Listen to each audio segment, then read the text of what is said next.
truck every once in a while. Got all kinds of cows out in the pasture.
Maybe a whole lot of 81. We're down to about 65 degrees from that beautiful 71. But the sun's hiding behind the clouds now. Kind of wish it was back out. It was really nice and beautiful. But I guess we're getting to about 5 o'clock, so another 2 hours or so, we'll be having some sunset on this side of the coast, on the east coast here. Maybe a little. You joining us up front?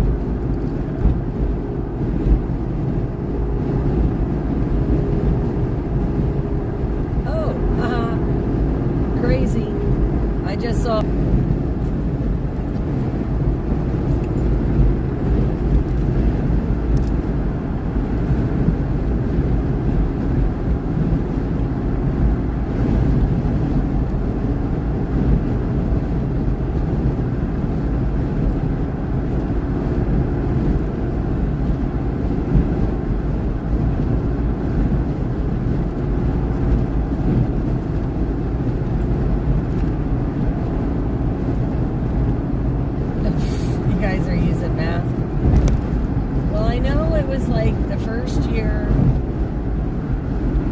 I think I figured something like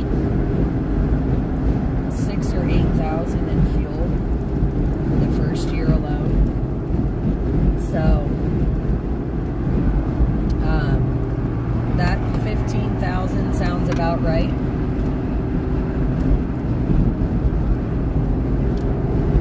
And that's pretty much all out of pocket expenses. I mean, like all out of my own pocket.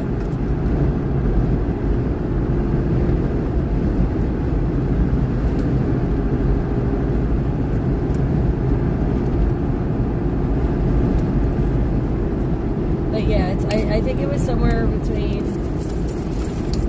6 and 8 grand the first year for fuel. I don't think I calculated it for the second year because I thought I was going to cry. So, especially after knowing what I spent the first year and traveling more the second.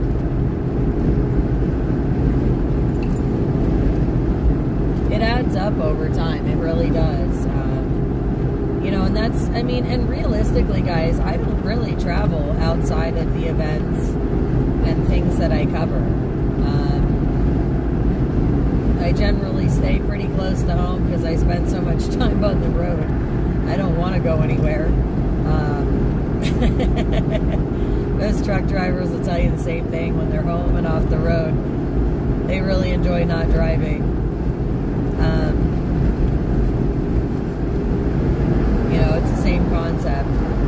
But yeah, it's a lot in gas in the last couple of years to do this. So, you know, when I give you those miles and stuff, those are work road miles. Because I kind of take the, you know, like I said, like this truck has been, I acquired this, you know, doing all the stuff for Soup Mama, and the first run for this truck was the Convoy of Honor. I literally bought the truck and took it out west, and she's been on the go ever since. So it's pretty crazy.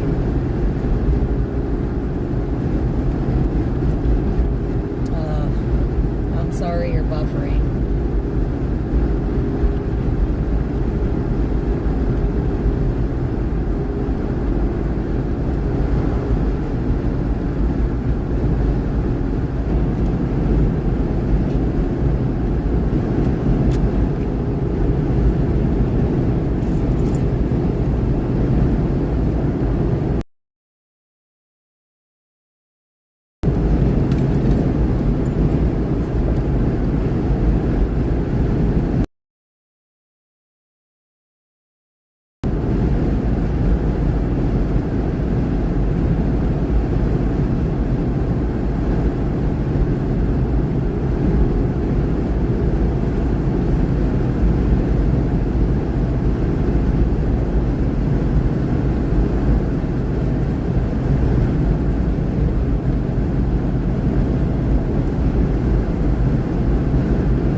I also work from home.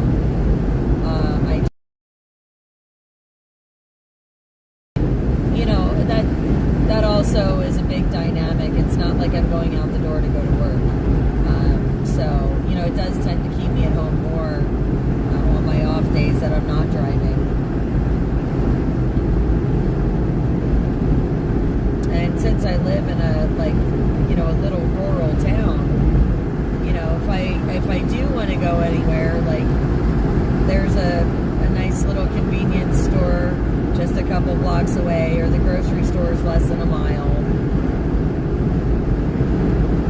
Yeah, we've got the big park only a couple blocks away. You know, things like that. So I don't really have to go far for things.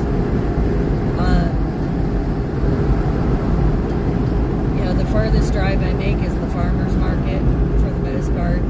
And that's just because, you know, I'll buy all my produce, and most of my staples I buy there. You know, it's not often I actually go to a grocery store and shop. It's a very rare thing. And if I do, it's usually something quick, like bread or orange juice or milk. I try not to buy milk from the grocery store either, though. I'd rather buy it from the farmers.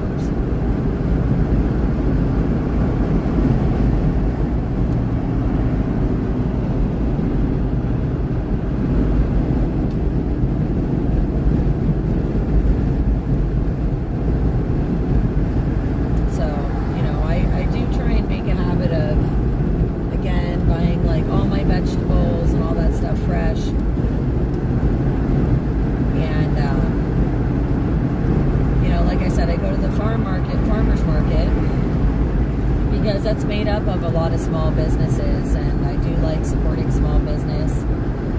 Again, friends with a lot of different farmers. So it's nice. I get farm fresh eggs. I get farm fresh milk. Same thing with cheeses and meats, and, you know, again, produce. And you know, sometimes I'm lucky enough that, you know, I'm able to get cat and dog food in bulk, you know, good stuff. So it's a blessing, and like I said, I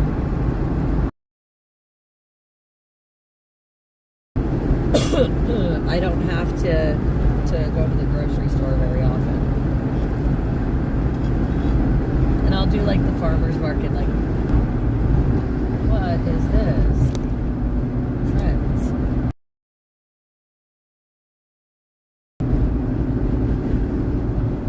Well, whatever it is, I'm going to stay kind of to the left here. It looks like it's moving a little better. And I got 327 miles to go to the split, so, you know, we can just cruise on through and not worry about the exits. But yeah, so when I talk about shopping local, shopping small business, you know, I do try and practice what I preach. It's very rare that you'll see me shop at big box stores for anything. I try my best, like I said, to do small business wherever I can, support local wherever I can. And again, it's because I believe, you know, I believe in American jobs and American businesses, and that's a big thing to me, especially because, you know, again, I do have my business. You know, I am an independent business owner, and small business is the backbone of America. And, you know, so many people, you know, and I often say this, you know, you vote with your money, right? Your money is power. So where you spend your money, really, it does dictate a lot of things that go on in our lives. So, like, if you're giving the big box stores your money, they're taking your profit and buying the lobbyists in Washington to create the legislations that make them wealthier and the rest of us poorer. Give them the tax loops and all the other things that we talk about when it comes to big business, right? Like, but if you keep spending your money at the big box stores, you're giving them the leverage to basically, you know, hold this stuff over you. So it's my belief, you know, that if you support small business, you're funding dance classes, you're funding somebody's lights being on at home, you're funding somebody's, you know, car insurance payment and helping keep a roof over their head. You know, and a lot of times your small businesses are more than willing to go the extra mile for their customers and offer way better customer service than any big box store or chain store. And that's just my opinion, but, you know, and everybody's free to agree or disagree, but I really do. I believe in our country, I believe in our nation, and I believe in, you know, I believe in small business, and I believe in the power of the dollar, and I believe in it as being, you know, a way to, like I said, control or mitigate what it is that these big conglomerates do to us, you know? So, again, you know, it comes down to, do you practice what you preach? And I do my best, you know, in my day-to-day life to do exactly that and support those kinds of businesses and families. You know, because I feel like it's very important. Holy crow. I don't know why, but my comments aren't scrolling right, so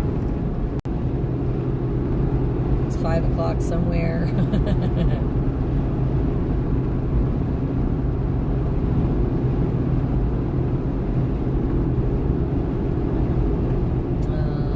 Let's see. You make your own dog food? There you go. I do like my milk from Brahms. I do. And I'm not going to lie. But their milk is, I don't know, it's farm fresh. And that's the thing about Brahms. Like, if you actually read about their milk, it comes from farms and it can only be so many miles away or whatever, because they have a strict policy in how long the turnaround is to get it in their stores.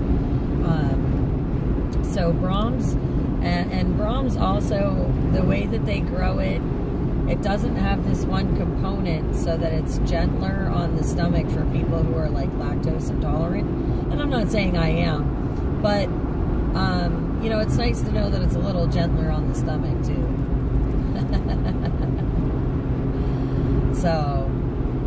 So yes, I do like milk from Brahms, but again, they have some strict policies about their milk. And I just, there's something about it. I'm not sure what, but I really do like it.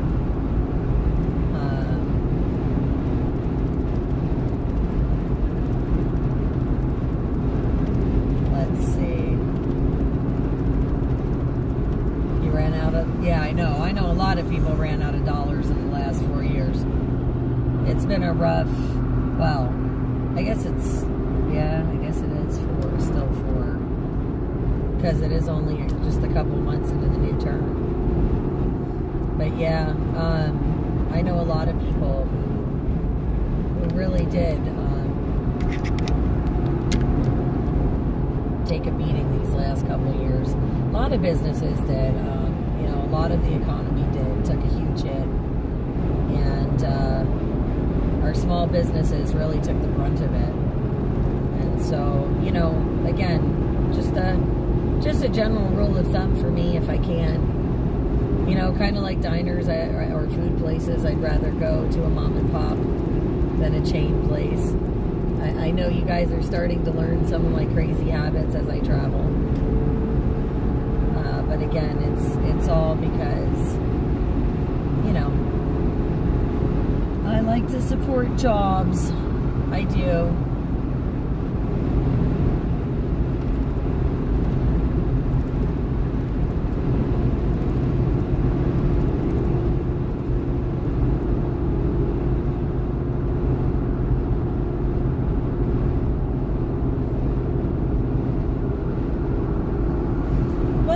ATL, it depends on where you live.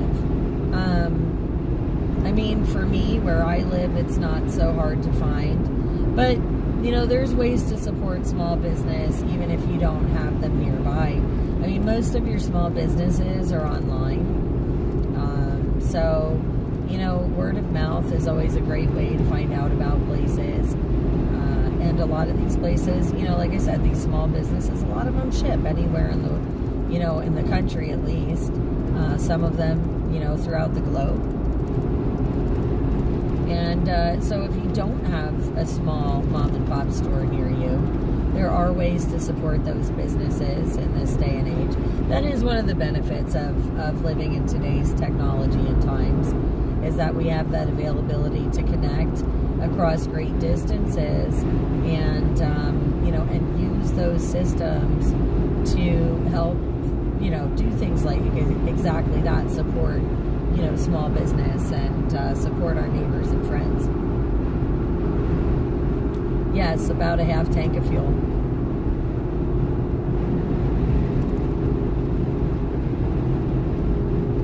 No, I'm all right for now. I'm feeling pretty good behind the wheel. We had 2 pretty decent stretches pretty close together, so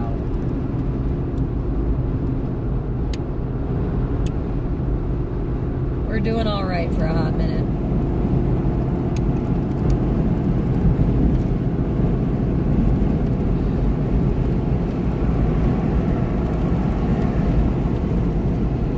You lost 10,000 mom and pops in Michigan alone.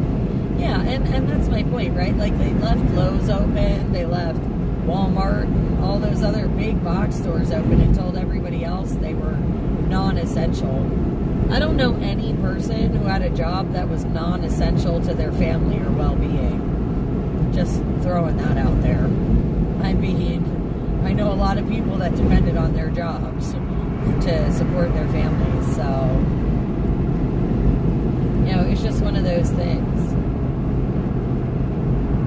We sure do, Ed. We sure do. A lot of miles to go. 380 to be exact.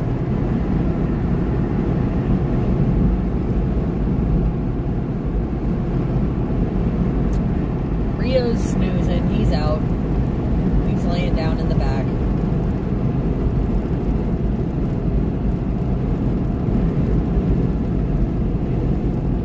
Yeah, and it's like I said, it's a real shame that all those businesses closed.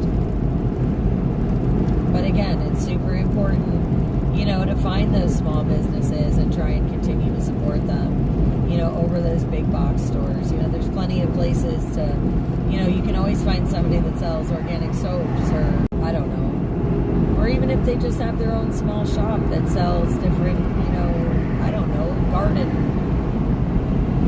garden benches and decorations. I mean, there's, you know, all different businesses. I mean, shoot, there's even people that do nothing but refurbish ink cartridges for your printer, you know, and those are always great ways. Again, you know, you can order from them instead of ordering from a big box store and recycle at the same time, you know. I guess I just see, to me, there's just not a lot of excuses anymore with where we are in the world with technology and things, that we can't cognitively make these choices. Like, I don't know, I watch Ian Carroll from time to time. I really think he's a pretty smart guy. He's one of those guys, he likes to do his own independent research. He keeps all kinds of files. He's way more organized about it than I am, that's for sure.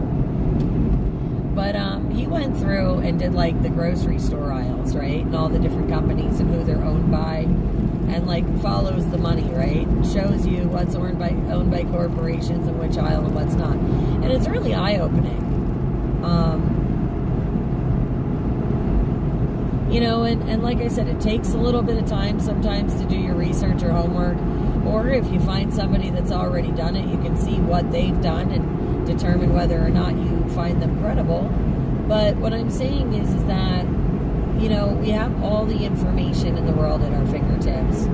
And, you know, it doesn't take long to do a quick, simple search on Google and find, you know, like I said, a small shop, or go to Etsy, you know, where there's a lot of small businesses, or even your, you know, places like eBay, you know, those places also, a lot of small businesses, Mercari, you know, all kinds of stuff like that. There's options, you know, and again, you know, it's a choice that we all have. And you know, I just think it's one, like, I'd rather pay a couple extra pennies, you know, an extra 20 cents and give it to a independent business than a conglomerate that's going to take my 20 cents and use it to buy a lobbyist. Just me.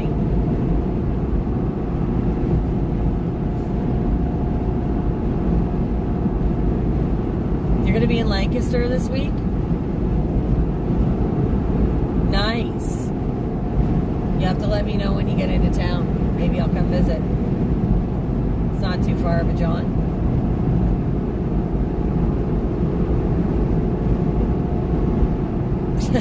Joss, you have been driving all week. You've been driving with me, girl.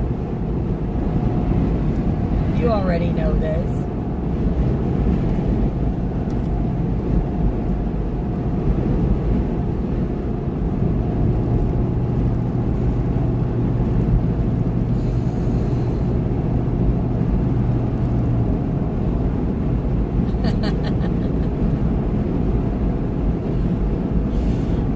No, we found plenty more hay in the hood, Joss, when we opened it to check our fluids before leaving today. So MD can still have their hay ride.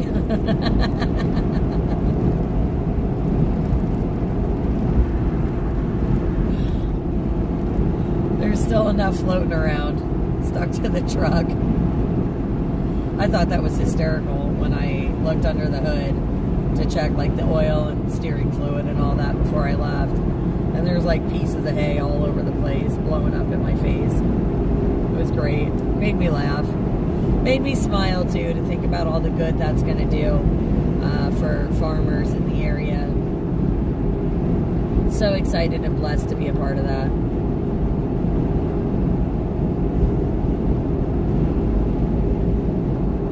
Miracle Mountain Ranch supplying all that hay. Absolutely phenomenal that they donated all that hay.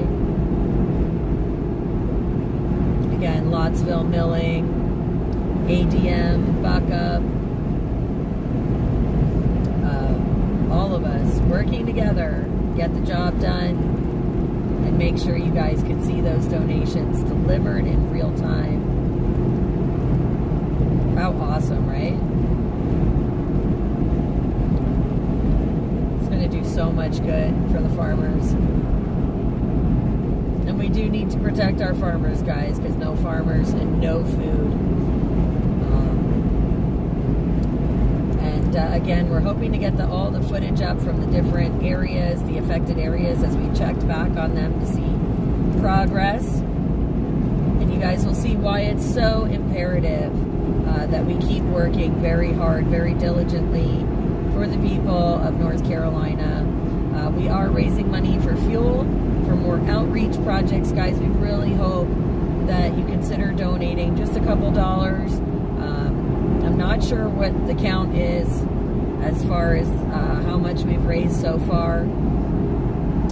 I will get totals on that when I get home and make sure I get you guys updated. But again, we are trying to raise monies, fuel monies to transport more goods and do more good works on our outreach missions, guys. We need your help to raise those fuel funds to move more products to North Carolina and cover some of these fuel expenses to get it hauled. So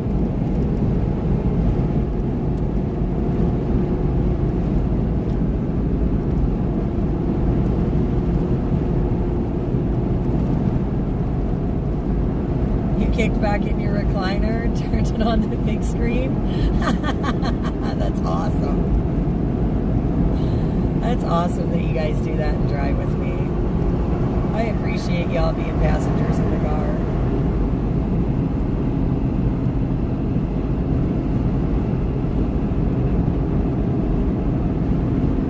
Yeah, that grain and hay, that was just phenomenal. And, you know, it's going to be a lot of blessings to a lot of people that need it. You know, guys, the properties still have so much debris. I mean, I hope you guys got a chance to check out some of the photos from North Carolina. I mean, you could see in the first batch of photos that I did manage to get out, you could see the machine lifting trees from the side of the road and loading them into those containers, those dump containers, and those trucks were running all over the place down there.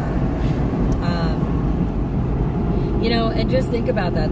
You know, a lot of those places were, you know, parts of farms where the animals were grazing and spending their time, you know, and they can't do that when it's all mud. There's nothing for them to graze on. There's nothing, you know, it's just mud and rocks and fallen trees and debris.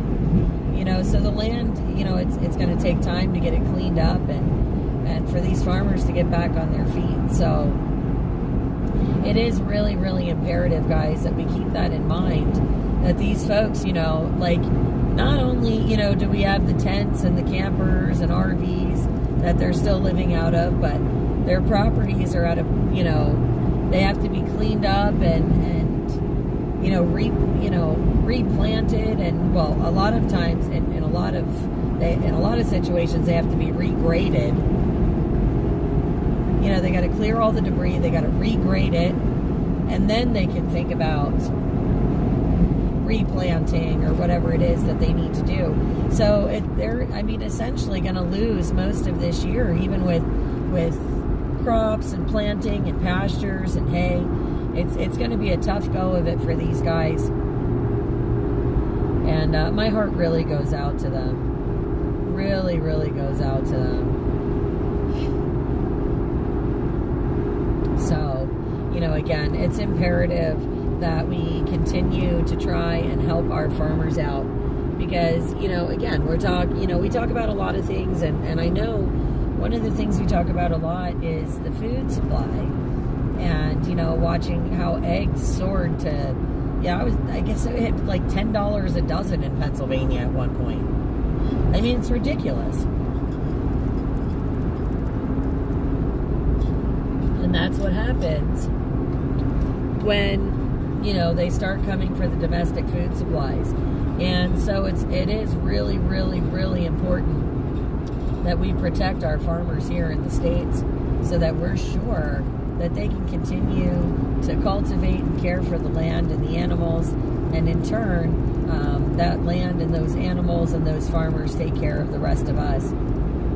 And I know, for one, I am extremely, extremely grateful to our farmers in this nation for feeding America and, taking care of us and taking care of the land and the animals and being good stewards of both. So...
make our way through this traffic here.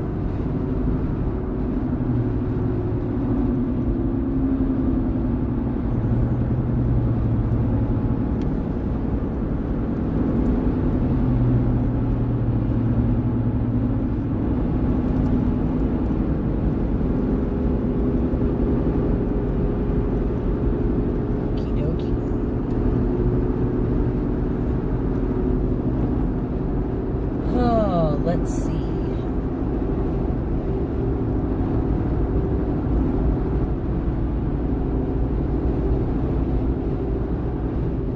we go. Just cruising along.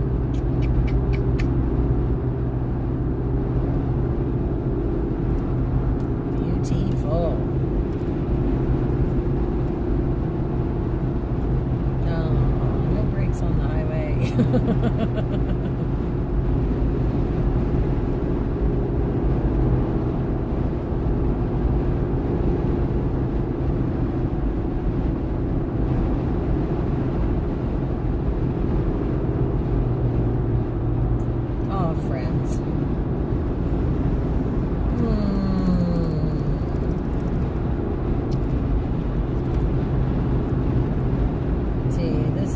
This is what I don't like.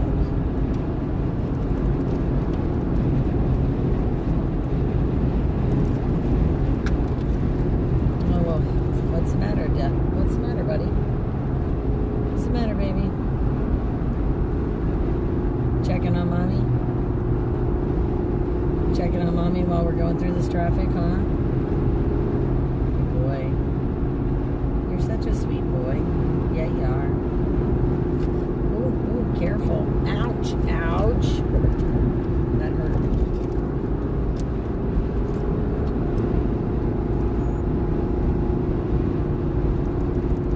All right. Let's see.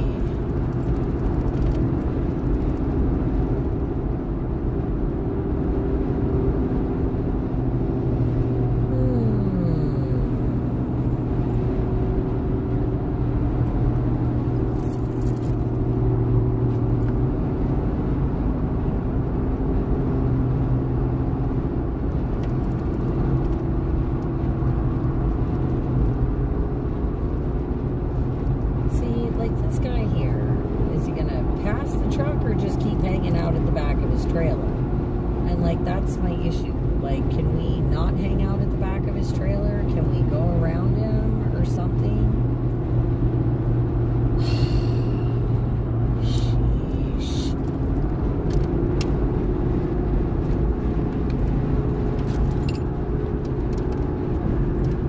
I'll get back to you guys in the comments in a little bit. I just want to make sure that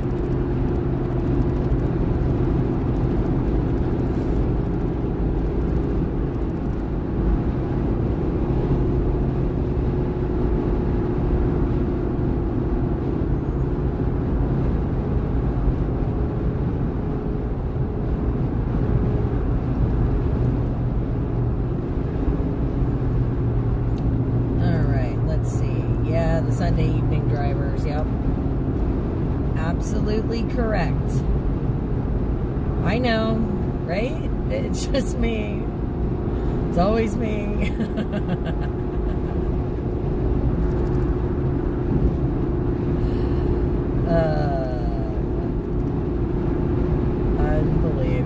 Unbelievable. Only me. It's alright. I get it. They're taking their Sunday constitutional. Just wish they'd do it on the side roads and not the highway. Sunday constitutionals are great. Just not when I'm trying to go home.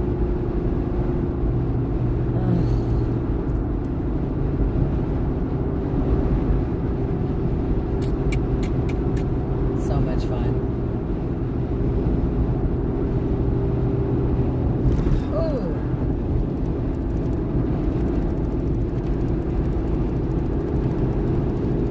You know, it's funny that you say about road noise as a sleep aid. I have to tell you that hearing like the big trucks run and like generators and stuff, like, man, that just like puts me right out.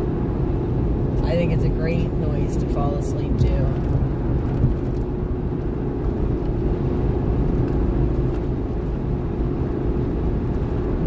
And it does, it like puts me out like a light bulb. I love it.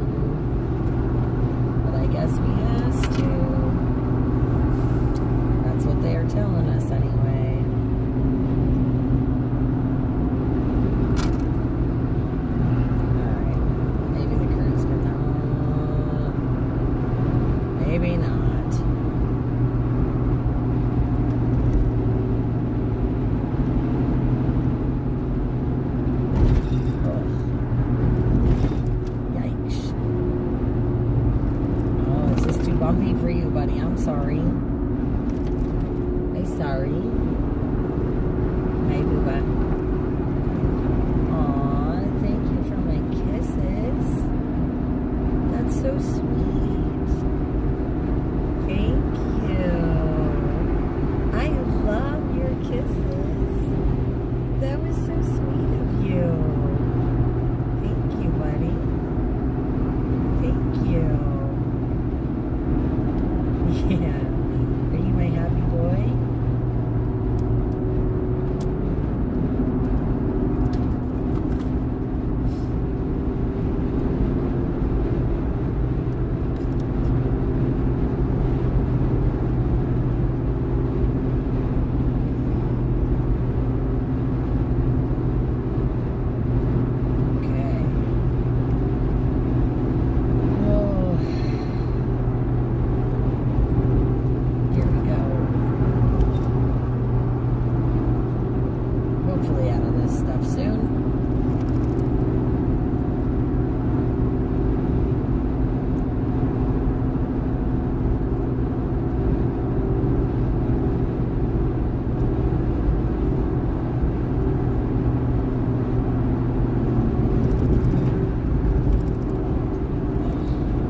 Gotta love this construction, man. Got to love the construction.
you looking at the truck, Rio? I know, you love your big trucks, huh? Rio loves the big rigs. Sounds funny, but he does. He loves big rigs.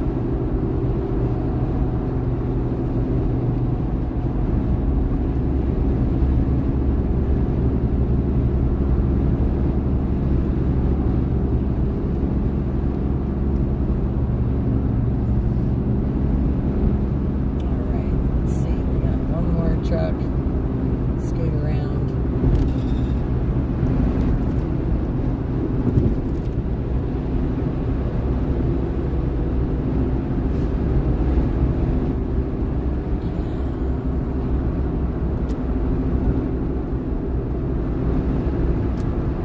There we go.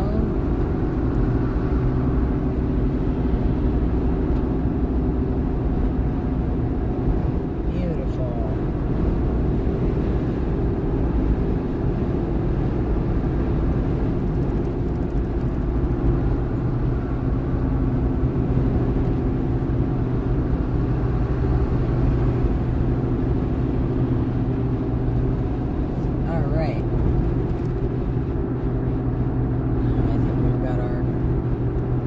Set.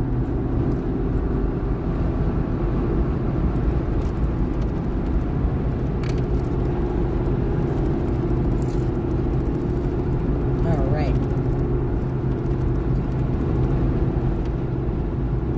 Yeah, the construction bumps stink. I don't know about if it's legal to drive with your eyes closed. Although I have to tell you, there's times I wish I could.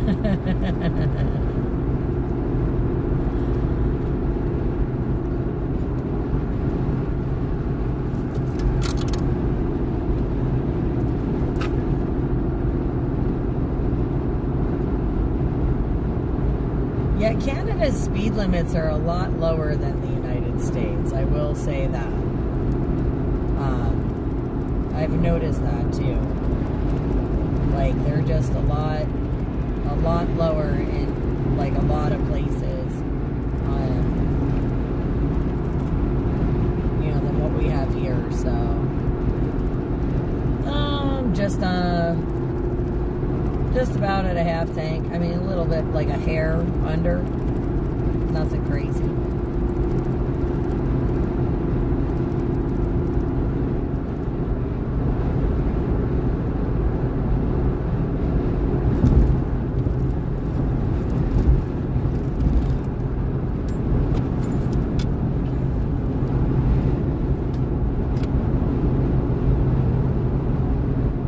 Oh, you want your window down? Okay. There you go. You can stick your nose out. Mom just closed the windows because it's a little chilly with the breeze. Oh.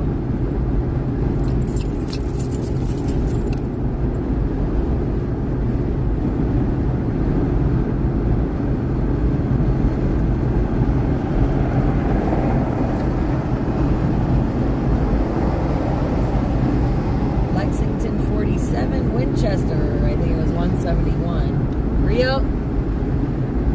Okay, sorry buddy, Mommy just needed to see out her mirror. Thank you. Good boy. Good boy. Alright, over there, stay on your side. Yep. Good job. Good job. You're a good boy. Good boy, buddy.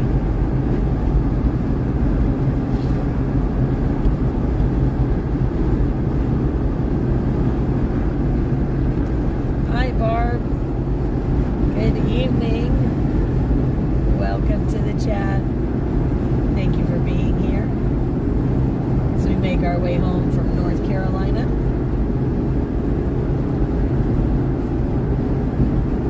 Headed back north, guys. In Virginia right now. Cruising on third, we're on 81. Mile marker 145. Over 9.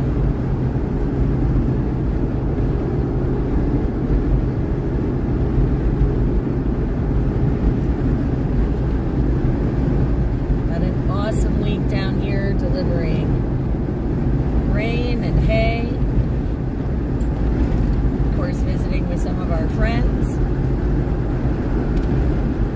checking out the different places that have been affected, seeing how the reconstruction, so to speak, is going.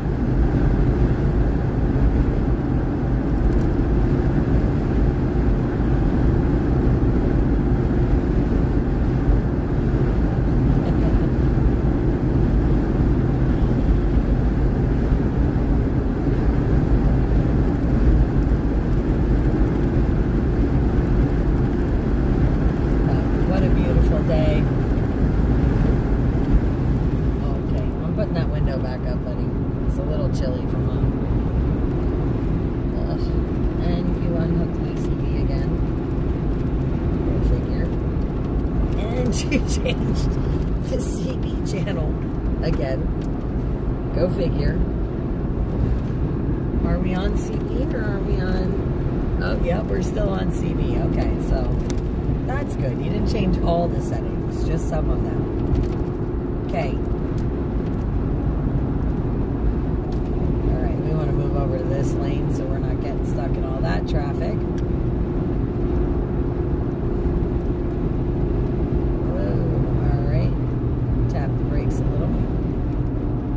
You have snow on the ground?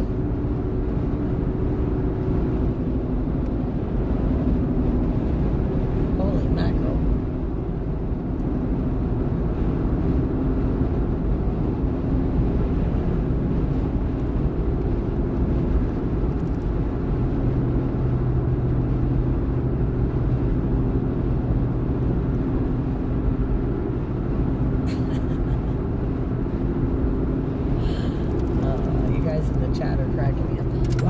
He had a cool design on the back of his cab.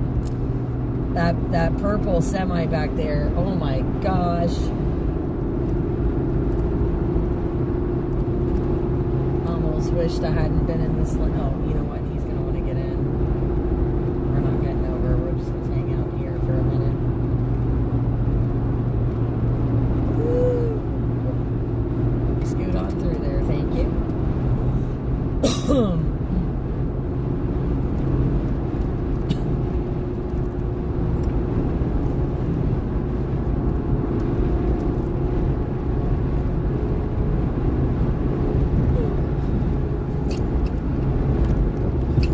I love patchwork in the roads.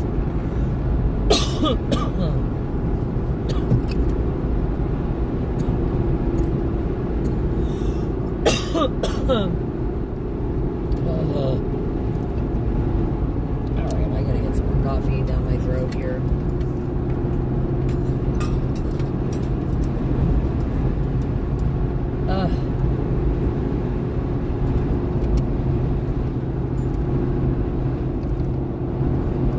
Oh, excellent.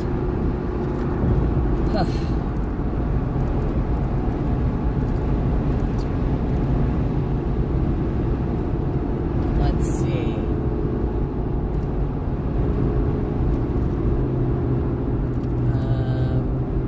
Can't.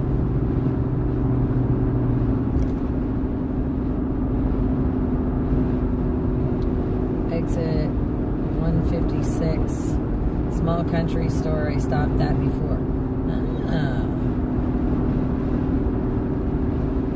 Trying. Oh, that was that cute one. Okay. Well, my coffee is just about empty. It may be a good stretch stop. Time to get another cup of coffee. That does not sound like a bad idea, Ed. Thank you for reminding me.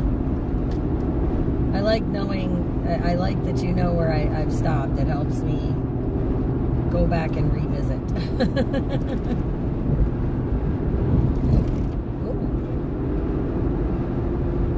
Especially if I like the place the first time around. Ah, looks like a Harley Davidson trailer up ahead of us there. On a side note.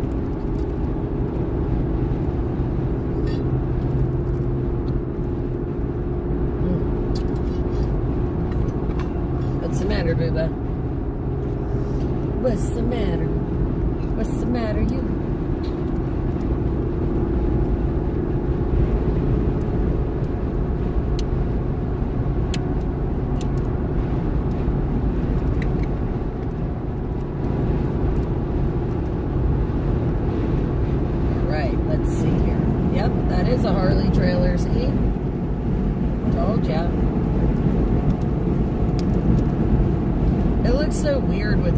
logo, like with no writing. Anybody else think that? Or is it just me?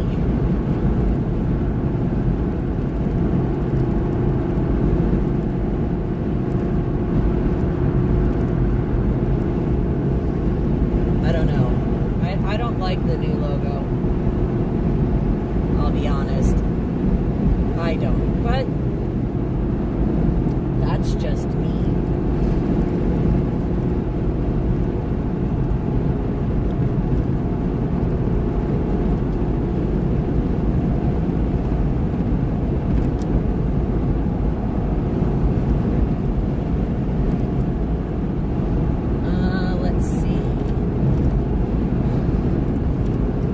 Traveling on our highways. Aw. Well, thank you for traveling with us.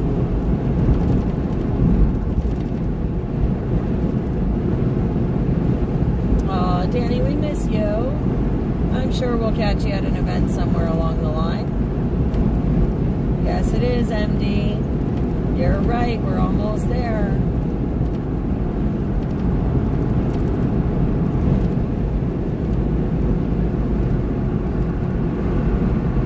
Turn at the exit. Awesome.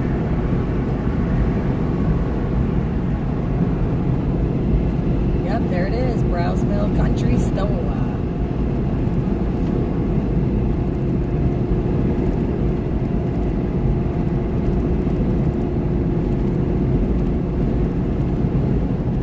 Yeah, right? Without the writing, you're like, what is this? I don't know. I kind of miss the orange. Like, I mean, not that I'm a big fan of orange, but it just, I don't know. The black and white thing, it's okay, but I don't know. Black and white, no writing, just, it's like blah.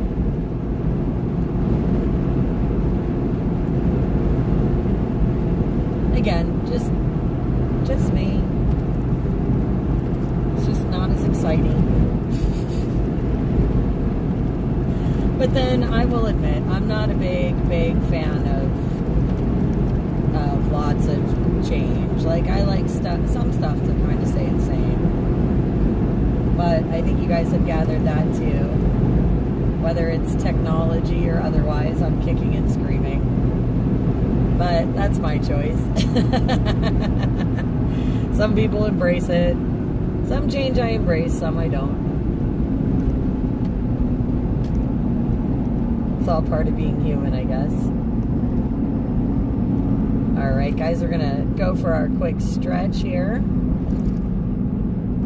at this cute little country store we stopped at before. Time to refill coffee and all that other fun stuffs. Oh, I guess I can run up and like this. Yes. Oh, look at this. And they have a lot of nice truck parking. I didn't realize that last time I was here for some reason. But I think I'm going to get fuel too. Since we're going to be stopped, it just makes sense to do it all at once. Do it all at once, my friends. Now, I'm going to do a loop-de-loop at the pump so you can see the front of this store because it is like super cute. And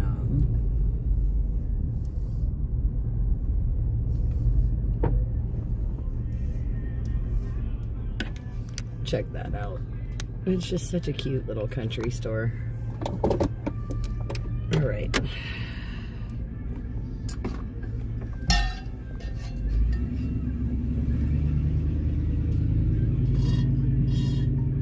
Yeah, it does look really nice in the daytime, doesn't it?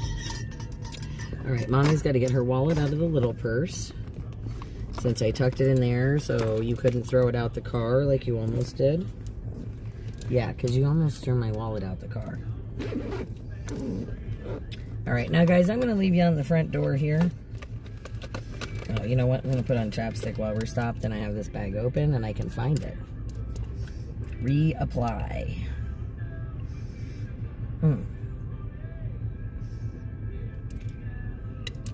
Exactly, right? When it comes to branding, if you have a good logo, don't mess with it. That's exactly my thoughts. But yeah, this is really cute inside. And they have like this really amazing perfume in there. And I wish I had the money for it because it smells awesome. I gotta like remember to take a picture of it this time.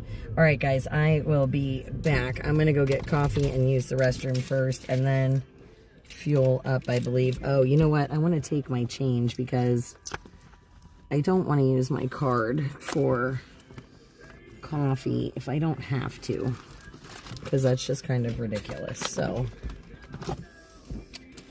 let's see if I might have enough between my pockets and these two bags. I don't know. I have a ton of change floating around.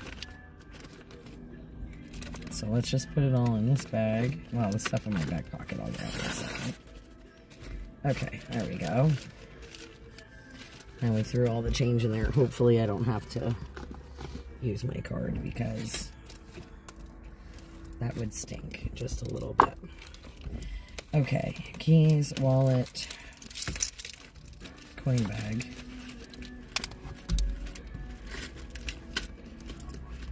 And coffee cup. All right, you stay. You stay.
Okay.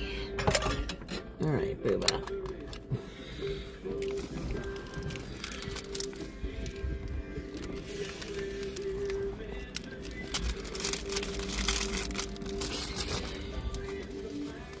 Alright, let me put my wallet away. Oh, wait, no, I gotta do... Okay, hold on. Alright, guys, just give me a second here. I just want to make sure I have all my ducks in a row. Okay.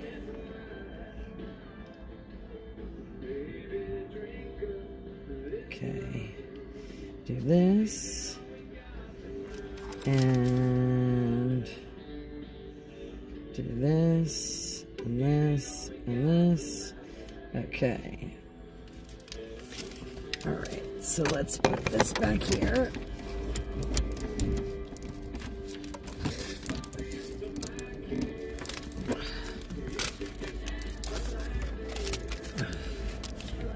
No, look like that.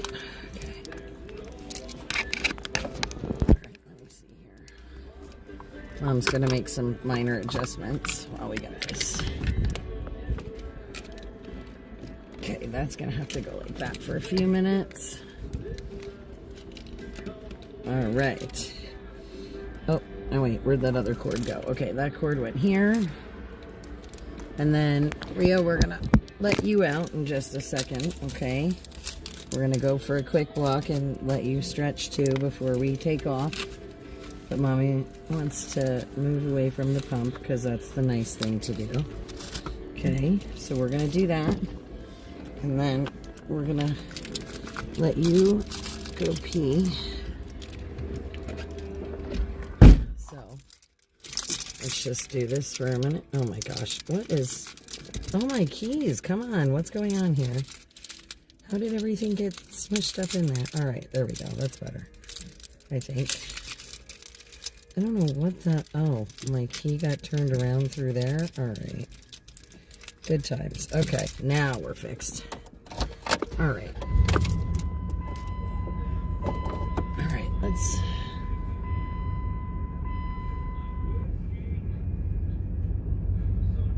All right, let's do this. And we're just gonna park right over here for a minute and let Rio take a potty break.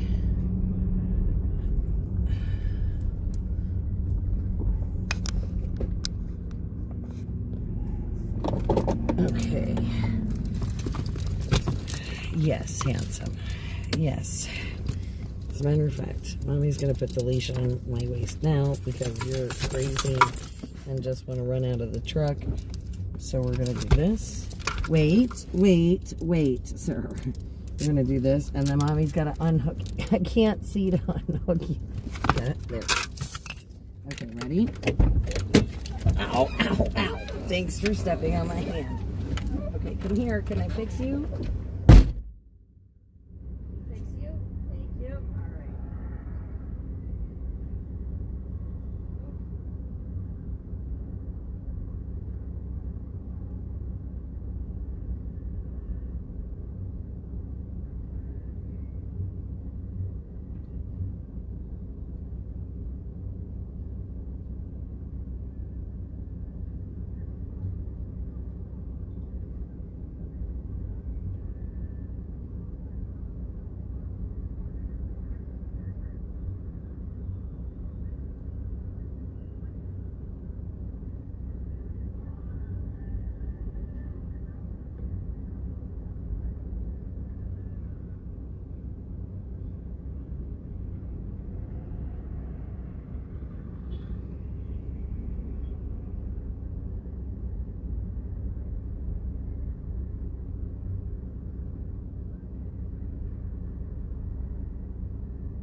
Come.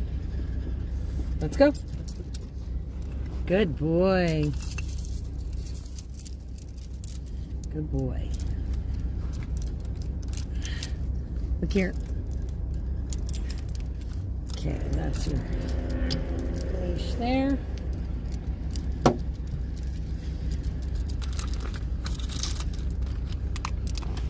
Okay, watch your hiney. Watch your tail.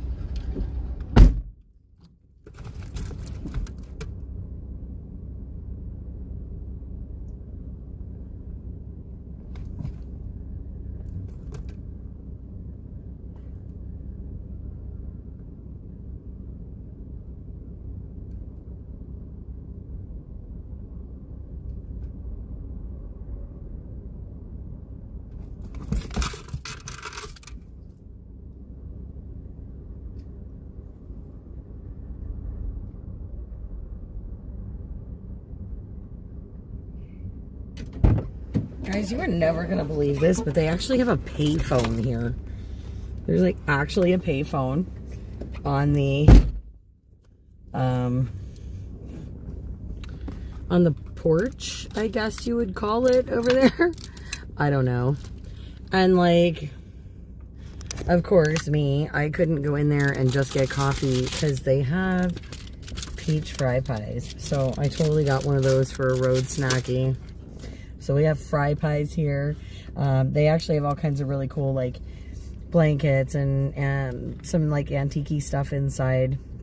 Plus a full convenience store, some hot food, coffee, some tables to sit down at, a nice restroom, clean. And again, this beautiful facility here.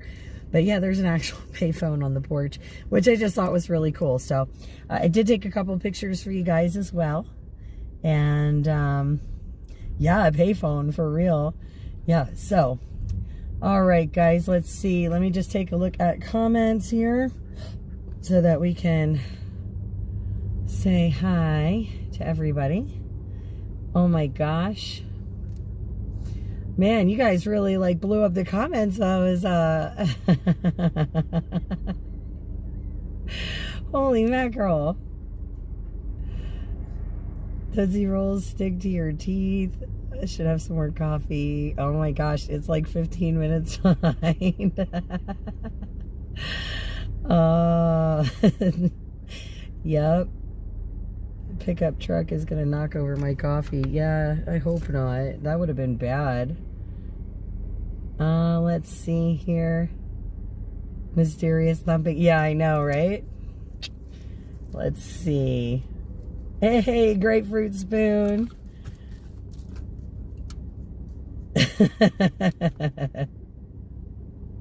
Saw the hand carefully move the coffee out of sight. You guys crack me up. Wow. So, ooh, corned beef on rye with smelt. Man, Stitch, you always have like the best food at your house. Nice. Let's see here. Leftover baby shower food. How did the shower go? Were the cookies a hit, Joss? I wanted to ask. It's wonderful. All right, guys. Very cool. Oh, yes, he does have some beautiful blue eyes, doesn't he? Oh, my gosh. All right, so, guys, we have, just looking at maps here, we have 5 hours and 5 minutes left on the drive time. We did just fill the tank.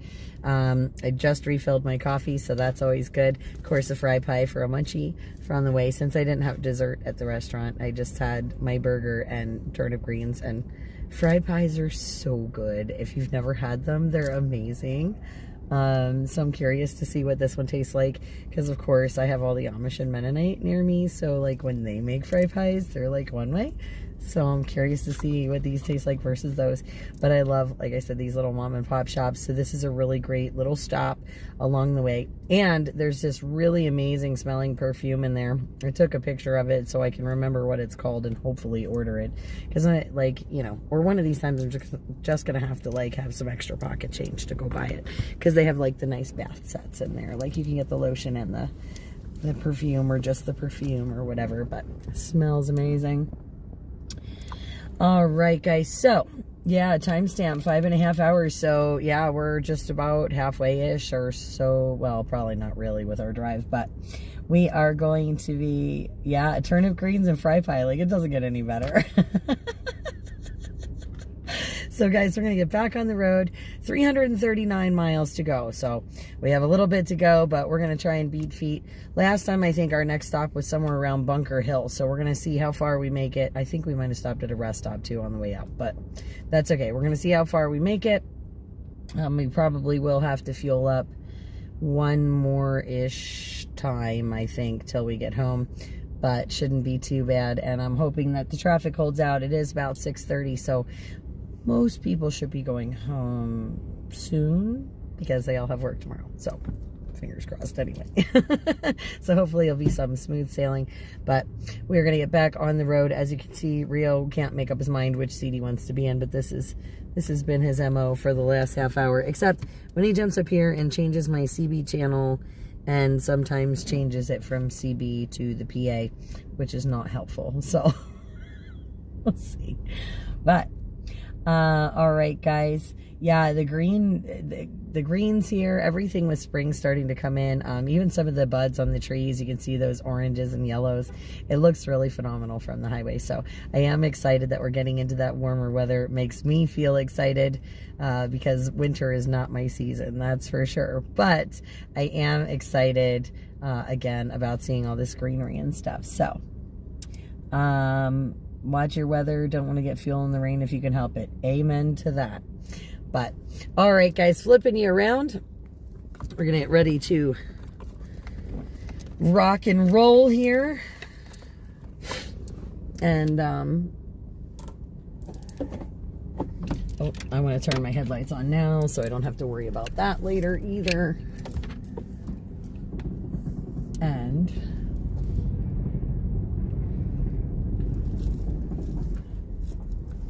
just because I can, guys, I'm going to show you for real. Oh, wait, I got to back up just a smidge more because of the way that it's angled. But if you look, oh, let me put the window down because it's like got dog nose on it. See, there's the payphone. How cool is that? Payphone on the wall. So just wanted to show you. Thought it was worth seeing since there are definitely not that many around anymore. So let's see here. It's telling me to make a U-turn. Friends. Not making a U-turn. Okay. 81 north right here. And that was just, like I said, a really great little stop along the highway. There is truck parking for those of you who are truckers. And it is, as you can see, a real easy on-off. So I like the easy on-offs, and that one's tucked away. It's a little bit smaller, but it's definitely a nice facility. And they have ice cream in there, too. I was going to ask for a milkshake because I tried to get one last time, but it was too late at night. But I really wanted coffee. So I don't know, Pull Top Can. Ed is just amazing. I think he keeps tabs at like a log of the journeys, and I think, you know, maybe, I don't know, but I think it's cool that he does, and I'm glad he does too, because it helps me out so that I'm more comfortable while I'm on the road.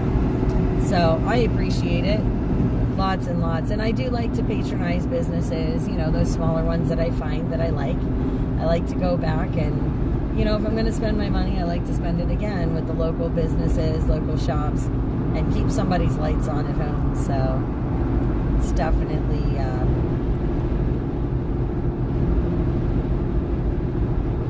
definitely something I like to do.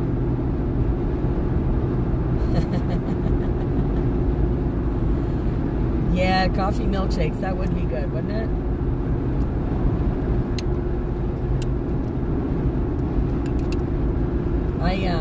I'm really looking forward to, now that, you know, we're getting into that time of year. Oh, Chesapeake Bay watershed, guys. I'm really looking forward to tea-berry milkshakes. That's the one I'm looking forward to.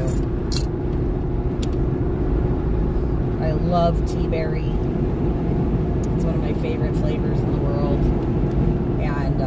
love it as a milkshake. So, all right, setting cruise control.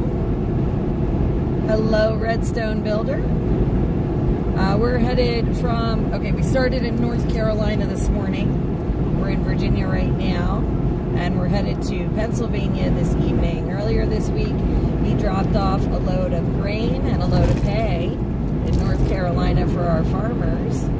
And then we drove through some of the towns to see what the rebuild looks like so far and what the status of things is.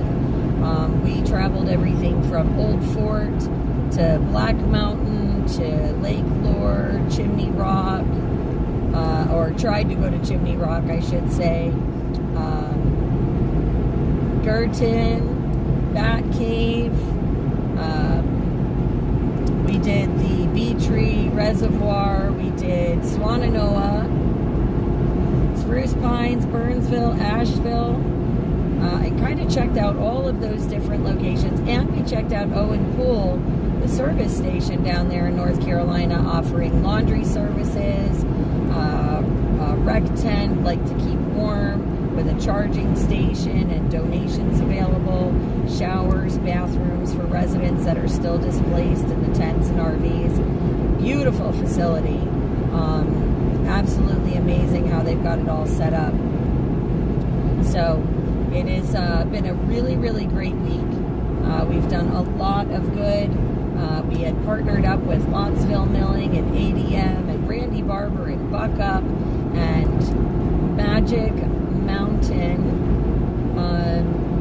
and Magic Mountain Ranch. They donated all the hay, which was absolutely phenomenal. Again, we're still raising fuel monies to continue doing outreach projects in the North Carolina area, helping out our neighbors there, trying to keep our farmers rolling, because no farmers, no food. And of course, we were able to complete so many missions already there for North Carolina. Propane heaters, kerosene heaters, kerosene, the cans, burn barrels, pallets of winter clothes, hay, of course this newest load of grain and hay. Just absolutely phenomenal, all the things we've been able to put together, working in conjunction, partnering up with so many other amazing groups, trying to get this all done and help these guys get rebuilt. Absolutely phenomenal of everyone.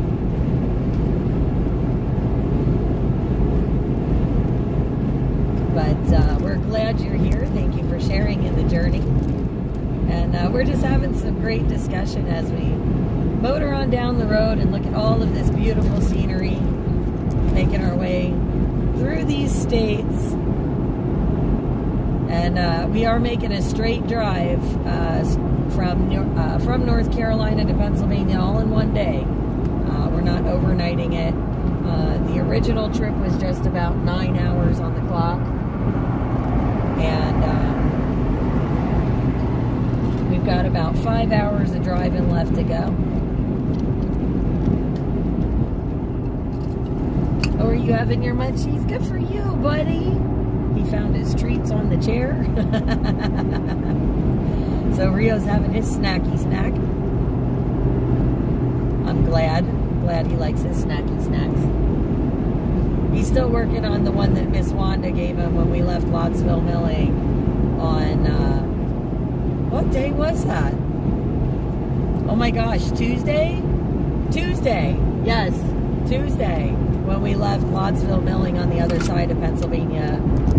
I let out Monday night, so we've been gone almost a week.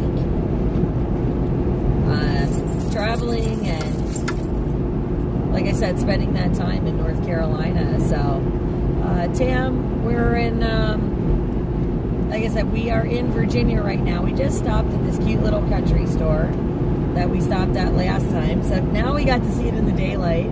So I know Ed's all excited.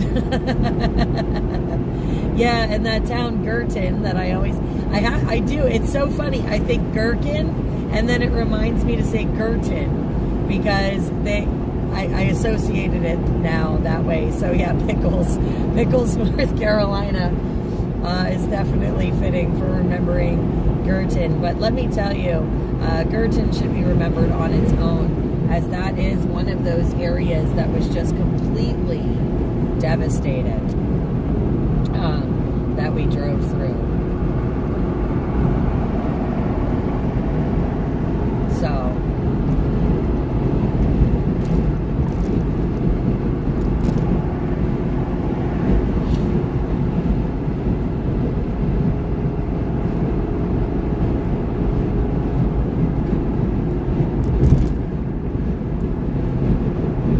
yeah, Barb, I know some of it's going to be a long time till it's livable again, that's for sure. There are some places that they still look like a war zone, and that's not an exaggeration. You know, and it's you can tell they've been back there, because otherwise you wouldn't be able to drive through it, but you can barely drive through it. The paths are rough, and there's so much work to be done. I mean, they're down there running machines. They were running them yesterday too, picking up debris. You know, all kinds of trucks running, like 2 dump trailers in tandem, you know, running all over down there. And you could see they were filling them, but there's just so much to be done. It's absolutely unreal when you look at it. So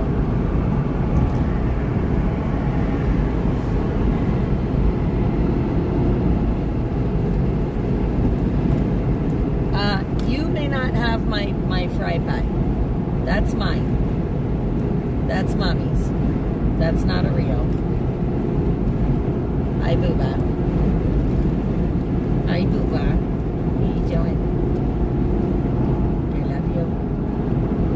I love you. I get your belly. Look at this. I get to rub your belly. Ooh.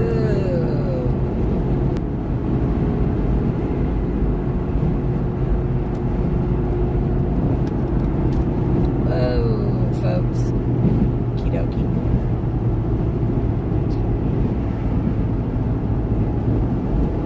All right, Danny, I'll have to check it out later when I'm stopped. At night, you know, and in all fairness, guys, any messages that you send me, that I may, like today or tomorrow, or today especially, I may not get to until Tuesday, just because, no, baby, you got to stay on your side. Tomorrow when I get home, I do have a lot of things to get caught up for my business and so forth. I need to stay on that side. I need to stay on that side, please and thank you. Good boy. Good boy.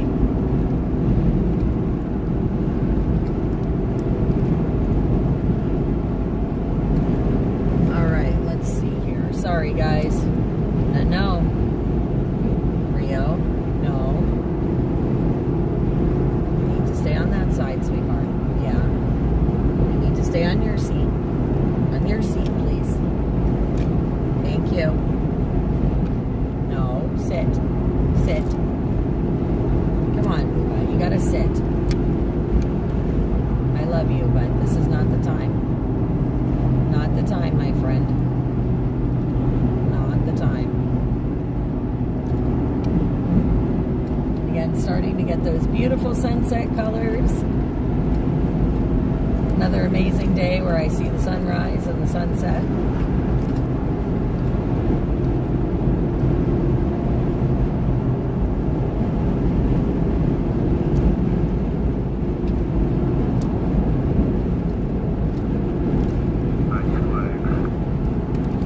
Thank you, sir. Hear that, guys? Got a nice flags over the CB. Oh, that's a cool barn. The flag on it. Beautiful.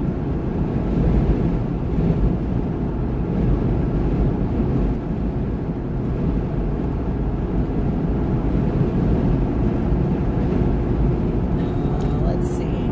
Okay. I just want to make sure my comments weren't stuck again.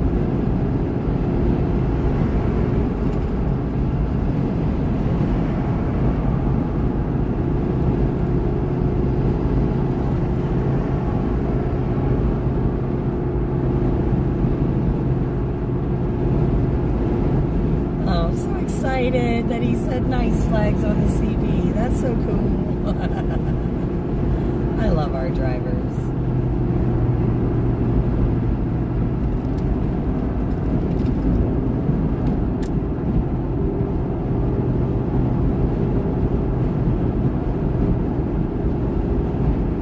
I don't know what's going on with this guy. Oh, okay. He's got ambers flashing. Oh, he's towing the whole truck. Look at that, guys. Towing the whole thing, poor guy. Not a good sign. Towing the truck and trailer.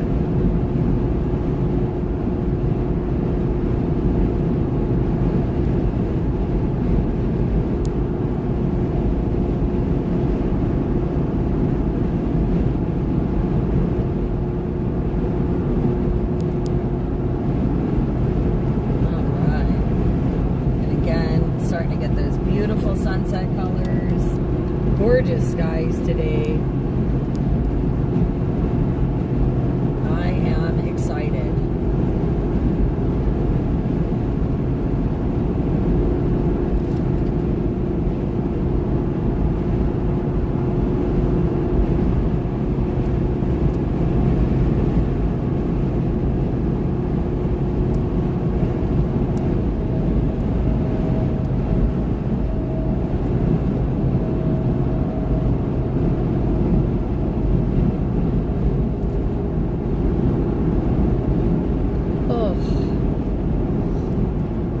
Went back to sleeping. Or I'm not careful, I'm going to lose my fry pie to Rio. And I just don't think that's okay.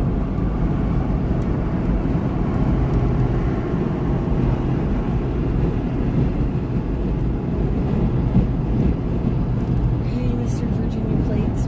Thank you.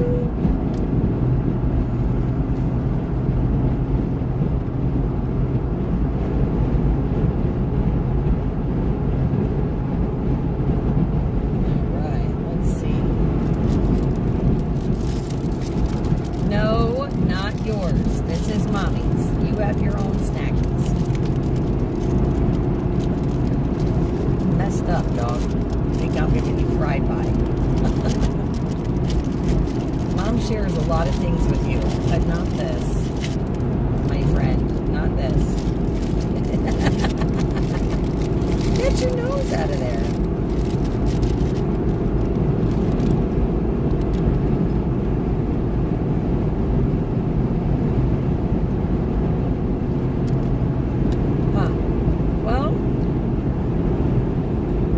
First bite, it's all right. They're not quite made the same as at home.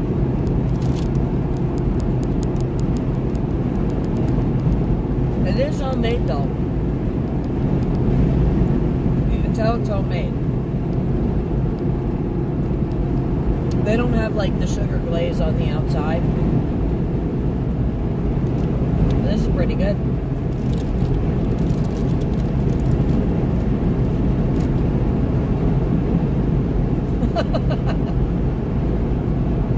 You're such a mooch.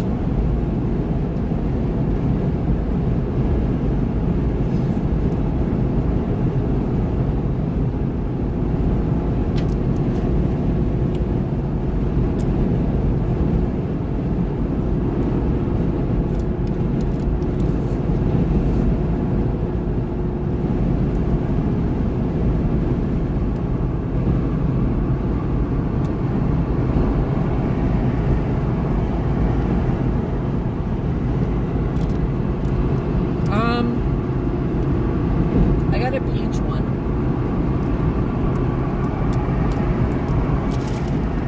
It's all we all.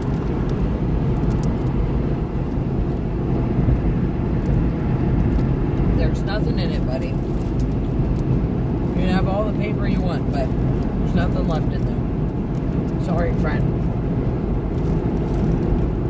Sorry, my friend. Can we get your paw off the CB mic? Like, can we get it out of there? Thank you. You're a mess. You're a mess, my friend. Are you really eating the paper? There's nothing in there. There is nothing in there. I'm sorry, sir. Poor Rio. He's like, but Mom, you didn't leave me any.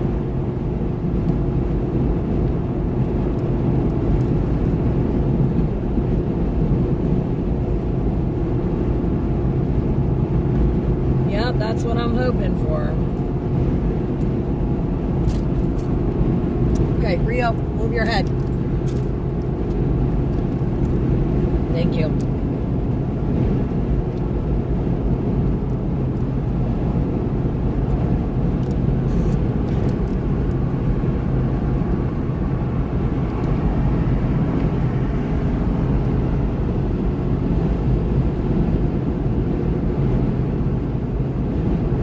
Holy moly Oleos.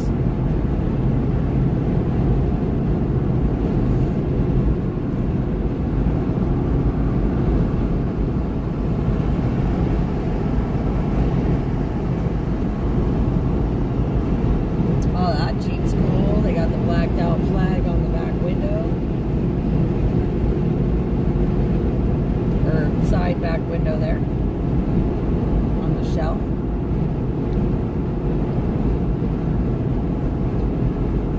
Always cool to see.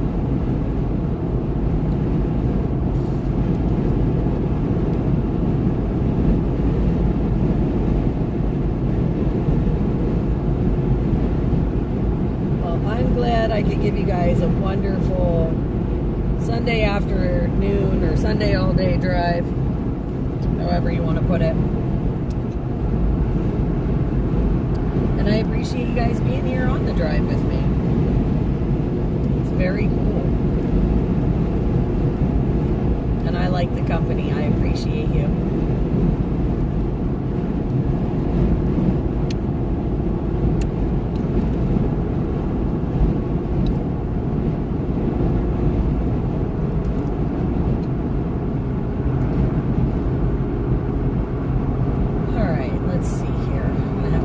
Brakes.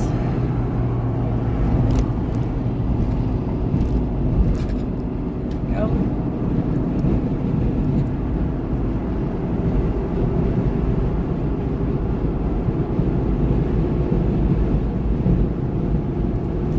Well, I have more than two phones, Danny. I have more than two, unfortunately. And honestly, I wish I had less. If truth be told, it's obnoxious having more than one. Okay, Rio, Mommy needs to see. Hey, come on, I need to see. Can I? Pain in the butt, no. You're too far front. He's like right in my side view mirror. There. Oh, now you move? Okay. Thanks, bud. Now he moves. Go figure. Go figure, go figure.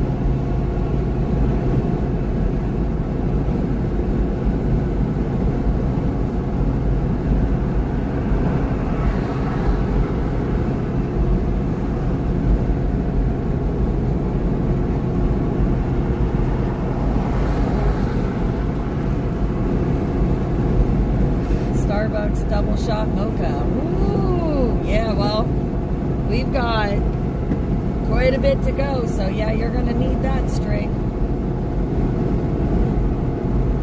I hope you guys all loaded up at our last stop.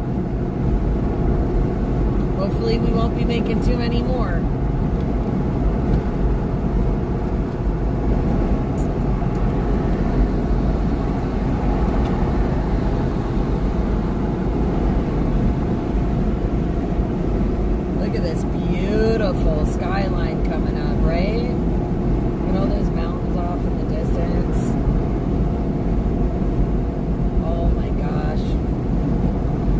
pretty. Let me do this. Give you guys a little more sky.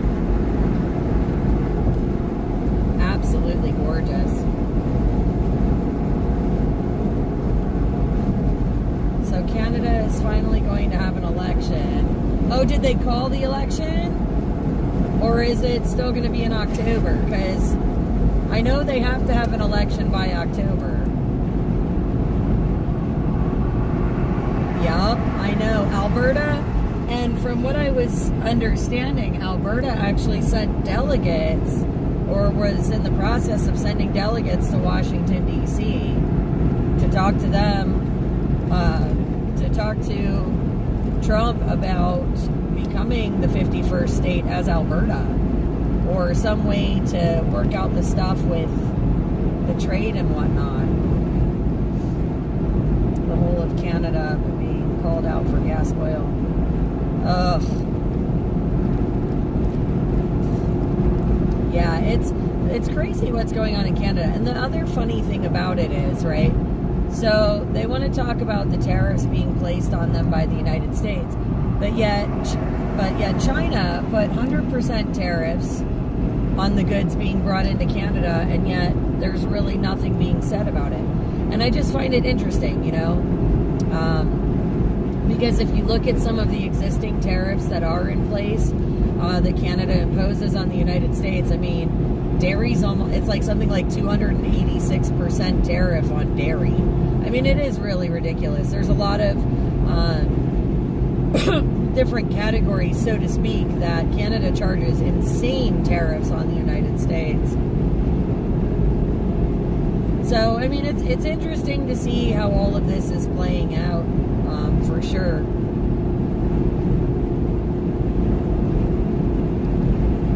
You know, but, you know, and then the other thing is, you know, you have the 100% tariffs from China, and yes, you have the tariffs from the United States, but the other thing they don't want to talk about is the next carbon tax that you guys are getting whammied with, too, because you already have two carbon taxes?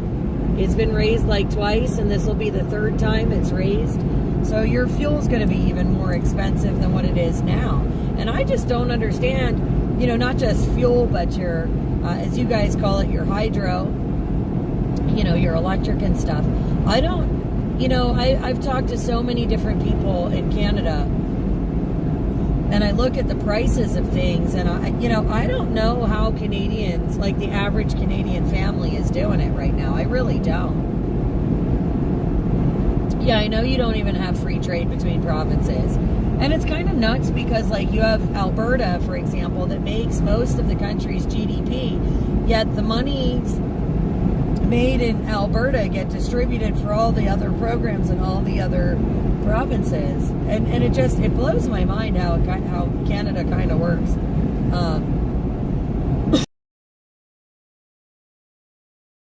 BC has a group wanting to be the 51st state as well. Wow. That's actually pretty interesting. I know, you know, even Quebec, you know, there's a lot in Quebec that aren't very happy with the situation too. So, I mean, it seems like Canada's really split over this whole 51st state stuff. It's, you know, I don't know. It just frustrates me because, you know, I don't want bad blood between the United States and Canada. I love my Canadian friends and family, and, you know, it really does break my heart. And I'm not saying, you know, and I'm one of those people too, like, you know, Canada is the 51st state. Yeah, I kind of get it or whatever. But I also understand from like a Canadian perspective how, you know, if I were Canadian, how I would feel if somebody was like, yeah, you could just become part of our country. Like, I'd be a little upset about that too. I'm not going to lie, you know. Shoe on the other foot, if somebody came to the United States and said, oh, on you, or you could become our state. I mean, I think I'd be a little upset. I don't know that I'd want to be taken over by another country, you know. So I mean, I understand, you know, a lot of the split. I'm not saying it's right. I'm not saying that it should be. Like I said, I think it's an unfair media portrayal of the trade stuff between Canada and the United States when Canada has a lot of messed up trade policies to begin with. That's just me as an American and viewing it, from my perspective. And I'm not saying I know everything about Canada, far from. I learn every day, but it's crazy.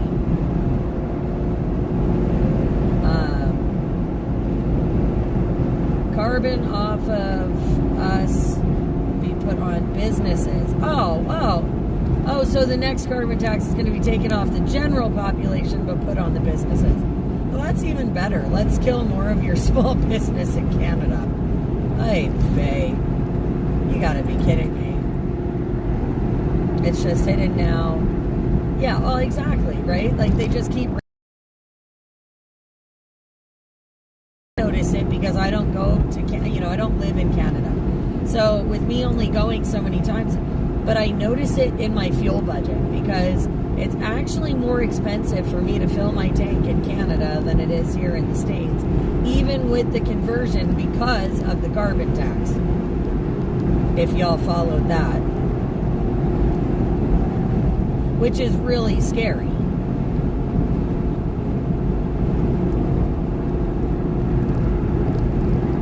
So,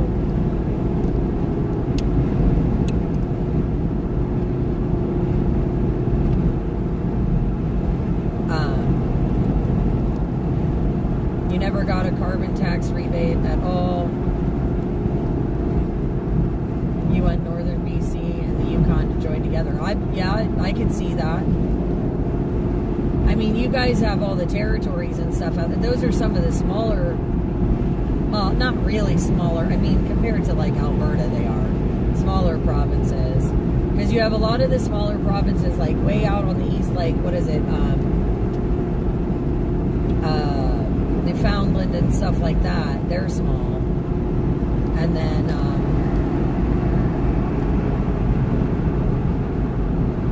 the territories and stuff, compared to some of the other provinces, are relatively small, size-wise.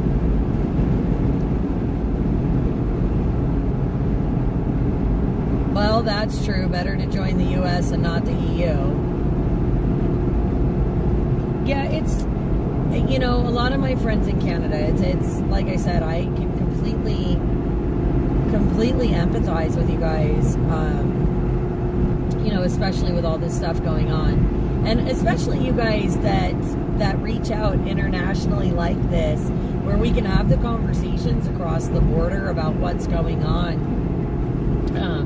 Because, it helps the Americans here get a clear understanding of what's happening. Obviously, you guys have a lot of censorship in Canada too, which is unfortunate. So it's nice to be able to have, people that do understand what's going on internationally, those spaces where you can talk about it and really talk about it in a reasonable fashion and explain what's going on. And I appreciate you guys helping me understand what's happening to you, because again, it helps us be better prepared here in the States as we watch what's going on around the globe, so we kind of know what to expect and how to prevent it happening here.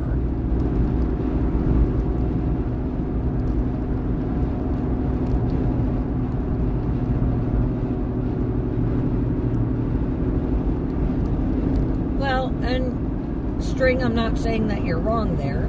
I mean, financially, the United States has been supporting Canada for a long time.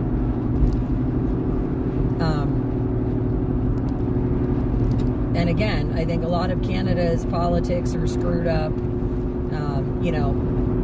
I'm still trying to figure out the new prime minister thing, like how you become prime minister of a country that you don't even live in.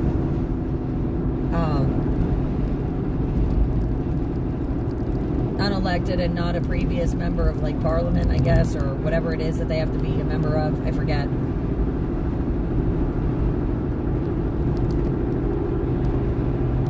I find that interesting.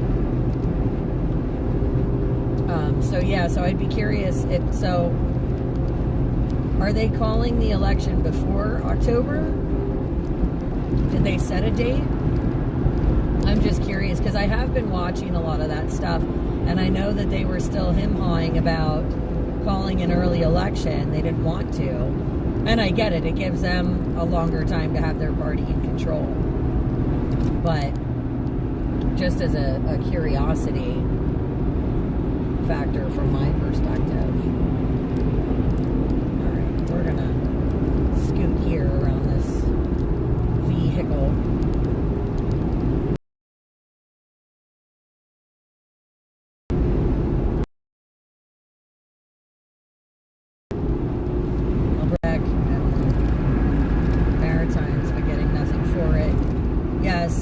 There are less people, but definitely bigger land masses and a lot of resources too, a lot of natural resources in Canada.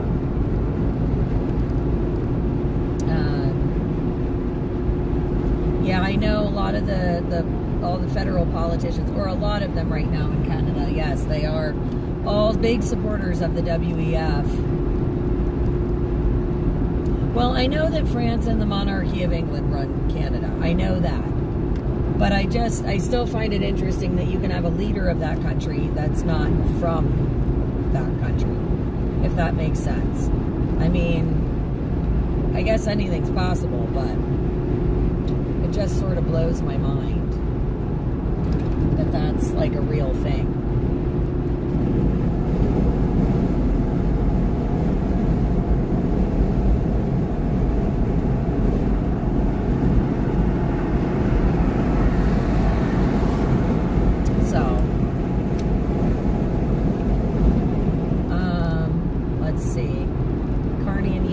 Chinese assets when you follow the money and the trade. Yeah, I believe that.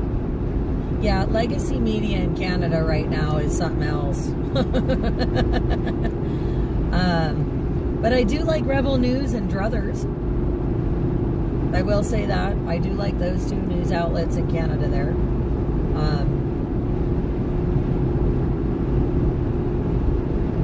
I think that they're definitely worthwhile. I really like Druthers a lot. I really like Rebel News a lot. I watch I do read up a lot of their articles and things like that. They're pretty good independent news from up there. So if anybody's ever curious about stuff with Canada, I suggest checking out Druthers or Rebel News. Like I said, I do find that they cover a lot of things that the mainstream in Canada won't touch. And I find it to be a nice resource. You think the election is April 28th? Okay. Well, that's definitely sooner than October. I wonder what made them change their minds. Oh, look at that. It's one of those solar farms there eating up all our beautiful farmland. Off to the right.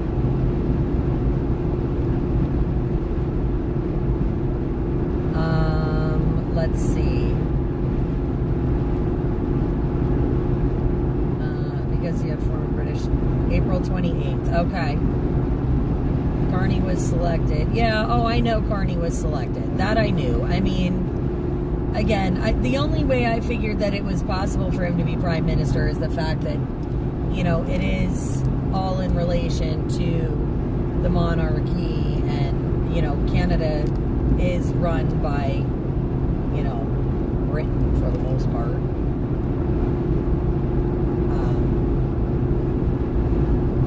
So I did kind of gather that that's how that worked, but I just find, it just kind of blows my mind.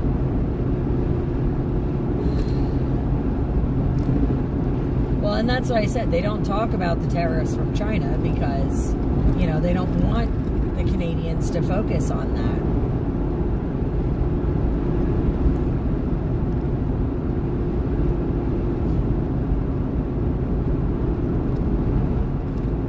Sean Newman podcast? I'll have to check that one out. If one of my mods can make a note of that for me, I'd like to check that out, Sean Newman podcast. If you're saying that's decent for information up in Canada. I mean, of course, I try and keep in touch and watch what's going on with, Ron and Big Bear and Freedom George and all them. Just see what's going on. I keep an eye on a lot of those pages in Canada. But yeah, I'm always looking for new information. So, in Cali, you have an election. Only thing is pills. We're saying liberals are going to get back in. Wow. County supervisor in April. Awesome.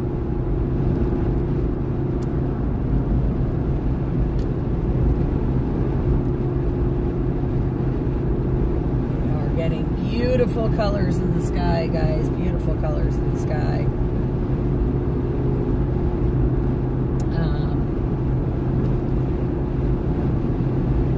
Let's see. Snap elections only called in Canada if the party calling it is a shoo-in to win. Yeah, that's why I said I'm surprised they're calling the election early. Because I would think that they would have waited so that their party stayed in power unless they figured out a way to rig it. Hey, Tam, still in Virginia. Making our way out. Slowly but surely. Making our way through Virginia.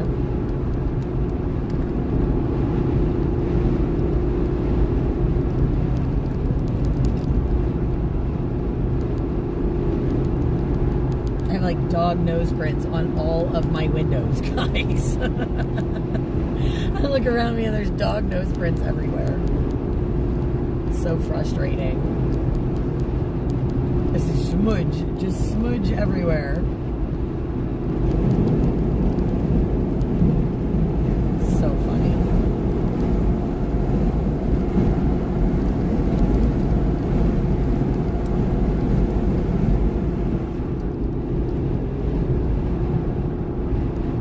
Let's see here.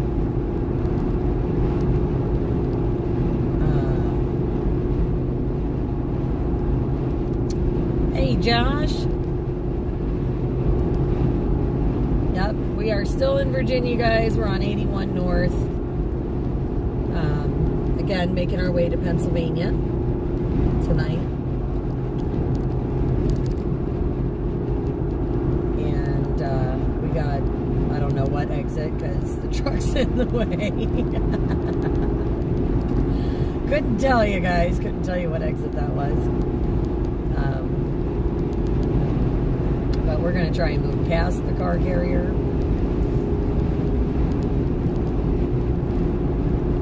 All right, so that's exit 205 there.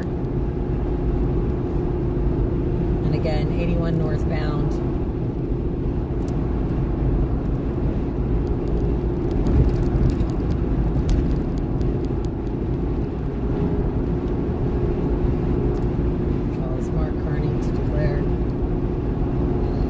Calls on Mark Carney to declare the MAGA movement an extremist organization. Oh, wow. That would be interesting. Confiscate MAGA hats? Are you kidding me? They want to confiscate MAGA hats in Canada? Wow. Hey, I think this is a guy. It is. He has a really cool thing on the back of his rig here. I'm hoping we can, like... It's so cool. I don't know if you guys saw that. I spotted him earlier when he was rolling through a way station. Oh, man. And I was like, oh, there's that cool, there's like cool like mural. I hope you guys got to see it.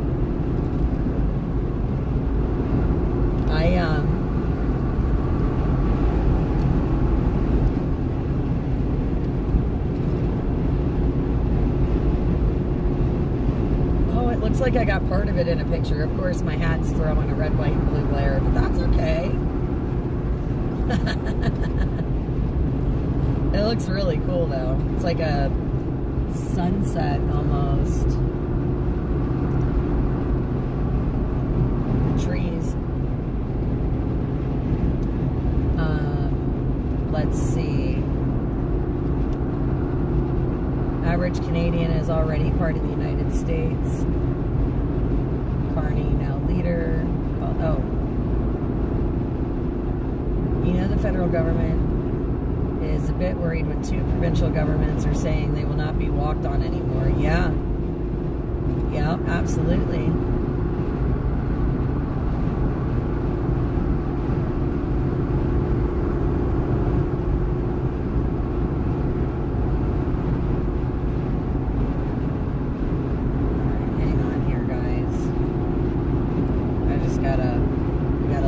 Traffic here. Good evening, Robert. Nice to see you.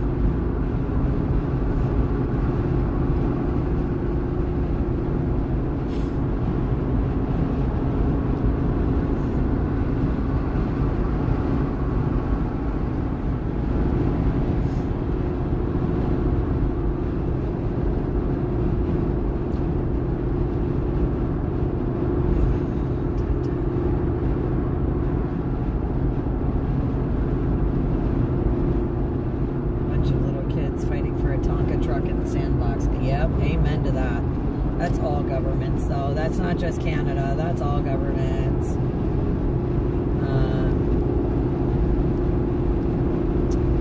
Let's see here.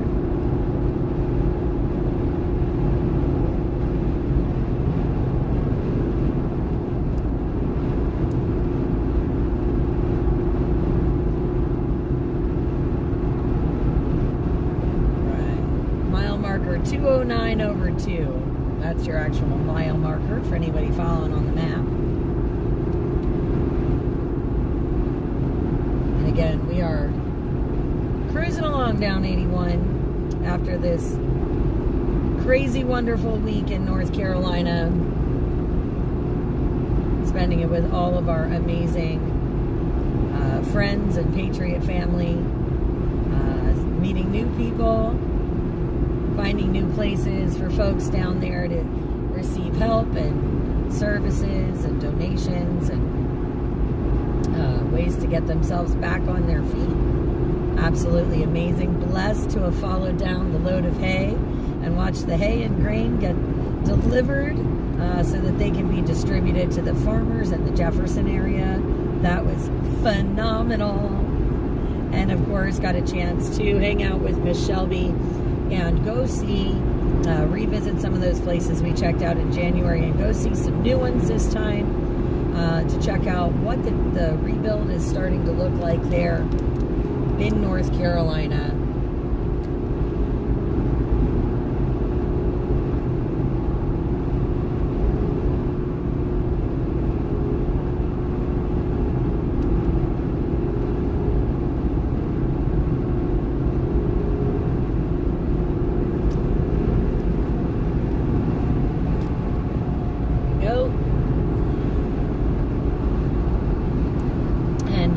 Guys, we are still trying to raise fuel funds to continue our outreach projects here at SoupMamaOfficial. We have done so many amazing things for North Carolina together, and we need your help to continue helping our farmers and friends, countrymen there in Western North Carolina.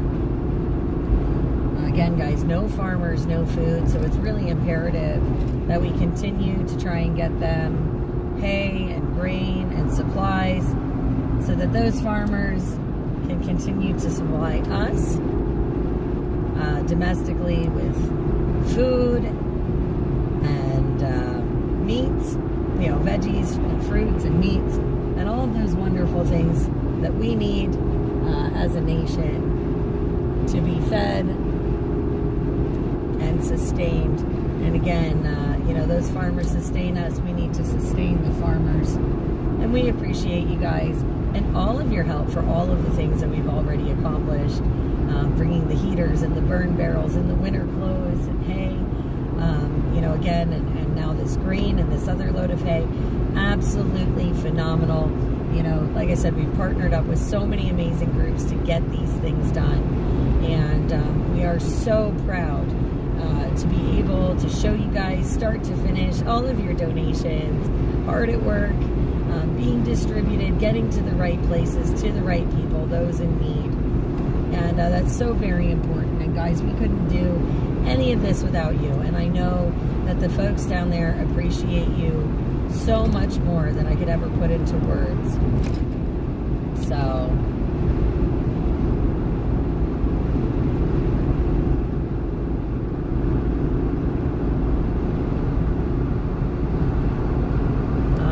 let's see here.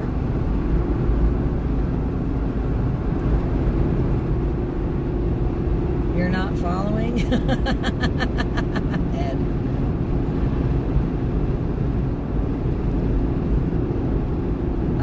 Robert, I drive a Dodge Durango.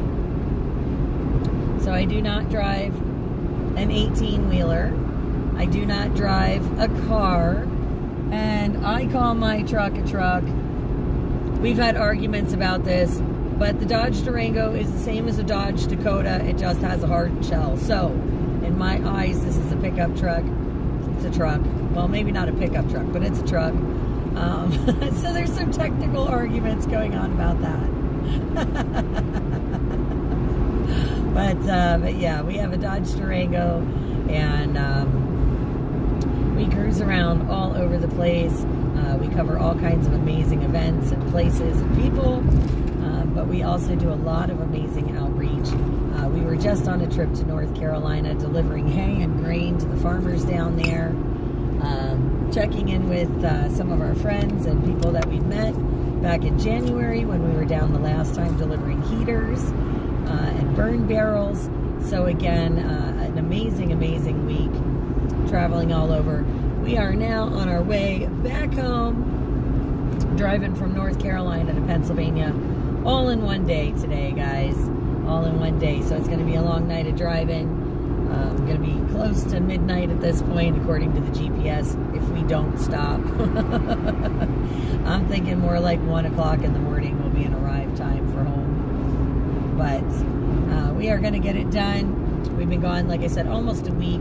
I left out Monday night last week to start making my way from southeast Pennsylvania to northwest Pennsylvania so that we could follow the hay load from northwest Pennsylvania all the way down to Jefferson, North Carolina, where it was delivered. The hay was donated by Magic Mountain Ranch and delivered to Happy Trails Cowboy Church in Jefferson, where it's going to be distributed to the farmers out there in that area. Again, an amazing, amazing effort from so many people to supply all of that grain and all of that hay. Guys, we are so incredibly proud of being able to do that and to help fund that trip and get those items down there. Again, we are raising funds so that we can continue to help out our farmers and neighbors down south. And we do appreciate you guys, all the likes, shares, subscribes, all the thumbs up, because that really does help us get the word out to the rest of the people all over the globe, so that they can chip in, pitch in and help out, and hopefully keep these farmers sustained and these folks get them back on their feet after the devastation from the hurricane. So let me see here, just trying to keep up with the comments, guys. Provincial government now has the Alberta separatist movement talking in their ear. Pretty eye Albertans. Prosperity movement. Spreading information. Oh, wow. Yeah. Yeah, the East is a little crazy in Canada, but I get it.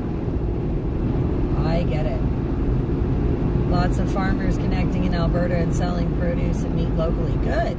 Absolutely. That is amazing to hear that they're getting connected to do that. You know, that's really where it's at, guys, is building that community and making those connections.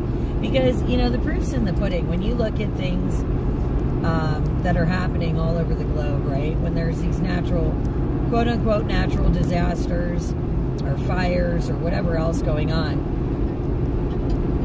we've seen firsthand that these governments really do not have this under control, and there was a lot of wasted resources and monies and funds by a lot of people which really hurt the American public, the American taxpayer, at least here in our country. And we're sending all of this aid to other countries for all kinds of ridiculous crap, and we can't even get, like, the folks of East Palestine. They still haven't gotten their settlement money from Norfolk Southern. You mean to tell me that in 2 years we can't get these people some money to get them moved out of the poisonous land? You mean to tell me that in 6 months we can't have every single person that was displaced from their homes at least in a tiny home? I'm still seeing tents in North Carolina. Tents! It's ridiculous. And like I said, they're sending hundreds of thousands and billions and dollars everywhere else. And we've got homeless vets on the streets. And just, this stuff makes me so mad. You know? And at the end of the day, you can't rely on the government to take care of you. You know, you're going to have to rely on your neighbors and your communities. And it's very, very important to get to know those folks. Because if there is some kind of a disaster or tragedy, that's who you're going to need to lean on. Those are your first responders, so to speak. You know? And they're the folks that are going to have your best interests at heart because they're going to be the same as theirs. You know, just some things to think about. All right, we may want to reduce our speed a little. Just because we got a Dot Foods truck in front of us. That's pretty cool. Dot Foods, they're just a random, this is just something I know. They're a food distributor. They're one of the big ones. And they distribute food, like sell wholesale to like restaurants and things like that. And that's what this trailer is in front of us.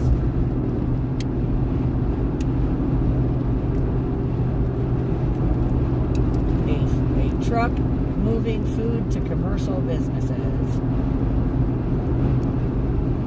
Oh man, well, I did take a picture.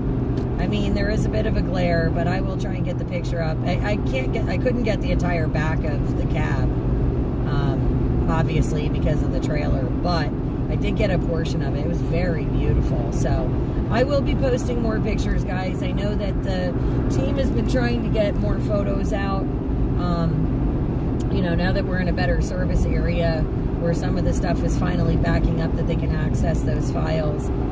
So I do know that they are trying to access some of those and get them up for you guys a little bit quicker while I'm on the road. But you're going to have to bear with us. I'm going to be cranking out, you know, content as quick as I can. Tomorrow may be a little bit of a lost day on social media, just because I will have a bunch of things to catch up at home, having been gone a week. But you know, I will get you guys content, and I am going to try and prioritize it and try and get like some of those missing pieces of footage when we were driving around, get them clipped out and get them up for you guys, because there are some things that are really, really important for you to see, that because of the area we were in, we didn't have service for the live stream, but the camera does record even when we're buffering and things like that. So I want to make sure that we're getting a lot of those clips out to you guys, because it's really important that you see what the actual truth is of the state of these locations in Western North Carolina. And we did travel quite an area, quite a large area of the devastation between Friday and Saturday, Shelby and I. And we covered, like I said, Old Fort to Lake Lure. We tried to go to Chimney Rock. Then we did Girton and Bat Cave and Swannanoa and the BT Reservoir and Spruce Pines and Burnsville and Asheville. So we did go through quite a few of those areas. Just kind of driving around, letting you guys see Black Mountain, of course.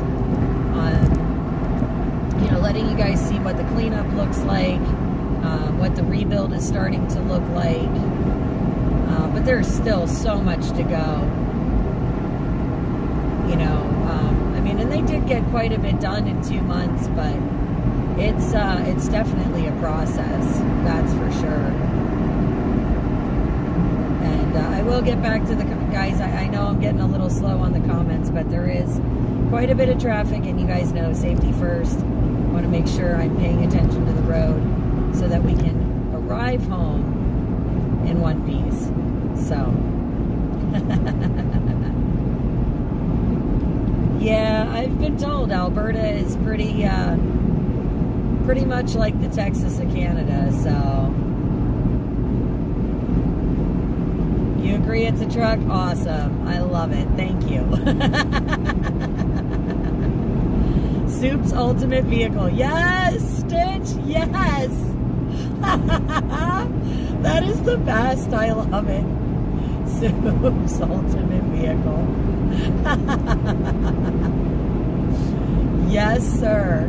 Oh, Stitch, just so you know, I did pull a third folder of photos earlier at one point today when we were stopped. They'll be in the Google Photos. If you get a chance to, pull them and move them around like we discussed earlier, that would be amazing. And I would appreciate it. Yeah, that's what I mean. Like, the Durango has the same body as the pickup truck, so I consider it a truck. That's just how it rolls.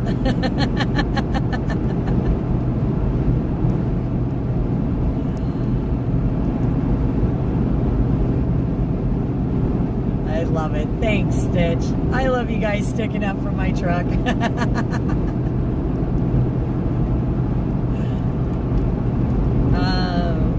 Let's see.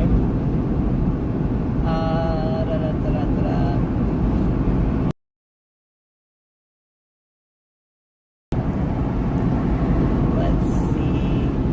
Trying to just go through. I'll need an RV, a Rio vehicle. You guys. I love it. Okay, cool. Good to know.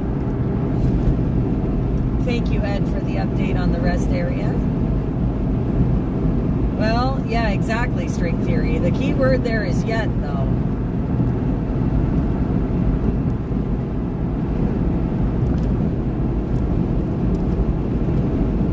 Oh, goodness.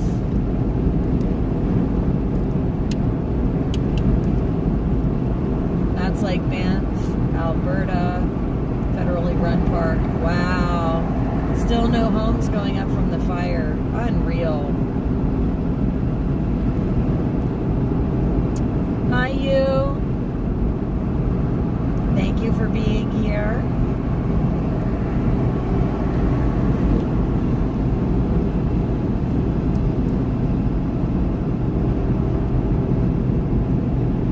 Yeah, I heard that a lot of those places that burned out were scheduled to be 15-minute cities. Same thing that happened in California.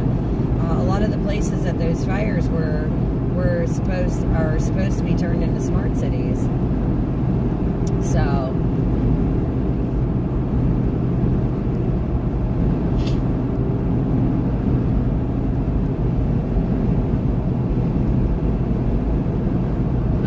both of those parks are mismanaged. Yep. Yeah, we should be able to make Bunker Hill. I'm thinking if I can, unless I absolutely have to. But I'm thinking we're going to try for Bunker Hill. That'll, be a good stretch. And hopefully, maybe one of the last ones that I'd have to make till I get home, because it's not too far of a ride from Bunker Hill back to my place. But yeah, we're going to try and give, I see the rest area 2 miles. Yeah, we're going to try and give Bunker Hill a run.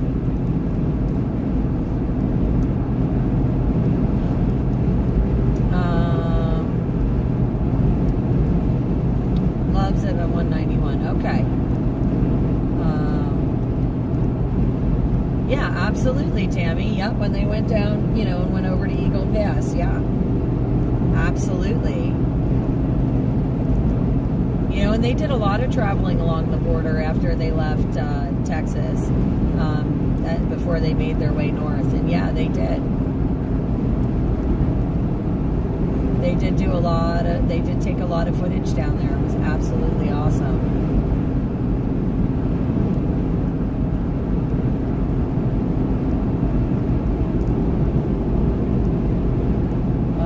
291, not 191. Okay. Yeah, I love Ron and Amanda. I am very, very grateful and blessed to call them friends. I mean, I remember watching Ron in the very beginning. And then when I finally got to meet him, it was just super cool. And him and Amanda are just awesome. I love them so much. They are definitely freedom family, and great patriots, amazing people. Hey, Derek and Goldie, good to see you guys again. Glad you're jumping in for a few minutes. Weather radar is not my friend. Rain showing before Hagerstown? Alright. Well, if it comes, it comes. Not much we can do about it.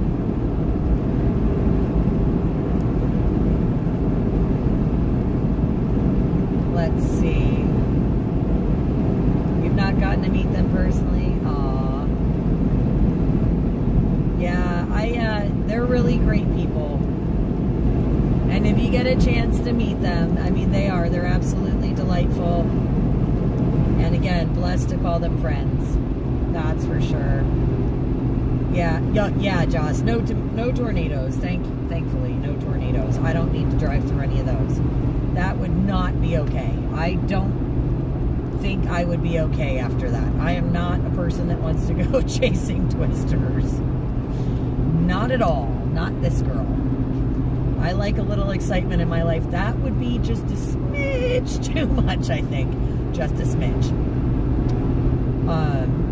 Yeah, I mean, I know I was kind of watching some of the crazy weather they were calling for this coming week before I left home. And, we've had some wild weather in the U.S. in the last month or so. And I mean wild weather. Just all over the place. Really unexpected stuff going on.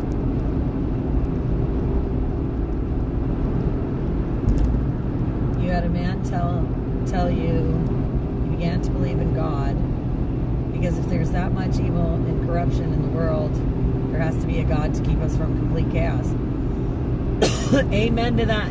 And that's funny that you say that, because that same conversation, I mean, I was talking about this hours ago, but the conversation that a couple of us had just the other day about the power of prayer and stuff, that was another thing that we talked about, was how a lot of people didn't necessarily start this journey thinking that they had this strong faith.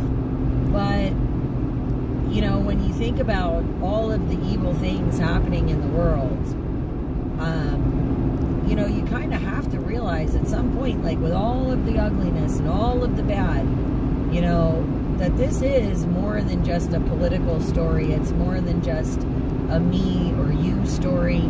This is really, truly, the definition of spiritual warfare. And I say that, because there are so many dark and evil forces in the world that really are working against us and as a whole, as humanity, not just one country or another. And when you watch everything that's going on, I mean, it's plain as day. When you really, really look at it, as take all your other stuff out, the me perspective, and you look at it from a much bigger picture. It's hard to deny. It's hard to ignore. Yeah, it's officially sunset. My maps changed dark. Hey, Dennis, what's going on? Tennessee's getting bad storms right now. Oh, man.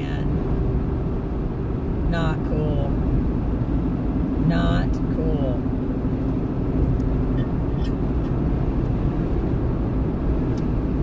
You've been through 4 tornadoes so far. Great way to spin dry your hair. Yeah, I don't want to find out. I just don't think that that's my jam. Minnesota's having a whiteout snowstorm? What? Wow. Okay. Way to go, March. Isn't it crazy? Like, all this weather is insane. I just find it hard to believe that this is supposed to be normal weather. Oh my gosh. I can't imagine 4 tornadoes. No, thank you. No, thank you. Although, I mean, I have been, you know, I've been through earthquakes before. I've been through, you know, some pretty wicked storms. But yeah, never have I been in a tornado. I really don't want to be. That's not an experience that's on the bucket list. And I always feel bad for people who have to deal with that stuff because it's scary to have to do that. And, you know, I wouldn't want to. I know I would not want to live through those things or, like, live in Tornado Alley up there in, like, Oklahoma, Kansas, Oklahoma.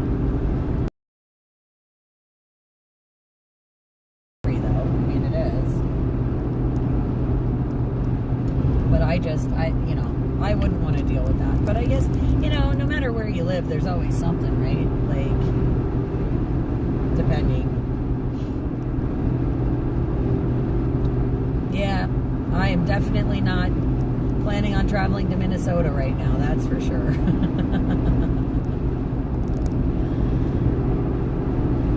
Let's see. No weather in space. String, how did I know that was you without even looking at who wrote that comment? I love it. I love it, String. I love it. Cloudy and 30 degrees in Buffalo? Wow. It's 60 here. It's still 60 degrees in Virginia, so I'm okay with that.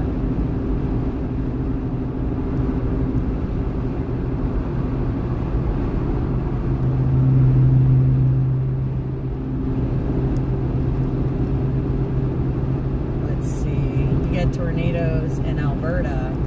Oh, wow. I guess I never really thought about tornadoes in Canada, but I guess it could happen there. You know, that just goes to show you how ignorant Americans can be, right? Like, never thought of Alberta having tornadoes. Like, I don't know. I just didn't think that was a thing, but you drove close to a tornado before? Yeah, that's not something I really want to do, but again, you know, hats off to all of you that have been near one or drove near one or been in one. Oh my gosh.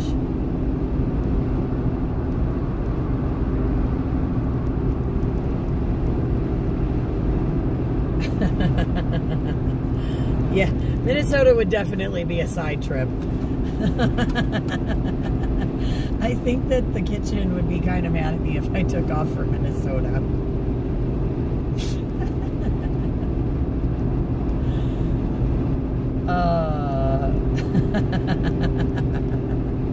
Yeah, Minnesota with Tim Waltz, no thanks.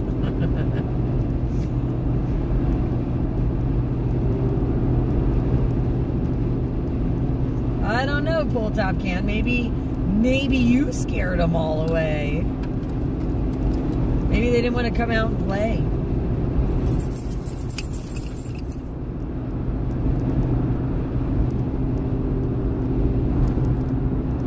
Your nav system won't go there.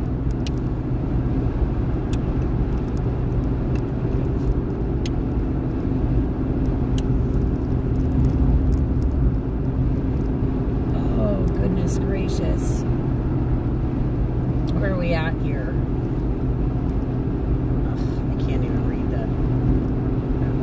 So 242 over 4. Just so you guys have an idea.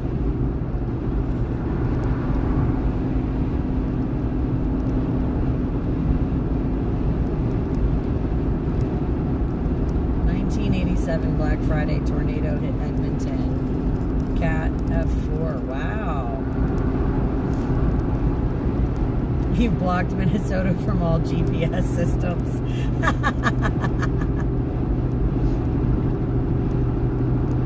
Nice. Very nice.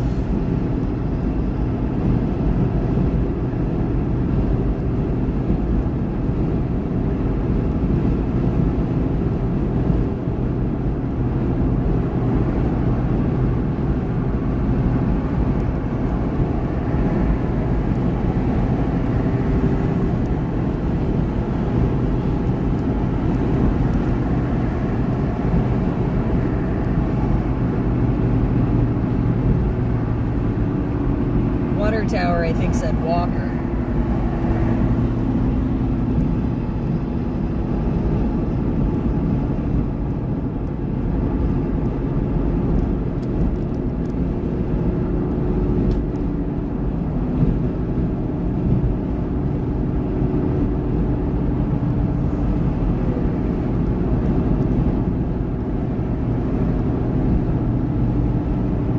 Let's see.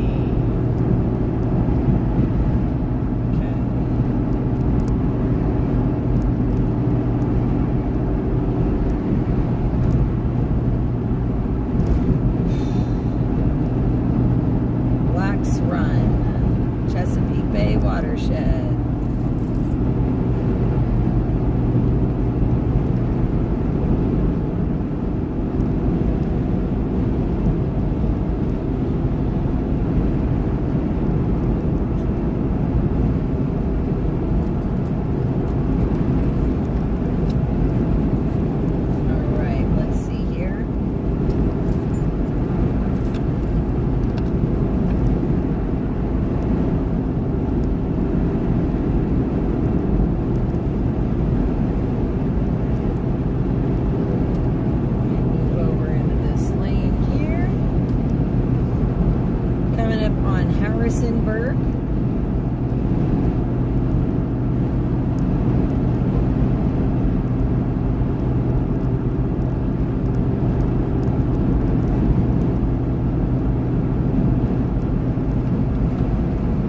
Expecting a big snowstorm, but so far not. Okay. Holy mackerel, that's a lot of snow in Alberta. I want to visit Alberta, but I don't like snow.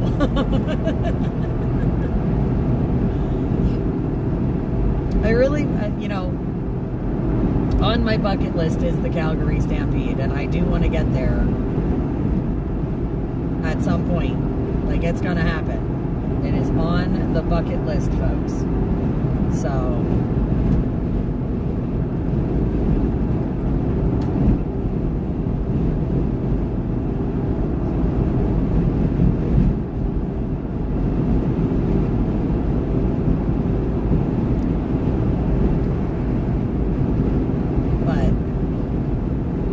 just don't really want to be in Calgary or in Alberta when there's like all kinds of snow. Just don't do the cold that well. I mean, I am better about it than recent years, but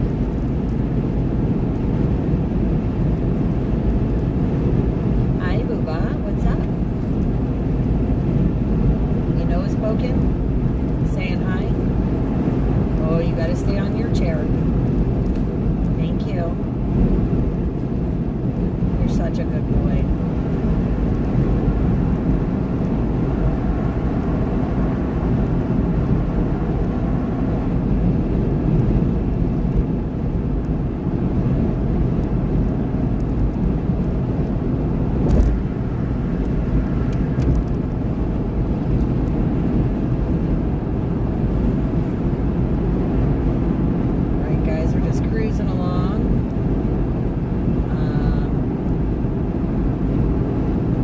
Marker 248. 2:48.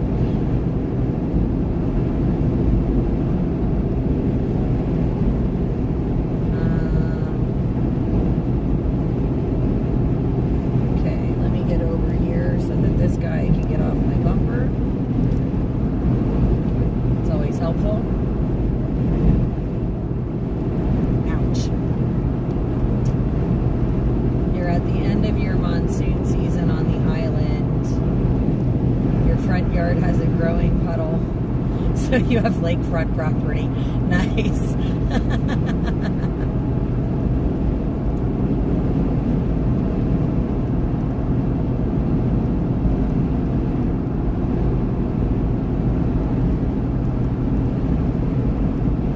Very nice.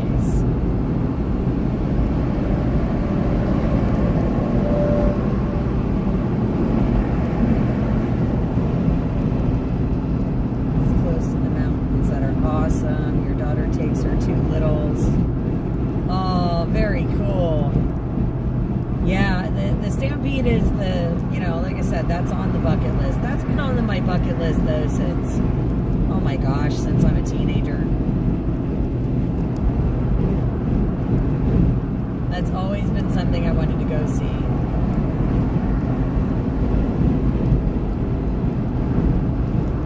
I just have to make sure I can afford to take off work for a month, because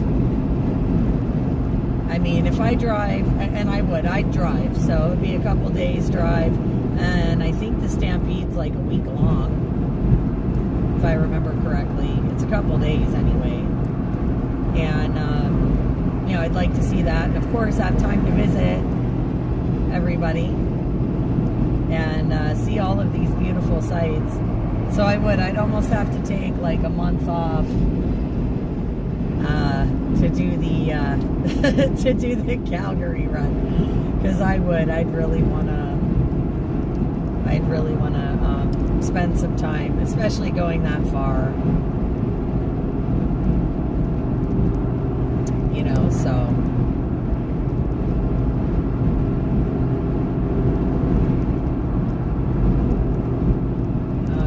Bunker Hills 323. Okay. Good to know. Good to know. 10 days? Yeah, I was gonna say, I know it's a week long. Or at least that. So it was pretty sure it was an extended time for the Stampede, and again, I'd love to see the whole thing. I think I'd have a blast.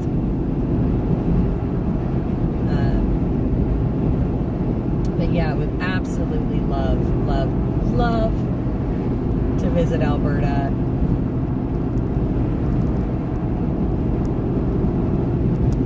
I really want to do it when it's warm. That's all.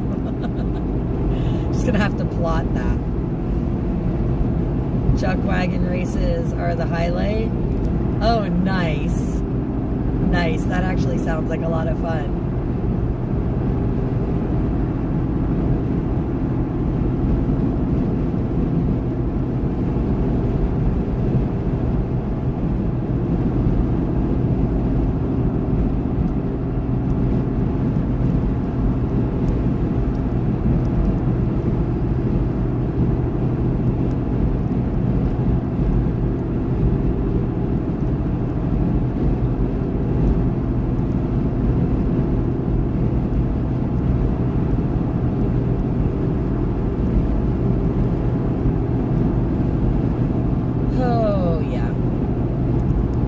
Would I ride a mechanical bull? I've already tried that in my lifetime. I didn't last very long.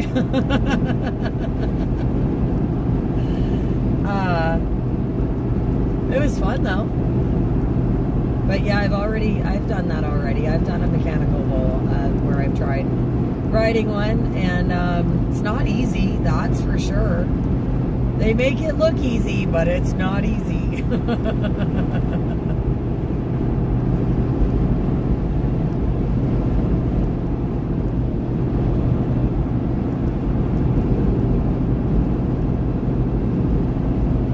But would I do it again? Maybe. Why not? Be kind of fun.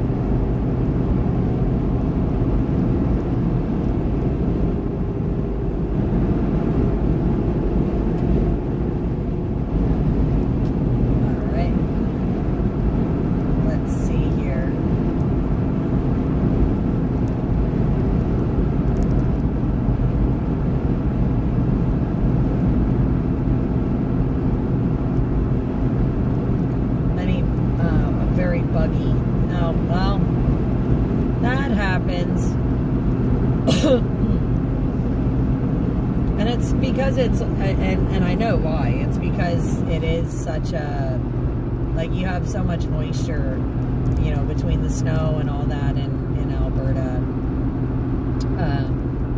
that it gets kind of like marshy, sort of, I would imagine. Definitely muddy. Hi, baby. I'm sorry. I didn't mean to disturb you. I didn't mean to disturb you. I bumped him in his head. I didn't realize his head was laying on the CB. So,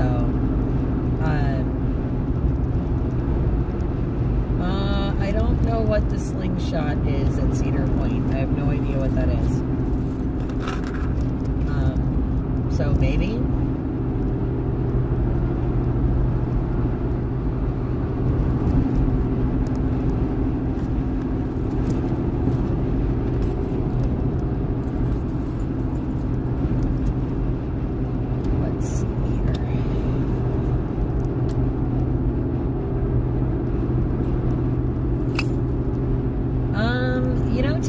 Kind of young when I did it. I was like, how old was I was in my early 20s, I think, when I tried riding the mechanical bull. So as far as bruises and stuff, I don't remember any of that. I don't remember. I mean, if I did, I mean, I probably did, but I don't remember. It's been a hot minute since I've done something like that.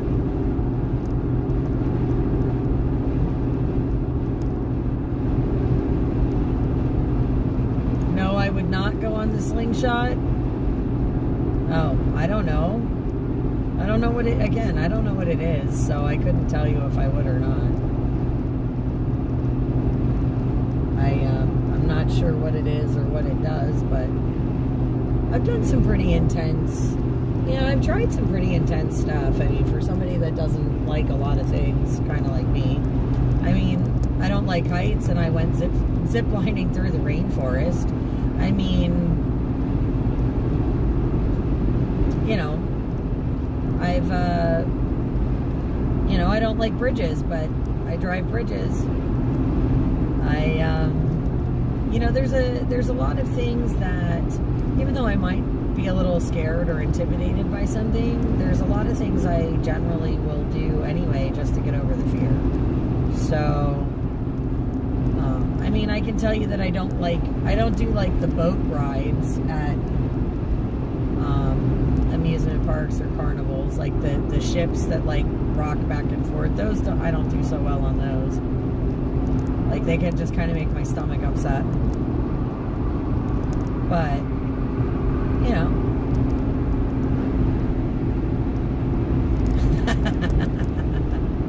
Tammy, that's cute.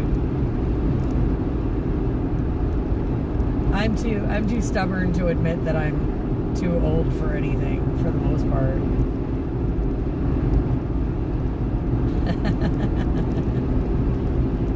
Oh, it's a roller coaster? Oh, well. Yeah, I like roller coasters. I actually really love roller coasters. As funny as that sounds. I really love roller coasters. They scare the living crap out of me sometimes, but I love them. You know, and I've done some pretty crazy coasters. So, for somebody who doesn't like heights. It's a chair with a huge rubber bands that sling you straight up into the air at high speeds. Oh,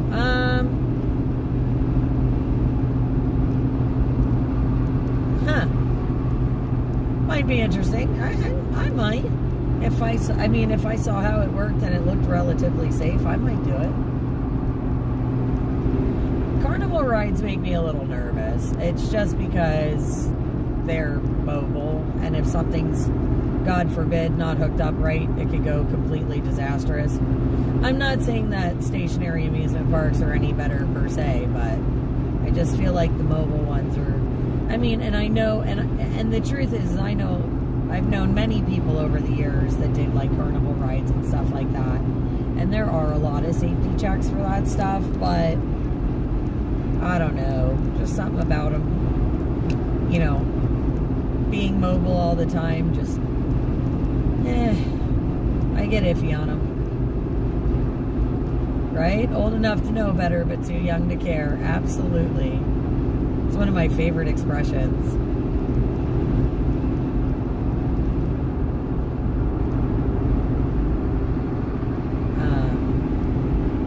Let's see. Sometimes we aren't given a choice. That was the last ride I ever did. My sister-in-law. Both turned green. And now,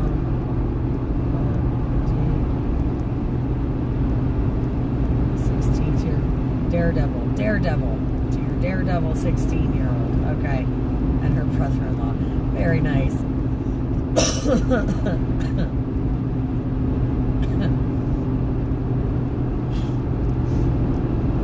Roller coasters and amusement park rides. Oh, I love amusement parks, guys. I love them. I mean, I really do.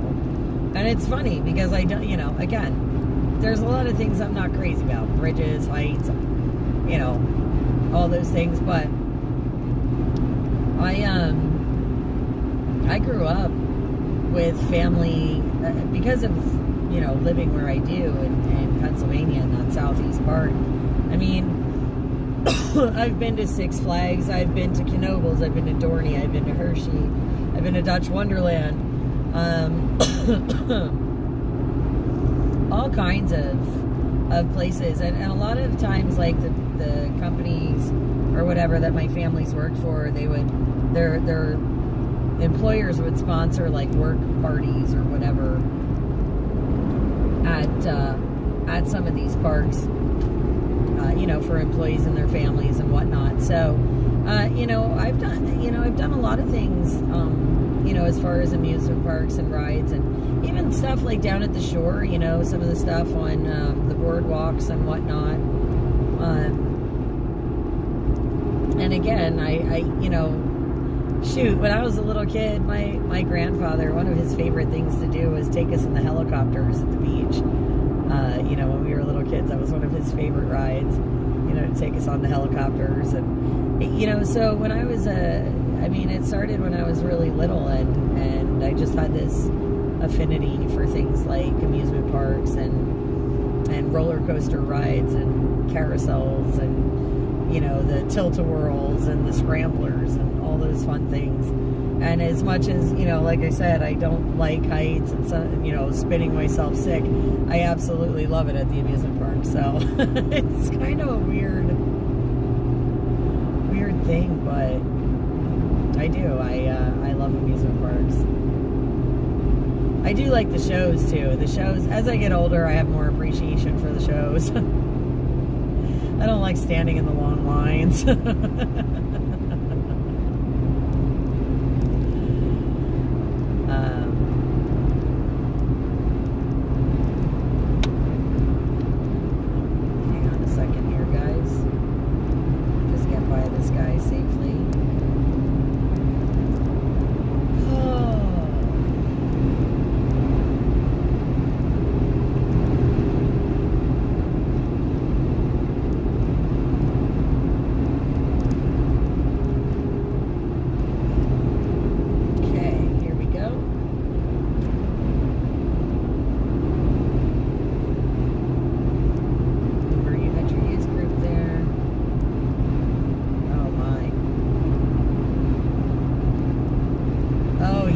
At amusement parks is good too. That's always fun. That's where you get all the good junk food.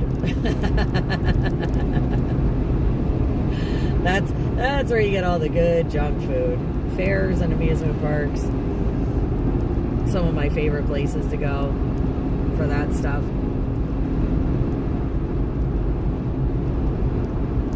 Oh yes, Dollywood. And that was so much fun. That when I went there with Ryan, oh my gosh, it was my first time to Dollywood, and how awesome for me to go with another person that I had been following online for like a while, and then got to know in real life. Ryan, also known as Lady MAGA USA, and that was just so cool. Spending the day at Dollywood together and just having a great time, going on rides. It was amazing. That's one of my favorite kind of like personal memories, was spending that time with Ryan, and you know, again, being able to meet someone that I had followed for a while online, and I have great respect for. And I really do. I have a huge respect for Ryan and what he does, and his viewpoints. He's just an amazing human being. And Dollywood that was really, really great. We actually have pictures up on the SoupMamaOfficial page. What was that, 2 years ago? Yeah, 2 years ago in the, what was it, September. I think it was late September. When we went, because it was in between the Tennessee rally and the rally in the Valley the first year. So yeah, it would have been like 3, oh my gosh, 2 years ago, 3, I don't remember. Oh man, but it is on the SoupMamaOfficial page. It is. Was it 2022? Yeah, 2022. So it would have been like September, the last weekend, or like that last week of September 2022, I think, is when Ryan and I went. And what's really cool is the sister park to Dollywood is actually in Missouri. And that's Silver Dollar City. And that's a sister park to Dollywood. Which is actually really cool. Been there once when I was younger, when I was a teen.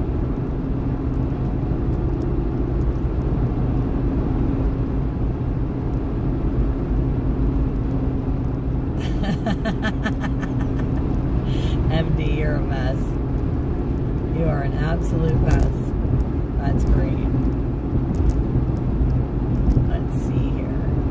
We're at exit 269 right now, guys. Exit 269.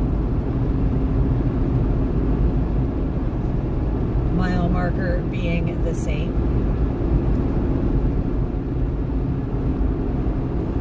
And again, still going northbound on 81.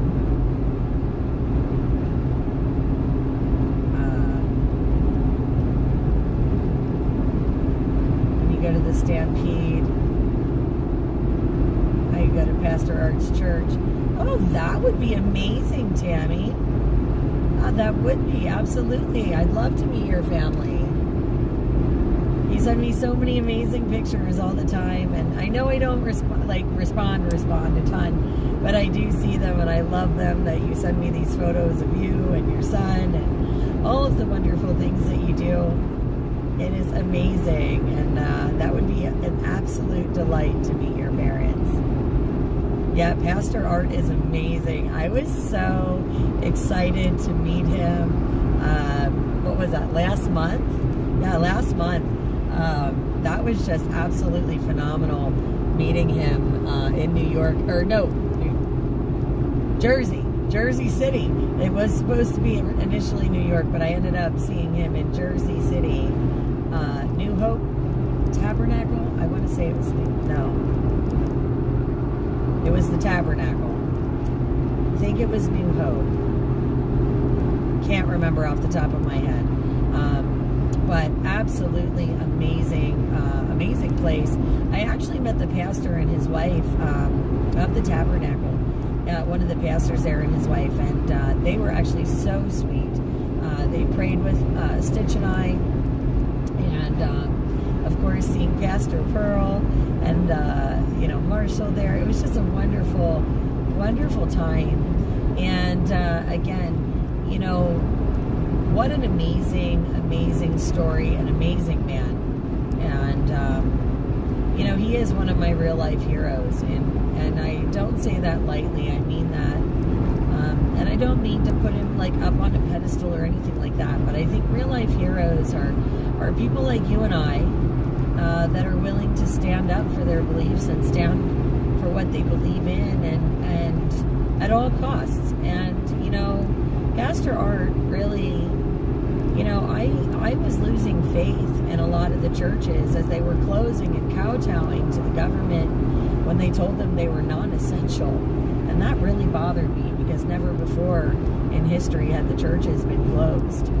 And it upset me, because in my eyes, the church is a place for you to go when the world is upside down and scary and crazy. The church is a place of refuge. The church is supposed to welcome you with open arms. The church has always been one to tend to the sick and the needy. And when we had COVID and the pastors were closing their churches, I could not understand it for the life of me. And I thought, what cowards. And I really got upset. And I stopped going to church. I stopped supporting places that closed or didn't stay open for their congregations, because it really did. It shook my faith. All of these people, and it really made me see, really opened my eyes to how very corrupt to the core this system truly is. And there's supposed to be, you talk about supposed to be separation of church and state, and you can see how that miserably failed in that instance, where there was no separation of church and state, where the state, just dictated to the church, and the church bowed. And that's just, to me, that was like unforgivable, right? Because you're supposed to answer to God. As a Christian, you're supposed to answer to God, right? And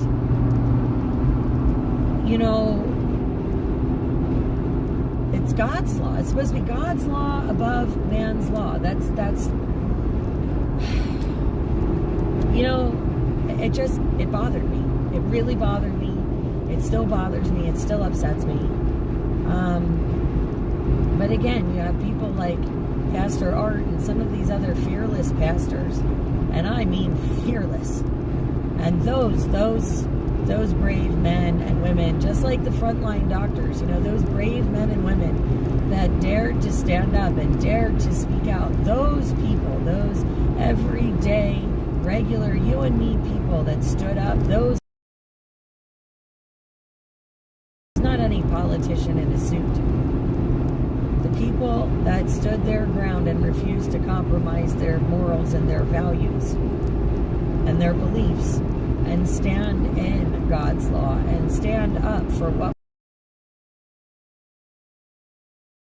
I want to be on their team. I want to be with those people. And if that means that, we all go to jail for violating man's law while upholding God's, so be it. I want them on my team. I want to aspire to be like them. I want to be fearless in the face of my enemies. I want to know that if God calls and says that I need to stand in my faith, that I'm going to be able to stand in my faith. And I want to surround myself with people that are willing to do the same, that are going to help me stand my ground and help inspire me to stand firm.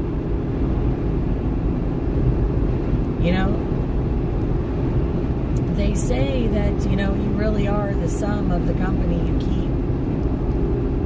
And that you should be very careful of the company you keep because of that. And if that's the case, then I want to find those people, those brave people, those that are willing to stand. And I want to make them the company that I keep. Because, again, if that becomes, pretty much who you are, company you keep, I want to aspire to be them, something better than myself. So that's just me. I mean, again, and then I know, like churches aren't necessarily a building, right? Like that's not a church per se. It's not the building, it's the people. That's what makes church.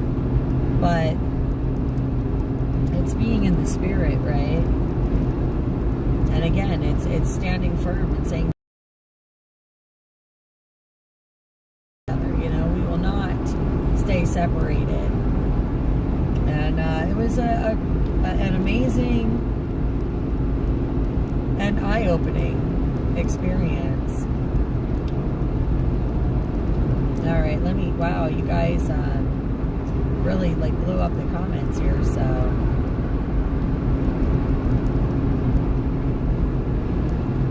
There are a lot of amusement parks in the United States. You'd have to be here a long time.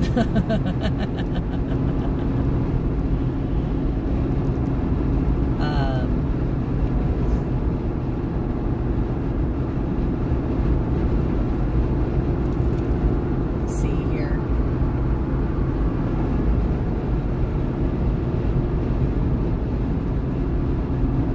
Hey, Kentucky.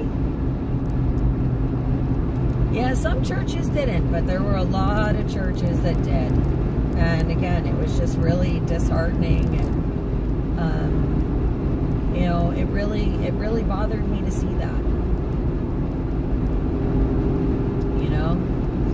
And Pastor Art, he was an amazing human being, telling, ordering the RCMP out of his church. I mean, that takes some guts. And I'm here for it. I'm here for it. And, like I said, he is an amazing inspiration. And I aspire to be, to be able to be like him in that, he does stand tall and strong in his faith. And, there's something to be said for that.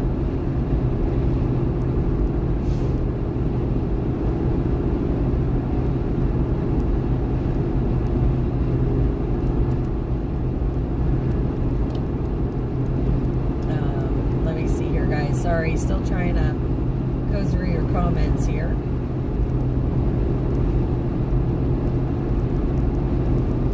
Oh man, you guys trying to spell out things phonetically is killing me. My brain's like, what is this?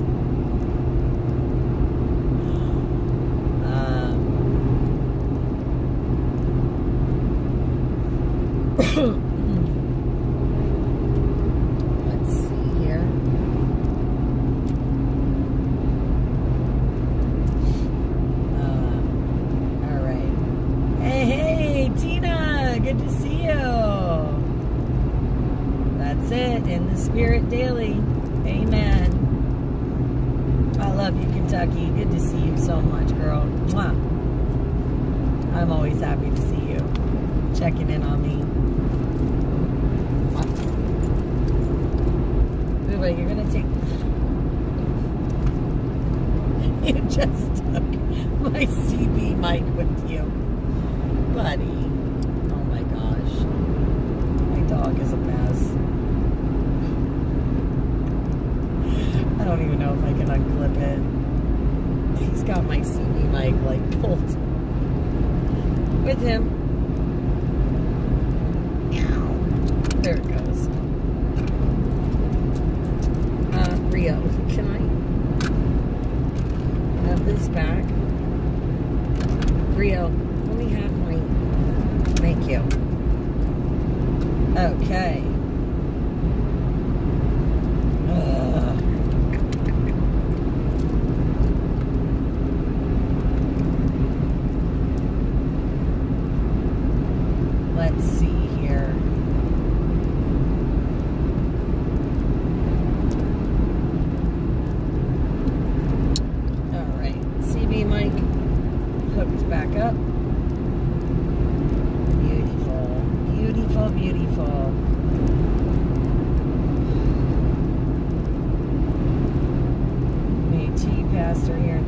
stage protest.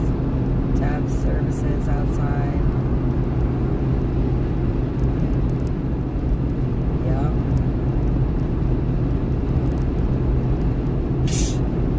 Hooked on phonics.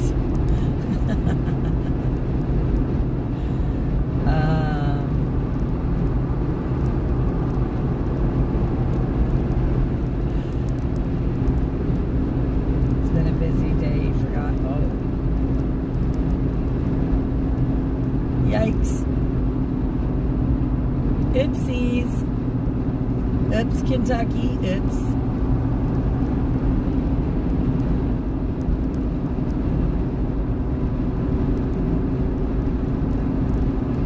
Now you'll know for next time.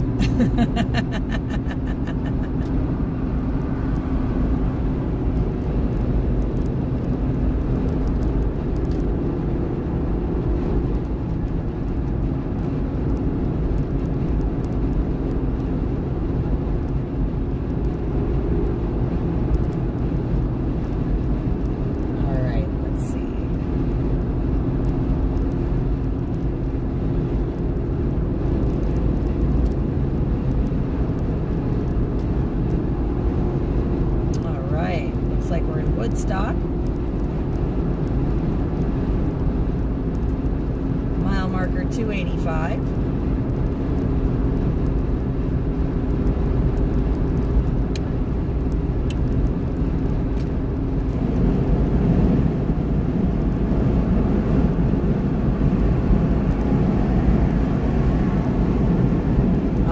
Thanks, Derek and Goldie.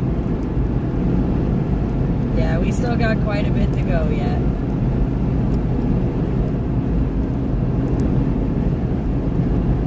But I feel like we're making good time.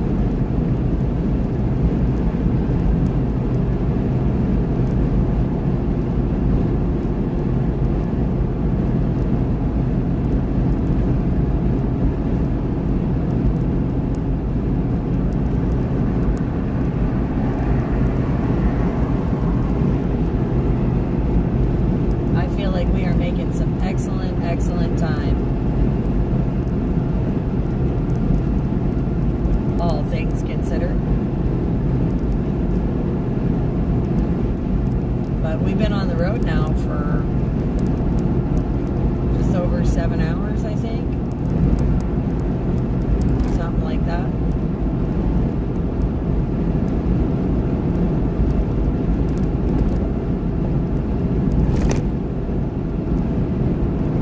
I just think it's wild they waited till you got to the checkout. That's funny.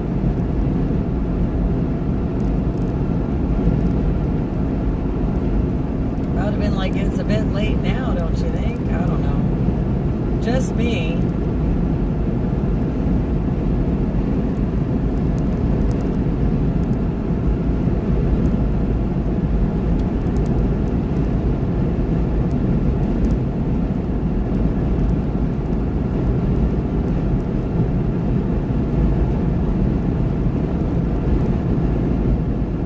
About 207 miles till I hit my front door. Woo woo. It's a good feeling. We're getting closer. We're getting closer, folks. We're getting closer.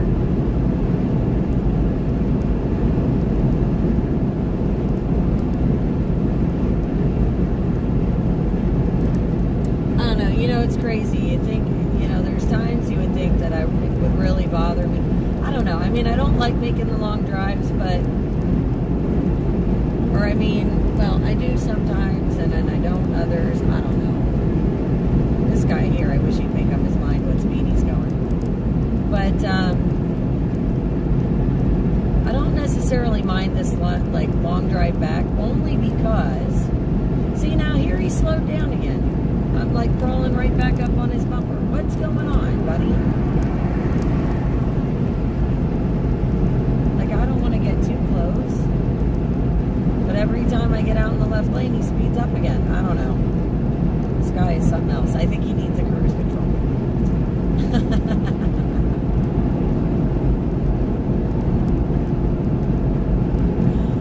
Oh, Lord.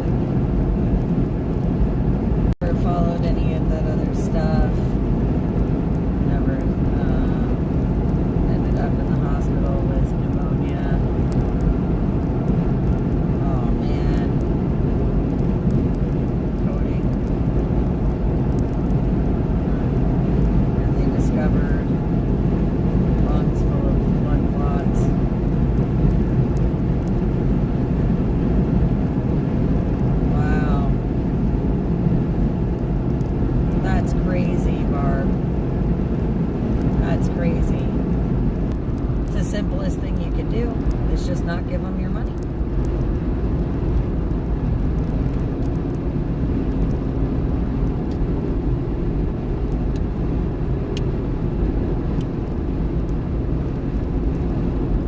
But I know sometimes that's easier said than done.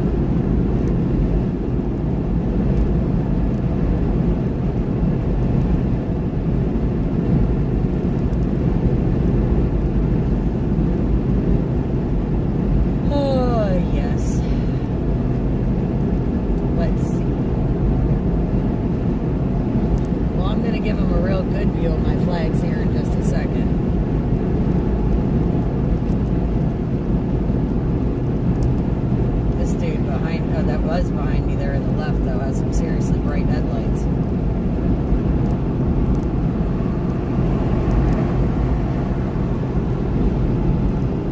Ugh.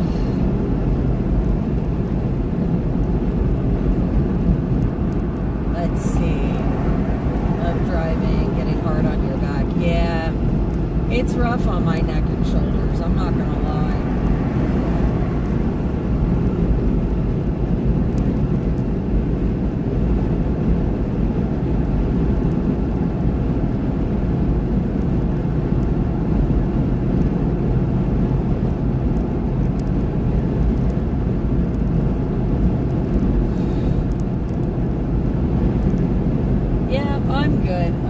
I'm actually stretching my lower back.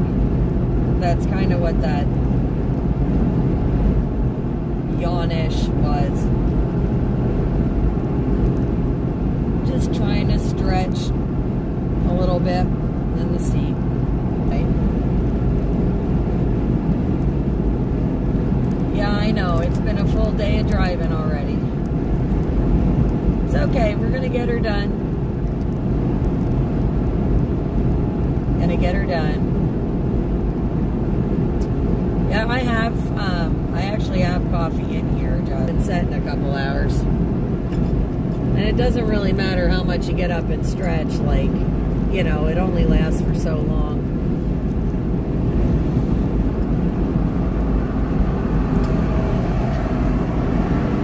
And I just, you know, I drove around North Carolina like 5 hours both Friday and Saturday. You know, and you got to remember, like I said, I let out Monday night to go from southeast Pennsylvania to northwest Pennsylvania. And from there down to North Carolina, and it took us 12 hours to get through West Virginia. That's a whole other story. And, you know, we ran some pretty long days as we were traveling down, me and Randy, with the hay.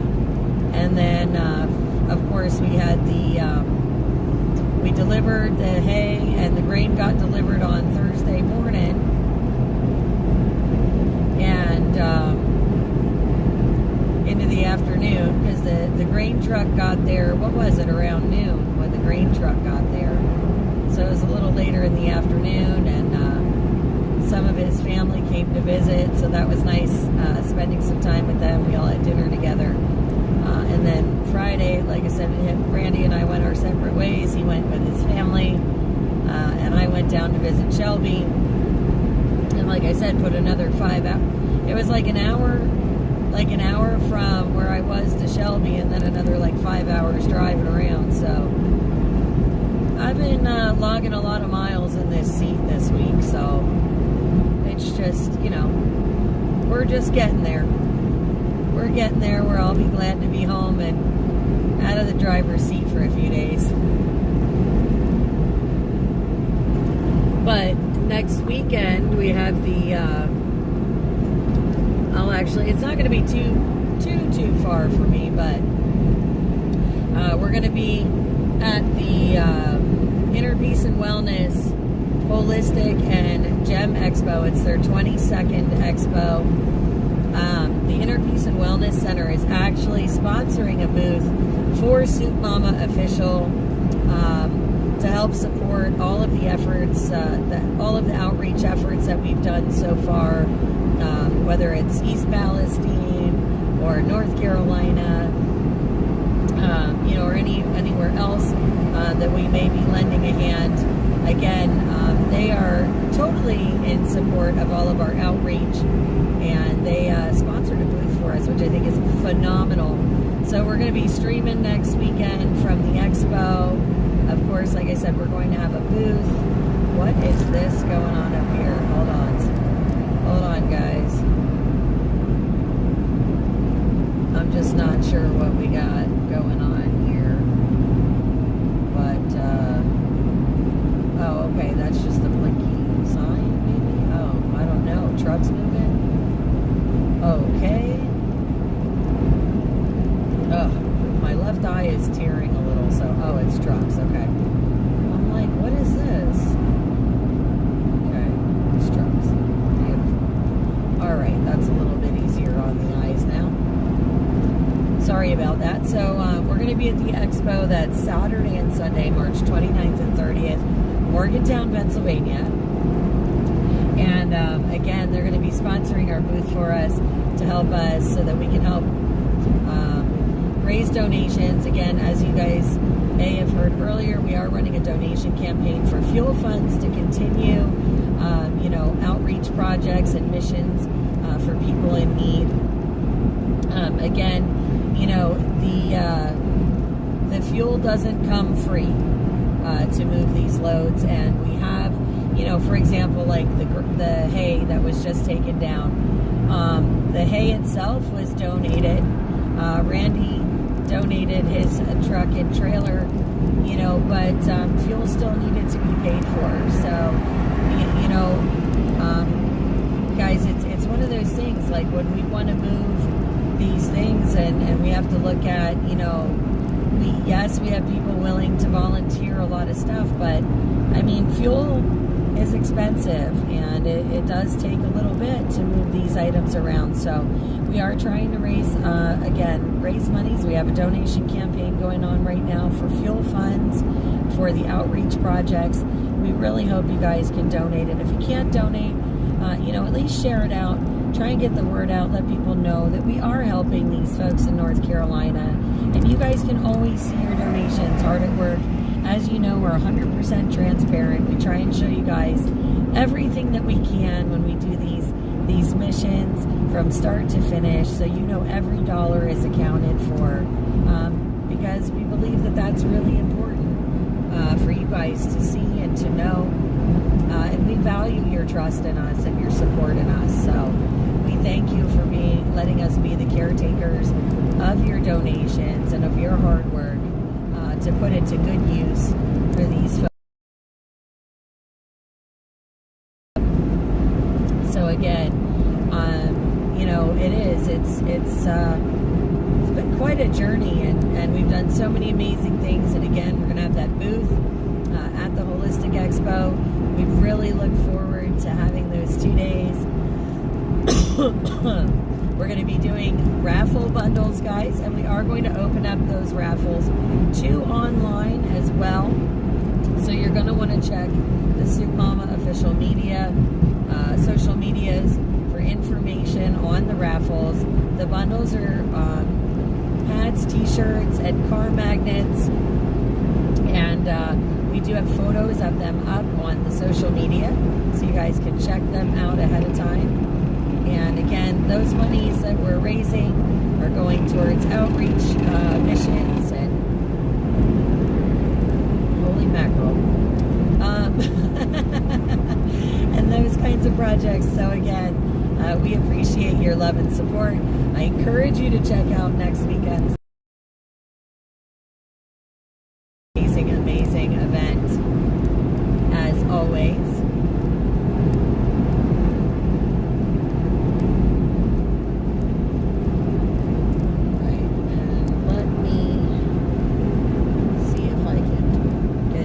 Safely here, out of that guy's way.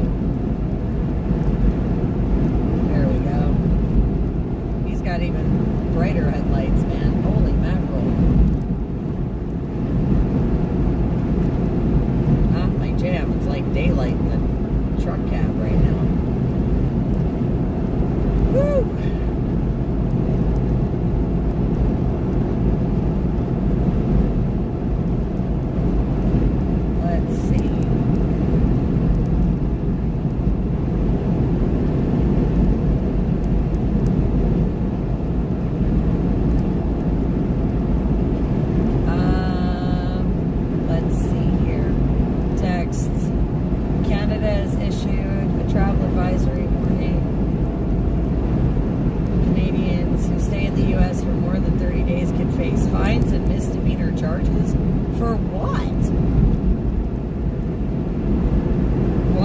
get a fine for visiting the U.S. for longer than 30 days? That doesn't make sense.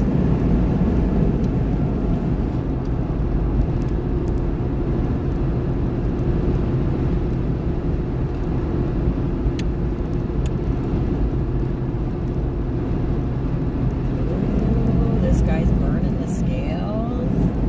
Boy. He's skipping the scales. I don't know. It said they were open. I'm surprised. I was kind of hoping he'd get into the scales because his headlights are bright. What in the Hannah Montana, dude? Like, really? I need your headlights to go away. You're hurting my eyes. Oh, this is fun. Sure. No problem. No problem. I'm not doing it. You can go past me with those bright freaking headlights, dude. Like, for real. I appreciate it. Thank you. Thank you, sir. That's much easier on my eyeballs. Mile marker 305. 305 was the mile marker. I have like spots in my eyes from those headlights coming off my side view mirror. Oh my gosh. No, I have my keys this time, thank you. I know where they are.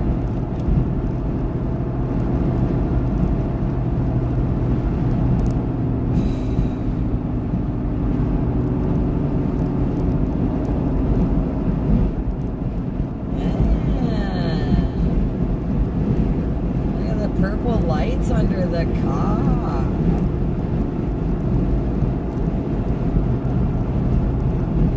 Oh. Since tomorrow never comes, it's always the same next day. Well, there you go, string. Whoa. Oh, okay.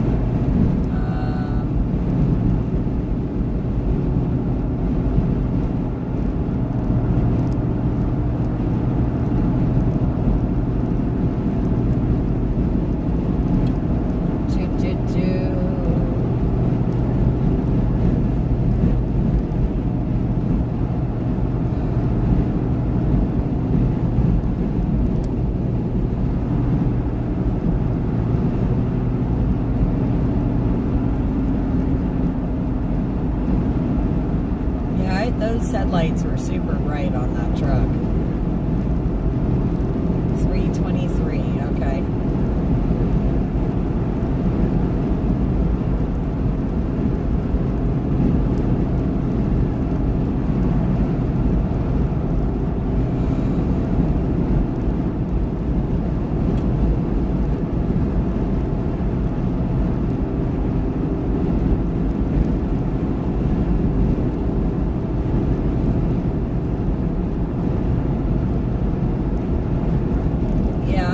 If they were high beams or if they were just really bright lumens. You know what I mean? Like where they just got a higher... There are some guys that do that. They get brighter headlights than what they're supposed to. Like a higher lumen. Because those were pretty god-awful. But who knows? You're right. He could have had, not realized his high beams were on. I don't know. But they were pretty killer.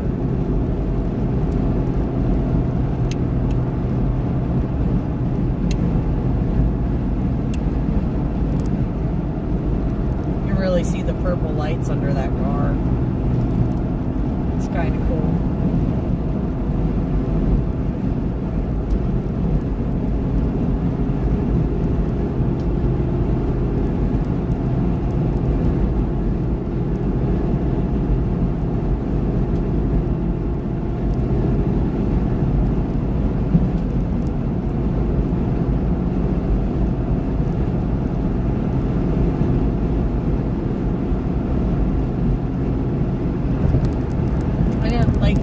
so cool, but it's not legal in all states.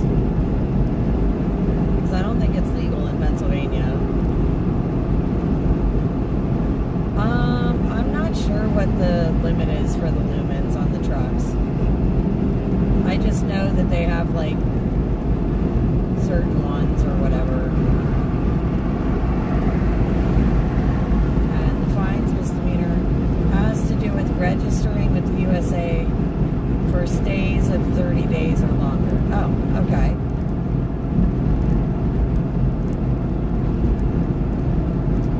Alright, so I guess if they don't file the proper paperwork to stay in the United States past 30 days, then they can get their fingers in trouble. Their little penny smacked. That seems about right.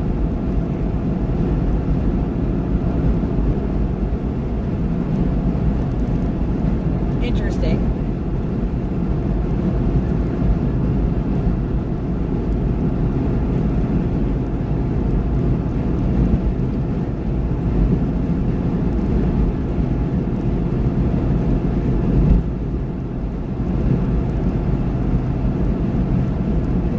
I'll have to check into that and see what that's all about.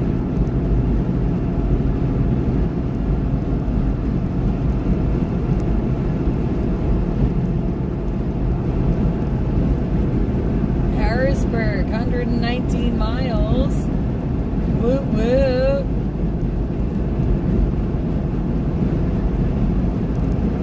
That's cool. I'm excited about that.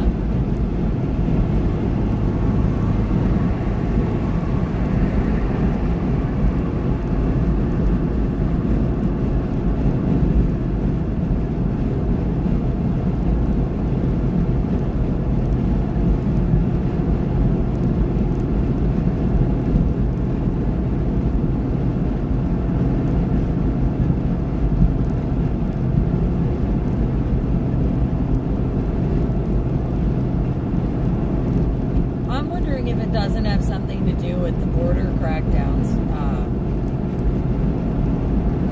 between Canada and the U.S., just with, with all the tensions and stuff, so to speak, rising, especially, over, the fentanyl over the border.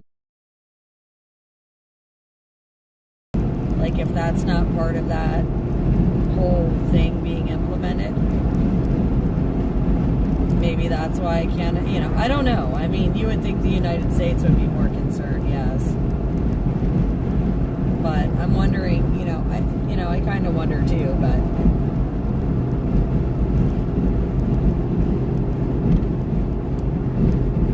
Canadian winter visitors, they're limited to a 4-month maximum rental time visit there. Yeah, I thought it was like up to 6 months or something, or I don't know. I could be wrong.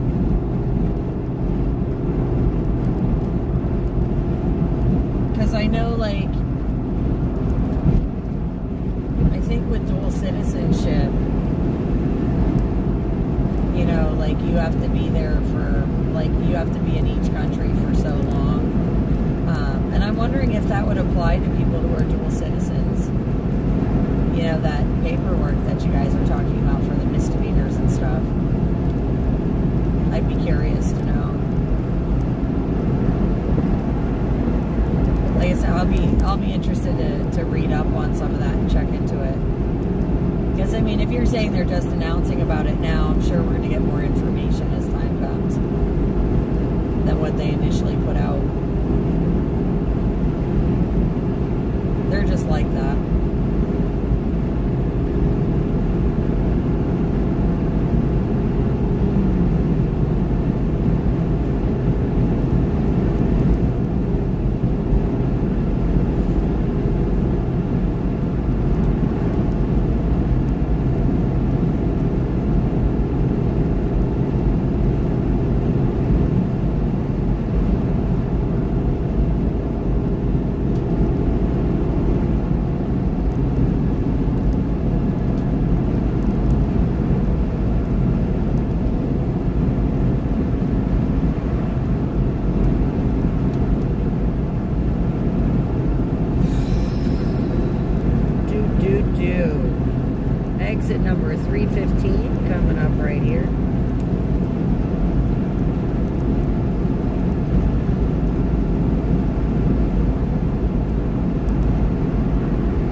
wheel for about 8 hours. And I've been driving pretty steady this whole week, so it's been a lot of time behind the wheel. Just, it's a lot without a radio. And and I love you guys keeping me company, but it's tough. It's not an easy thing to do, to drive like this, and especially for this many hours. So we're coming up on, that was mile marker 320 we just passed, so not too much further here.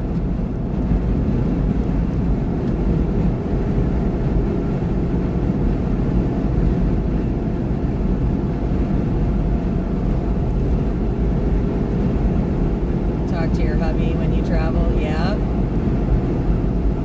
Sometimes, I used to call people on the phone when I was driving and talk to them on my headset. But live streaming makes that difficult. So, it's kind of one or the other, and we want you guys to come along on these journeys, and we want you guys to be inspired, by what's going on around you and the people and the groups that are working towards the betterment of our world. And,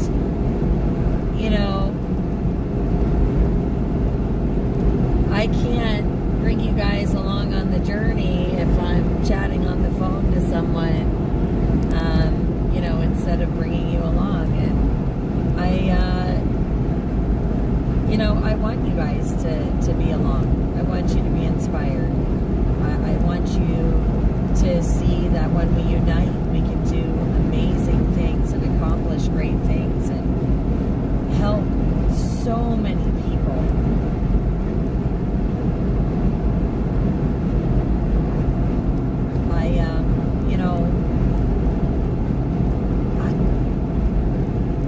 I want you guys, to have hope too, right? For a better world. So then I hope to bring you along for that, and I hope to help inspire you for that. So, yeah, that cross is beautiful.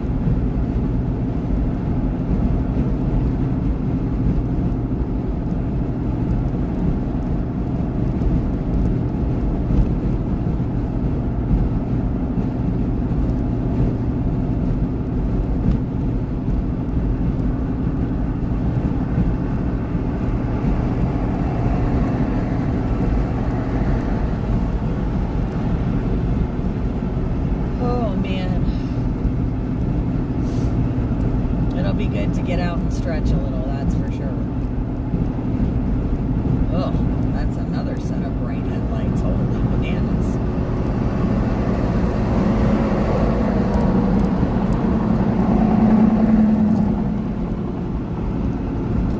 It's okay.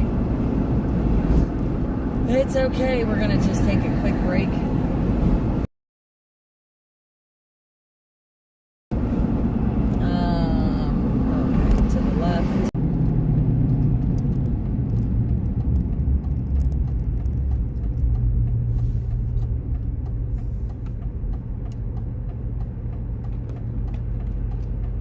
What do you call an old snowman? A glass of water.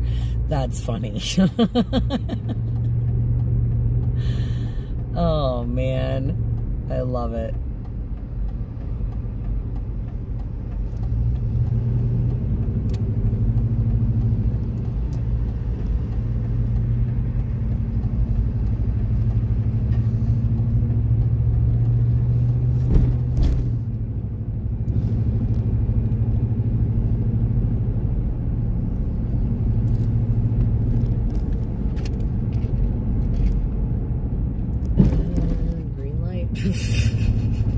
Just making sure, because well, you know.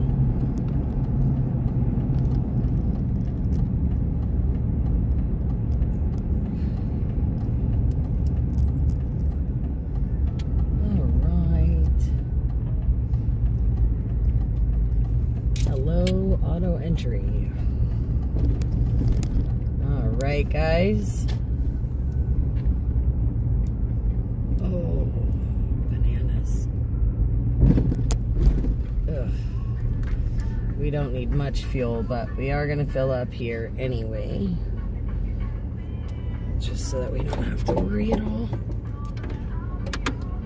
All right, so let's see. Put the windows down a little for this guy. All right. And we'll flip you guys around so you have Rio Cam. And I am going to run in. I'm going to take the comments with me. I'm going to run in and let me just check my coffee level here. Oh, we're still pretty full. Okay, beautiful.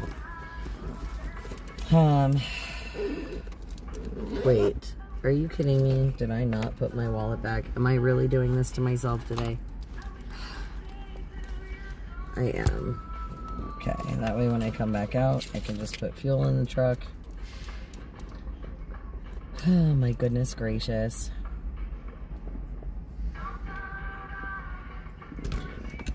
All right.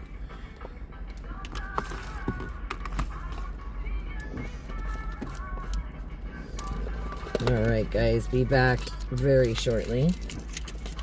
Oh, I'll leave the comments in here. It'll be fine for a minute. Rio, you stay.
Are you showing everybody your pretty self? Are you?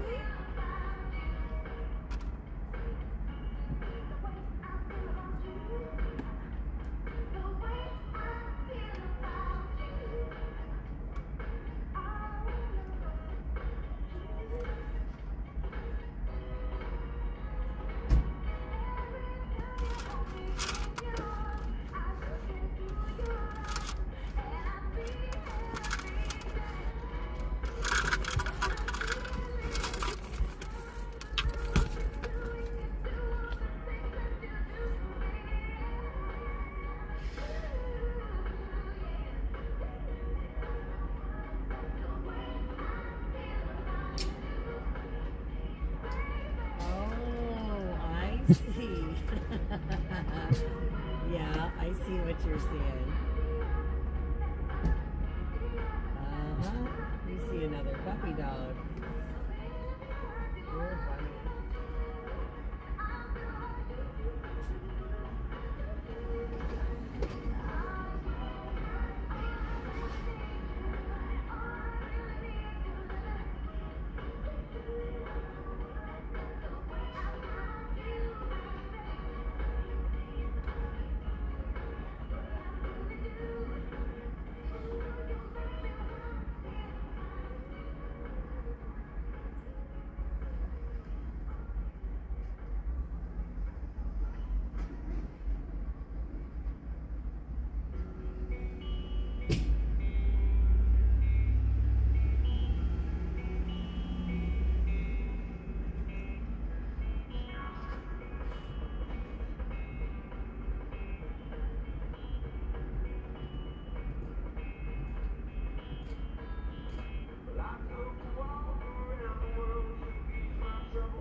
Yeah, Mommy's gonna take you for a walk in just a second.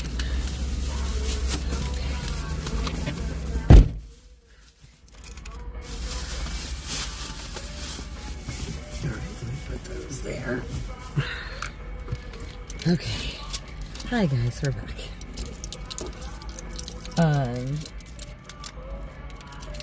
Let's see. He is a beautiful dog, isn't he? He's a super sweetheart. You like me? I don't want you to bother me. Alright, let's go take you over towards the grass. What do you think? Should we take you to the grass? Yeah?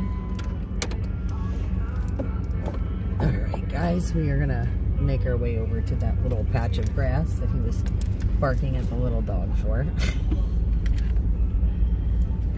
And let him do his thing.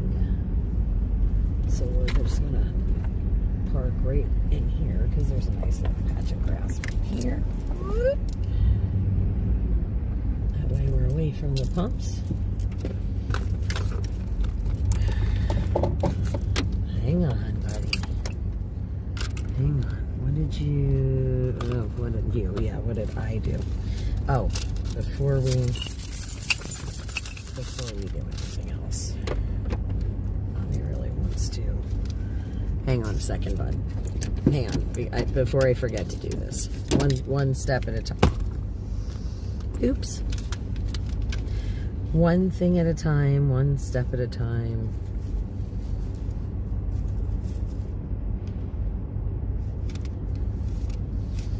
Oh, for pity's sakes. So I don't forget what I'm doing. Okay. Let me do this. Let me do this. Let me do this. Let me do this. Let me do this. Okay. And then we're going to pop this back up in there. Bananas. I'm a mess, guys. I'm a mess. Okay.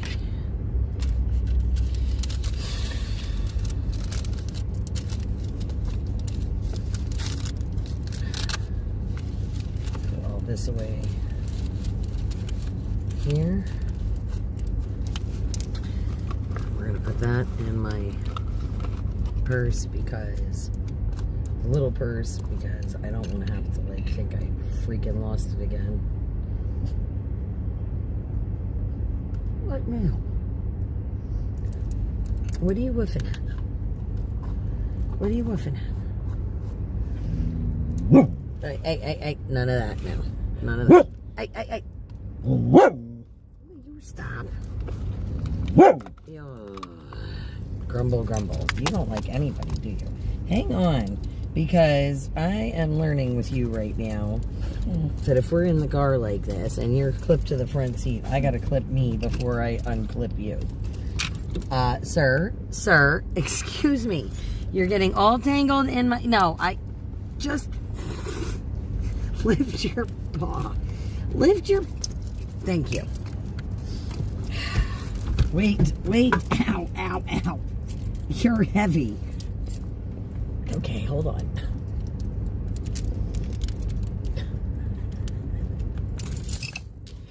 All right, we'll be right back, folks.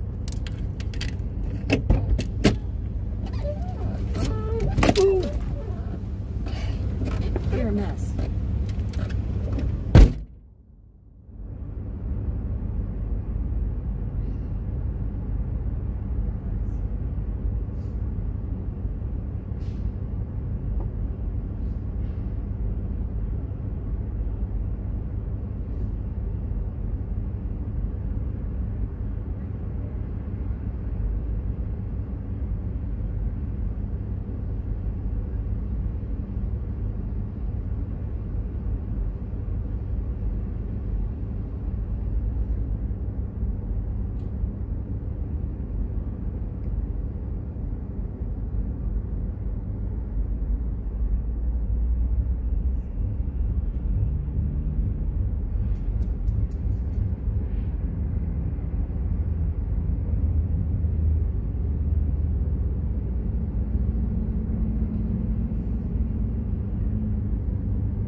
Okay, well, I guess I better put them back on the floor. I think I right now. Put up. Okay. Come on. Good boy. All right, hang on. Mommy's got to clip. Wait, Mommy's got to clip you first. Come here.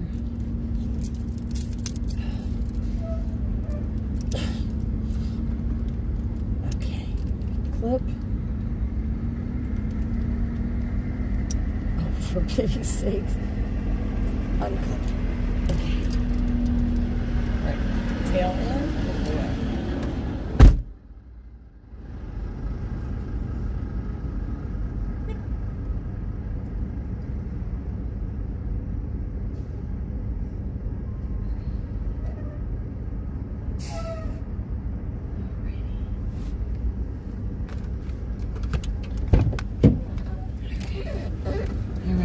Watch out.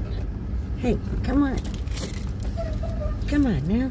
What are you doing? What are you doing? Excuse me. Excuse me. Alright, let me just make sure we're still set on this EV correctly. We are. Beautiful. Oh, oops, I guess I should probably turn the map light off. That's probably beneficial. Okay, let's see. Just going, gonna quick go through comments here.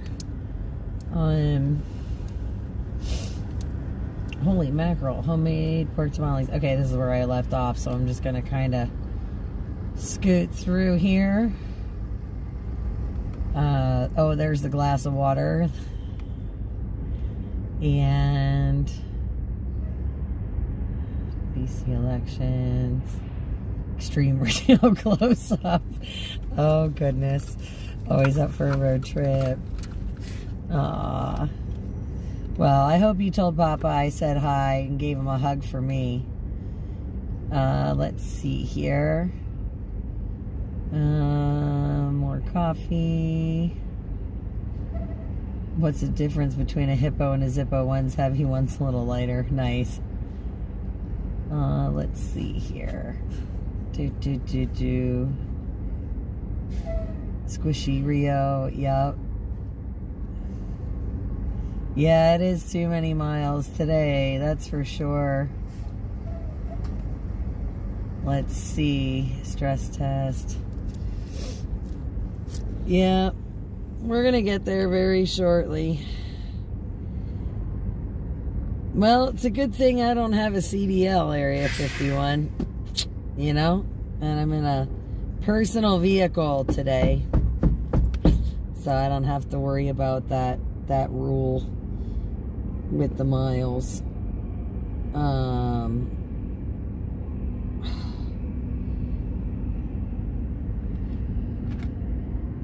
I just need to like stretch a little bit here. Don't mind me, I'm just stretching my lower back and my arm in the chair. Because it feels good for a minute to stretch out the shoulders and the arms. Oh, holy bananas. Yeah, this is it's a little bit of a long day for me, but it's alright. It's alright. We're going to get it done. I might run out of coffee before we get home, but... Or at least hot coffee. I think I have one of my espresso shot cans. Actually, I know I have one. Let me find it.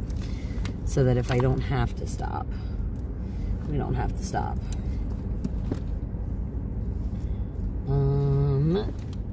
That's a soda. I don't really want the soda. Aha! A Black Rifle. So I do have one. I think I might have two, but I definitely have one. So we're going to tuck that on the top of my purse. In case. Alright, let me see. What else got shoved around here? Okay, I've got some crackers there. That's the gimbal. We want to tuck that back underneath there so the dog doesn't smash it. Coffee in the purse. Alright, guys. Let's see. Alright, let's see. What do we have going on here? We got 171 miles to go. About 2 hours and 42 minutes. So, estimated time home just after midnight. Let's see.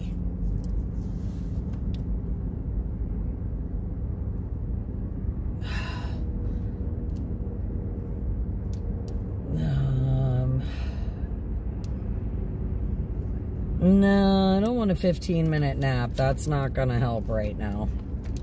Because a 15-minute nap will never be a 15-minute nap. And I kind of know that about myself, which is really not awesome. But the truth is that I used to work third shift, so I am going to be okay. Because I usually get a second wind very, very shortly. It's just a matter of it kicking in. Yeah. But this used to be my wake-up time when I was working third shift, so it's always kind of like a weird time of day for me.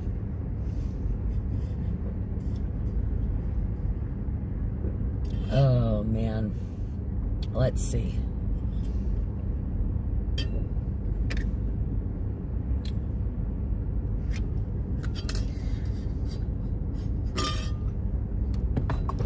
All right, guys. We need to get this show on the road. I want to go home. I think I'm there. I want to go home. I definitely want to go home and take a shower, that's for sure. Wash my hair and scrub, and oh, it'll feel wonderful. And to sleep in my own bed, that's going to be awesome. Of course, I still have to get up early tomorrow, so it's still going to be an early day. So another late night, early morning. Because like I said, tomorrow, once I get home, I've got to get all of my business stuff back in order and everything after being gone for a week, and take care of everything, any messes my cats have made in the meantime. So this should be fun. So like I said, tomorrow is going to be a crazy day for me at home. You work third shift while the kids were in school? Yeah. That's how I did it. When my kids were young, I worked third shift.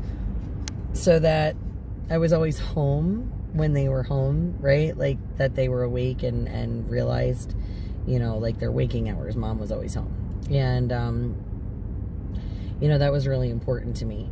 And I worked third shift for such a long time that there's just some weird things that, like weird habits and things that I've noticed that kind of just stuck with me. Like I still get tired in the middle of the day. 3:30 in the morning is like that weird time of night too. It's like that drag time, but if I can make it through between like 3 and 4 a.m., I get another wind and I'm good.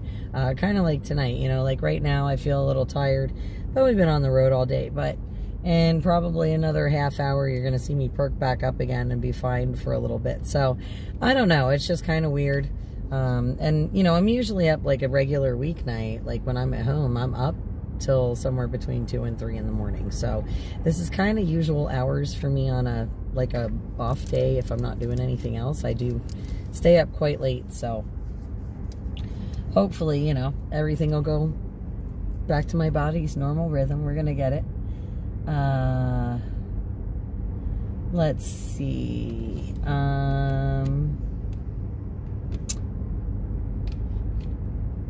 Just checking through there because there's a lot of information. Thanks for keeping me updated on what's going on in Canada.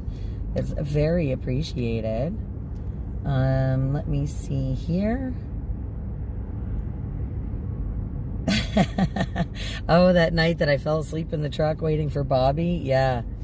Man, I'll tell you what, that was a rough day. I don't even want to think about that. That was one of the craziest. No, that was the absolute craziest, most insane drive I've ever had in my life. And there was just like the nuttiest stream of events and all, I don't even know. But it was great. It was a good time. And everything worked out the way it was supposed to. So I'm thankful for that. But, all right, guys. We are, yeah, I like that 2-string. That's funny. Perk back up later means you're a percolator. All right, so we're flipping you guys around. We're going to tilt you guys back up, zoom you back in a little bit, and crack my neck here. Oh, ow. And let's get this show on the road. I'm going to do that. Wow. That's it. Creator time. Creator time. Creator time. Okay, we're gonna slowly roll out of this space here.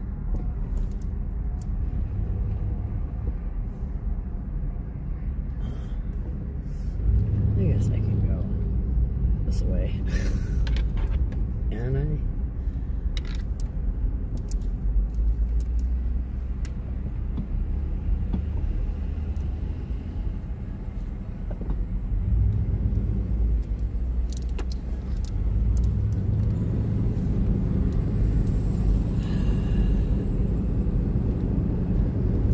here we go.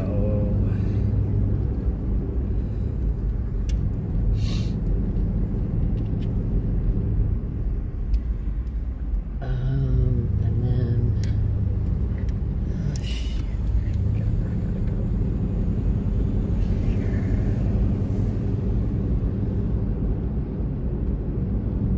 Straight.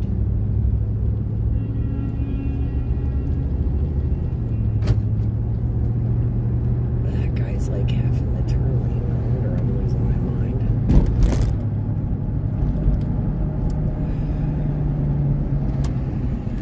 Turn. Okay.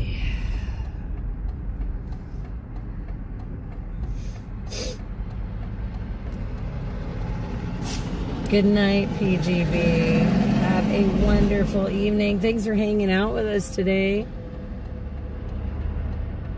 I know this is a rough one for a lot of you guys. I'm so sorry. But thank you for enduring with me.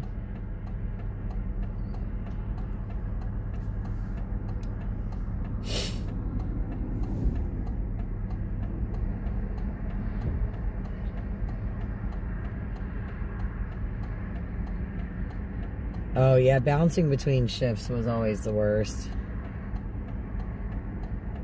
That was always the worst when you work third shift, and if you had to bounce to a different shift and then bounce back, ugh, that was always awful.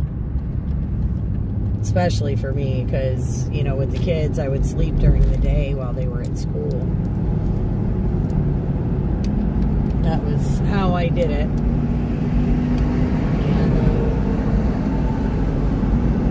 If I had to go in early or whatever, that always put a hurting on me.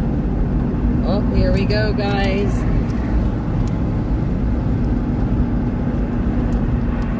West Virginia. Dun da da. Very cool. Next stop, Maryland.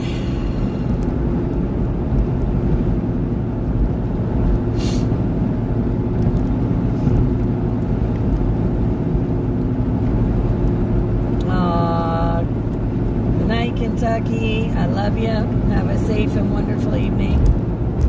Enjoy your shower.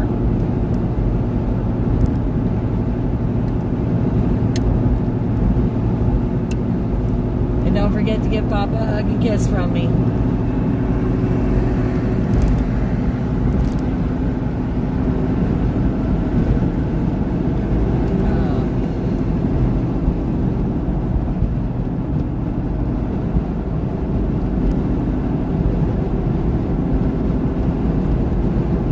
Challenge.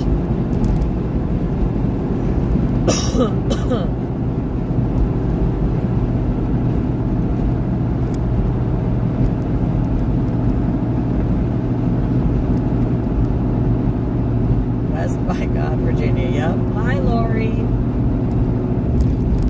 Yeah, I know. It takes 12 hours to get through West Virginia. Hopefully not tonight. That would be very upsetting. If it took 12 hours to get through this stretch of West Virginia. I would probably start crying along the side of the road. And then we'd have to refill my blinker fluid.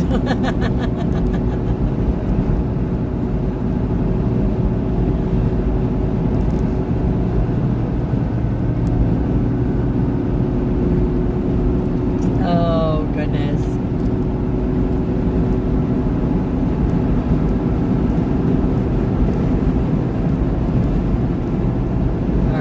Cruise control is officially set.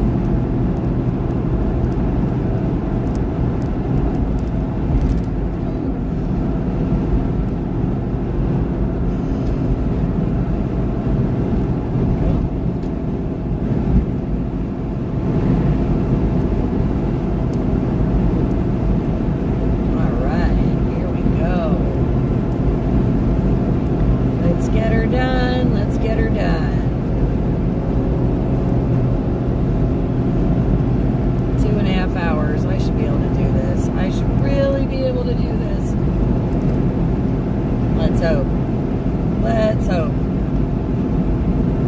I'm kind of hopeful. I think I can. That's terrible.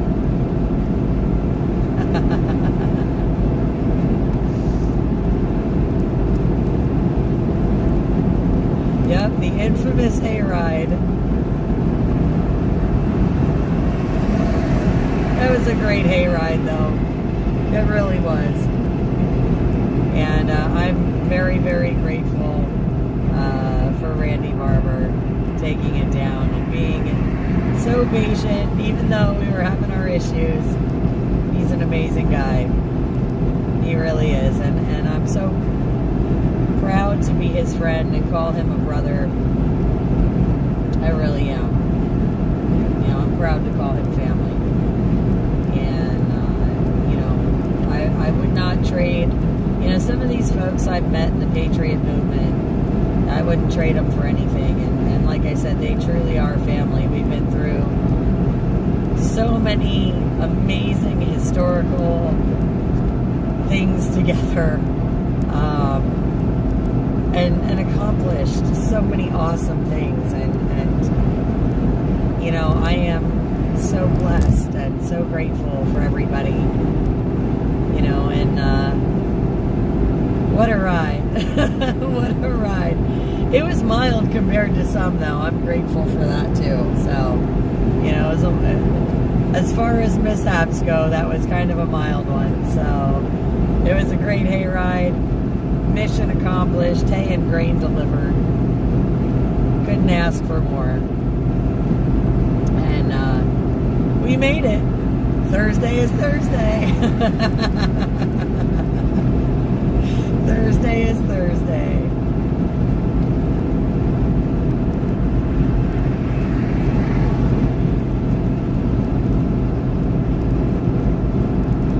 Which is faster, hot or cold? Hot because you can catch a cold. Nice. Very nice. Oh, goodness.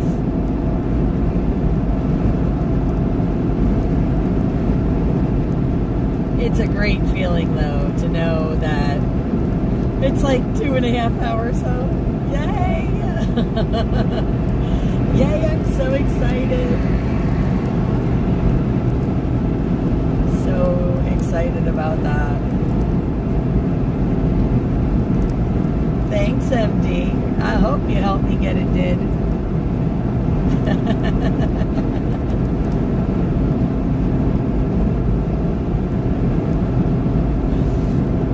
It's that kind of gumption and go get 'em attitude, right? You gotta have a little chutzpah. A little bit of spunk somewhere. It takes an adventurous heart to ride with us. That's for sure. But we do. We always get the job done. No matter what's thrown at us, we always get the job done. And generally with a smile. Generally. There are times. There are some tears, but most of the time we end up laughing about it. And always afterwards. Always afterwards. Because there's some wild stories to tell.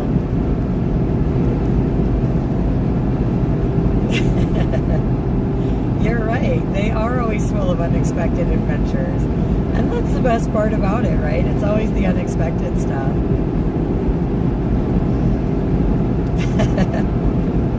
And we have had some hilarious moments, that's for sure. We've had some scary ones, some crazy ones, some that I think that should make their way into Ripley's Believe It or Not.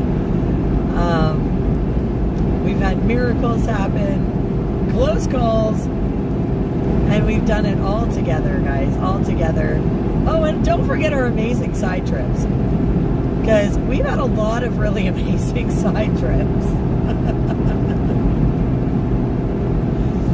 Ketchup bottles, chess pieces. Oh, goodness. Rocking chairs.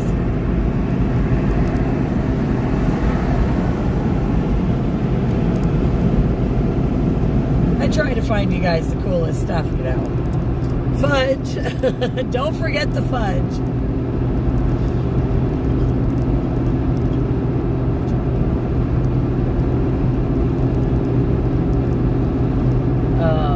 There's a rest area. Yeah, I know there's a rest area on 81. They just redid that one not too long ago. Oh yeah, I forgot the Flying J right there in Harrisburg. That's where the People's Convoy started. Well, I joined up with the People's Convoy anyway. That's where my journey started. I met up with the Northeast leg right there at that Flying J. And that's where my journey began, you know, as Soup Mama. Unknowingly, that's where it began, as Soup Mama. No side trips. Yeah, no, not this late at night. We should be okay. This is the straight shot home, so. One of your favorites was the cop knocking on the door while I was sleeping. Oh, thanks. Yeah, that was pretty crazy. I don't know. I have to say that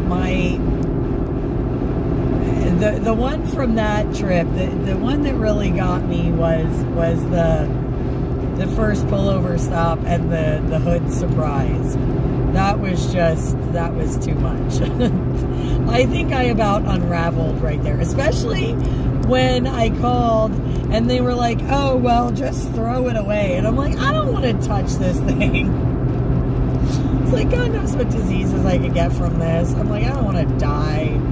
Like, that was just crazy. That was just absolutely crazy. Like I said, the hood surprise. I think, like, you know, because that was just, that rattled, and I'm not even going to lie to you, like, that actually really rattled me to the core, and was very upsetting to me on so many levels. And then going to the shop and, like, having the guy look at everything and top off all the fluids, and then overheating again. And, you know, I just, like, I was done. Every nerve I had was fried. I was just so undone in that moment. Oh, that whole night was just rough. And it was cold, and then the freezing rain started. Thank God for Bobby. Thank God she came out to get me and Rio. And, I mean, what an amazing sister. Like, for real. I'm so thankful for her that day coming to my rescue. And poor Wayne, he got the brunt of my meltdown on the phone. Just, I felt so bad, you know, because these guys are my friends, and I love them and care about them, and they love and care about me. And holy mackerel, what a crazy ride that was. And then Tate showing up after I'm redlining and basically having a heart attack in the cattle chutes, and, like, not wanting to just pull off a random exit with all kinds of construction cones, because, like, there was no, like, I couldn't see anywhere viable to pull off, you know, from the exit. And, you know, then pulling over in that spot and Tate showing up when he did to piggyback us. What a ride. That was, like I said, that was probably one of the craziest, or that was the craziest, hands down, the craziest ride I've ever had.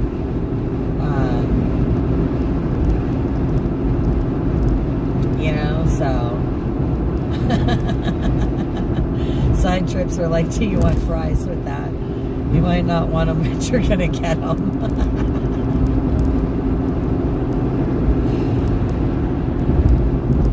Yeah. Well, that's why I say, you know, if you don't have these trials and tribulations, you wouldn't have a story to tell, right? You know, so I've got some wild stories, at least, to pass on to my grandkids. You know, if nothing else, I can entertain them. Hopefully, like my grandparents and great-grandparents entertain me with stories of their upbringing and funny things that they did and stuff that always surprised me. And, you know, but they were cool stories. And I hope to have a lot of cool stories to tell by the time it's all said and done. You know, I wanna live life to the fullest. I really do, and I don't want to let things, you know, like fear of judgment or what other people are gonna say or any of this thing. I don't want any of that to stop me.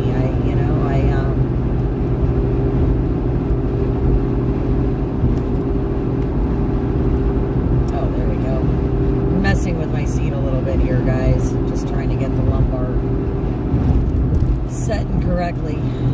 But yeah, I really do. I want to make sure I have lots of stories to tell someday.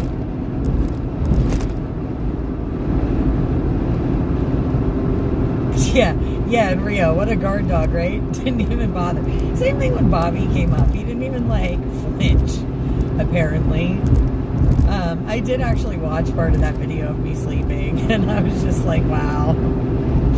Can't believe I was, like, snoozing on camera. But at least I felt a little bit safer in a way. Like, should somebody have abducted me or something, I'm sure someone would have, you know, alerted the authorities for me. At least I would hope you guys would anyway. But yeah, what a crazy trip that was. No, not yet, U-Haul. Got about 2.5 hours to go. Just under. But almost. We're getting there. Yep, Tate arrived. Yep, Tate was my knight in shining armor, so to speak, my road angel for the day. And appreciate him. He's a good man, good guy. Oh yes, the after dark in Texas.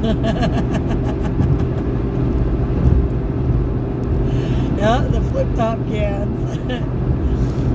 And the can openers and saving the polar bears.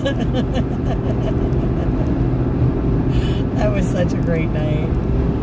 I love when Stitch cuts loose, man. He's a great guy.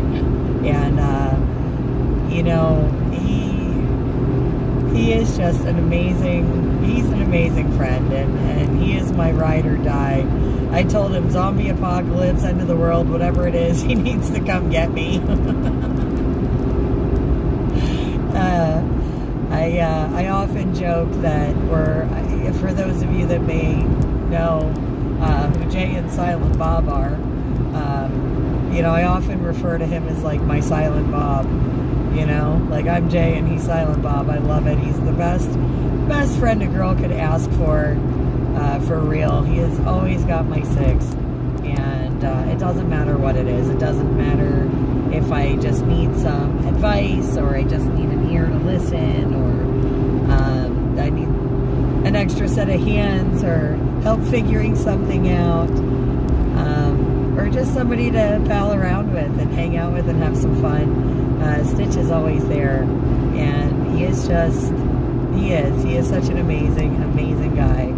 And I absolutely adore him in so many ways. You know, I really am very, very blessed to have a Stitch in my life. And, you know, I have to tell you guys, you know, the truth of the matter is I know you guys see me at the forefront all the time when it comes to the live streaming and all the things for the kitchen, but I have to tell you, Stitch is very much the heart and soul of SoupMamaOfficial. You know, he does. He keeps it all together.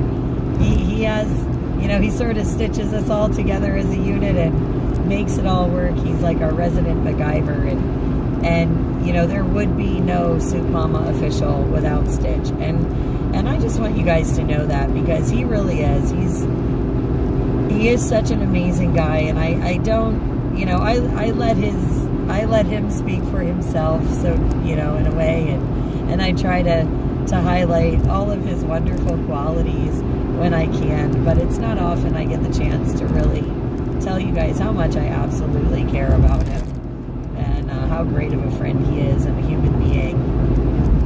And, you know, outside of doing the stuff with SoupMamaOfficial, I mean, he volunteers his time, and he's just so conscientious of other people, and so giving, and so wonderful. And you know, we need more Stitches in the world, for sure.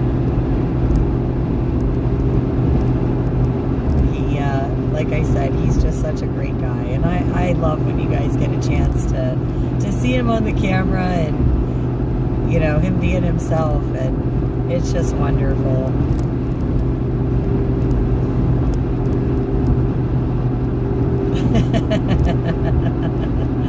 That's it, Pull Top Can. That's exactly it. That's where you come from.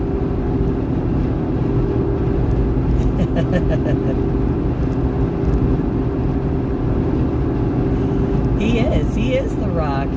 You know, he's the sanity when I'm like going completely nuts, and he's, you know, he's that guy to say, okay, let's take it back to the, you know, to the simple, and let's come up with a plan. And I love it. And he's always so level-headed, right? Like, he is just one of the most level-headed people I know.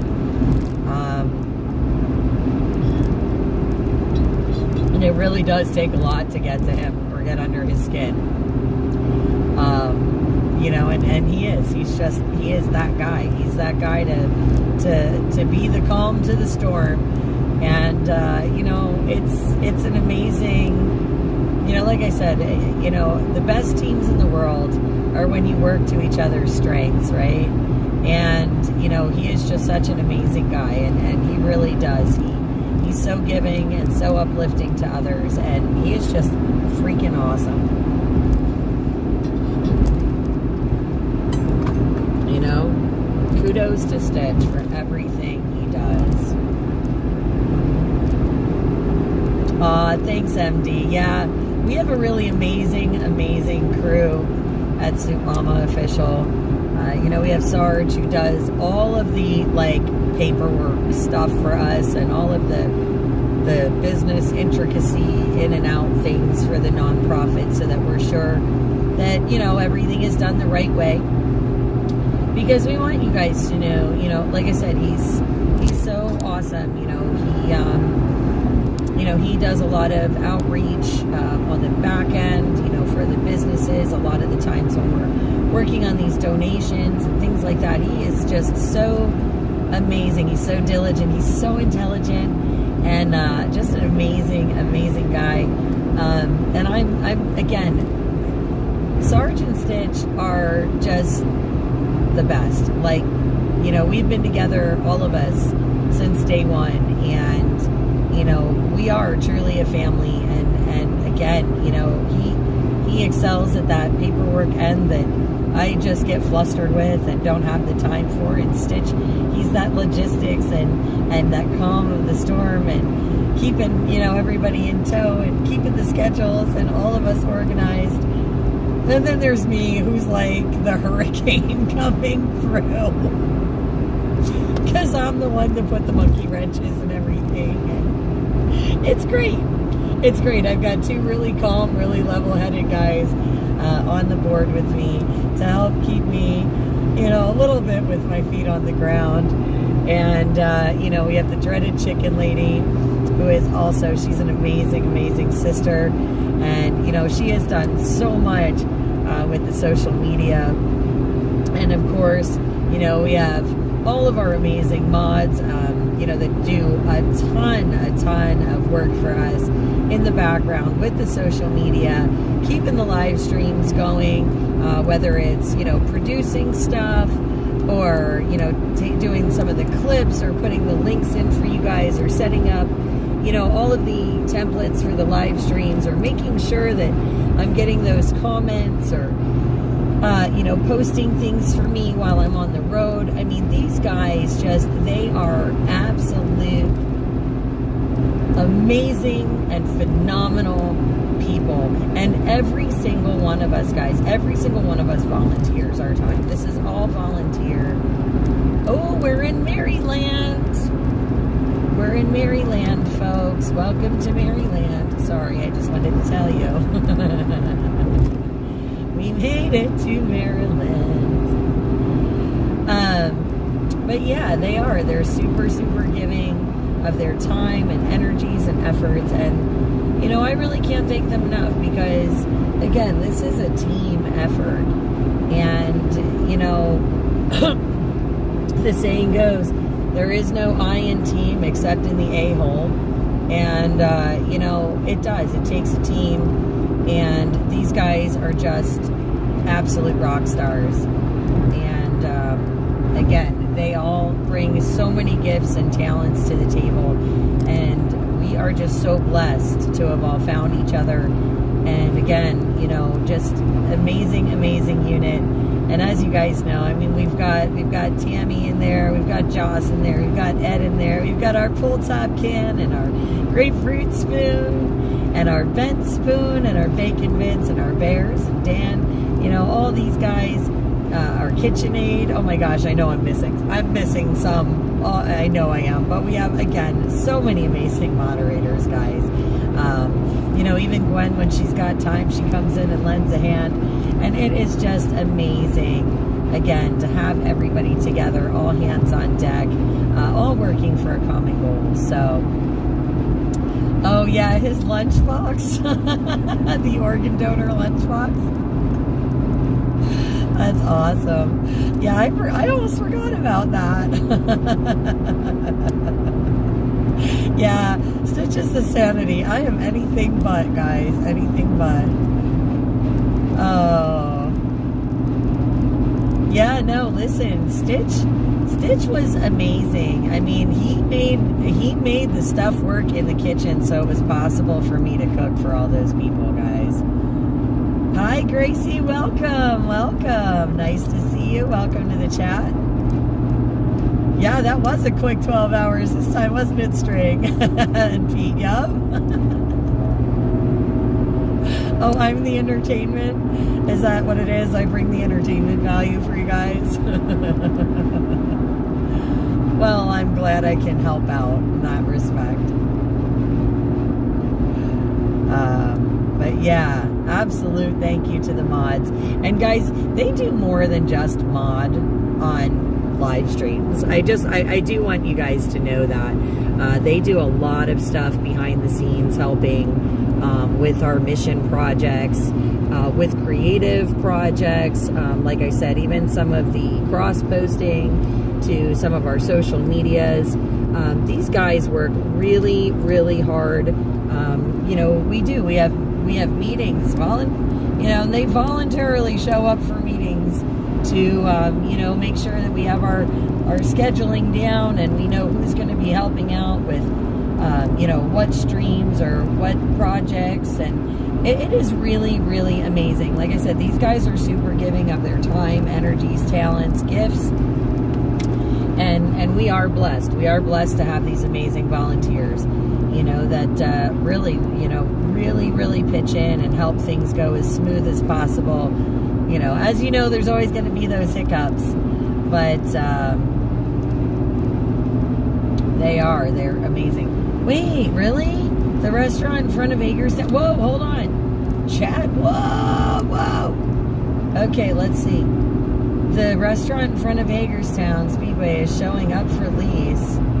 Whoa, that's crazy.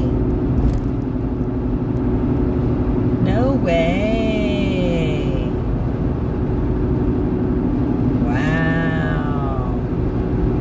nuts. Holy mackerel. But yeah, like I said, we have an awesome team, and guys, we're always looking for volunteers. So just a side note, if anybody is willing, ever really interested in joining the team, helping out with anything that we do, please reach out to us. Let us know. I mean, we are always looking for extra hands that want to help, and genuinely make a difference in our nations, wherever that may be, wherever our travels may take us. And again, we're always looking for that extra help. We're always looking, we have an international, and just so you guys know, we have an international team that works on all of the projects for SoupMamaOfficial. We have people from the Netherlands. We have people from Canada.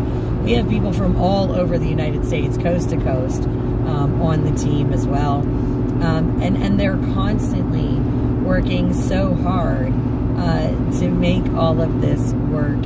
And again, we appreciate all of you guys. Look at this, Hagerstown, half a mile. We're going to skip Hagerstown tonight, though, guys, because it's already going to be way too late when I get home. As much as I kind of want to drive by the Speedway, just not doing it tonight. But yeah, we do. We have an international team. And again, these folks are super dedicated to helping out. And again, we are always looking for extra help, guys. Always looking for extra help so that we can grow and become bigger and do greater things.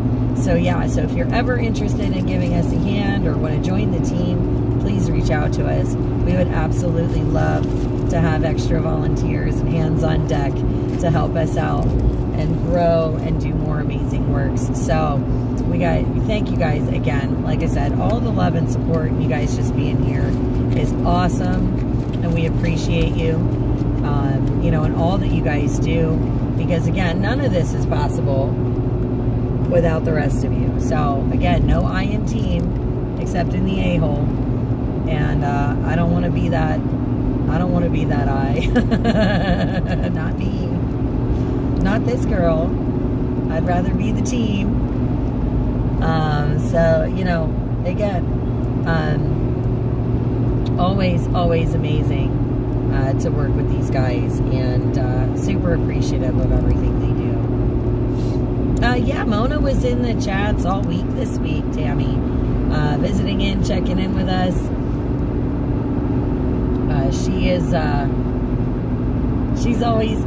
She generally checks in with me pretty regular too, and I love Miss Mona. She is an absolute gem, and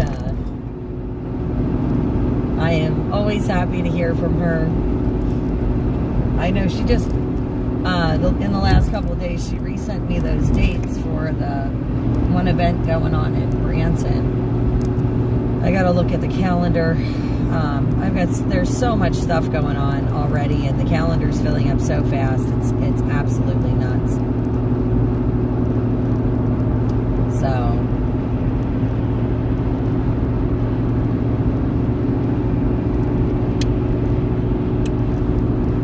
lots to think about coming up, guys. Lots to think about.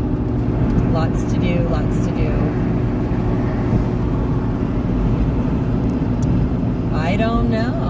I don't know, MD. I don't know what's going on with the Speedway. I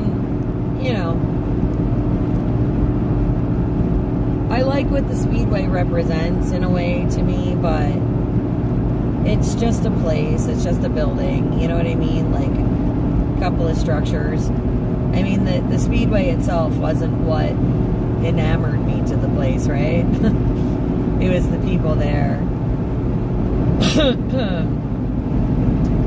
So, I mean, it would be sad to see it close, don't get me wrong, but I just don't know that, there's ever anything that's going to replace that in my lifetime.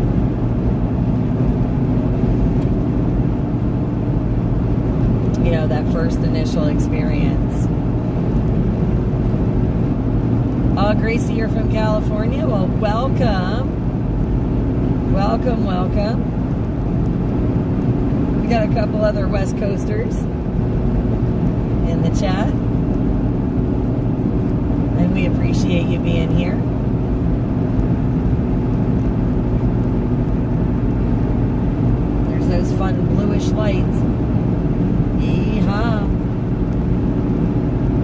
gotta turn the heat back on my toes. It's getting a little chilly.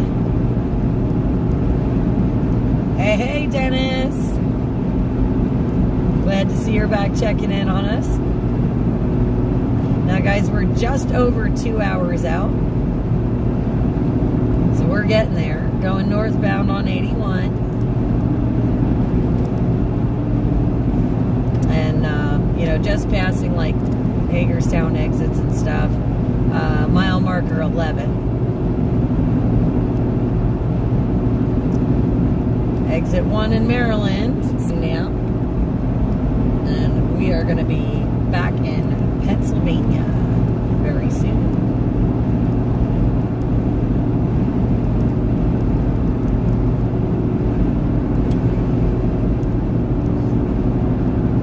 Oh, man. Oh, there it went. My neck just cracked pretty good. That felt nice. Okay, guys, coming up on the state line. Yeah, no, I'm doing all right, Dennis. I'm actually feeling better since I stretched at Bunker Hill. There's our welcome to Pennsylvania sign, guys.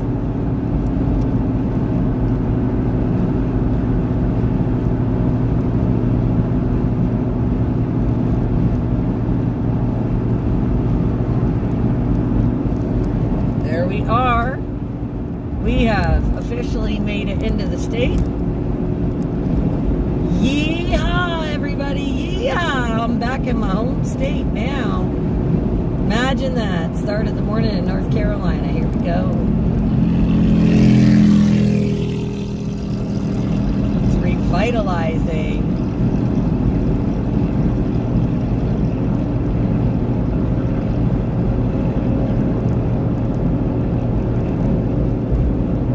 Yeah, at the Speedway, I sent other people to get water from the hand well pump. Yeah, I sent other people for that. But I do remember that.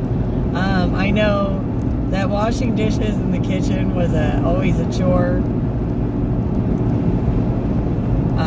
And one of my favorite memories from the kitchen was like we'd turn off the generators and stuff around midnight.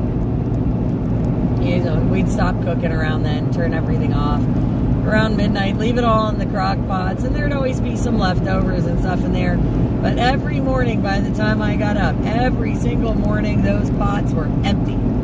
I loved it. Everybody would come and pick at it during the night while it was still warm in the crock pots, and they'd all eat it up after, they were done carrying on at their fire pits and getting ready for bed. It was wonderful.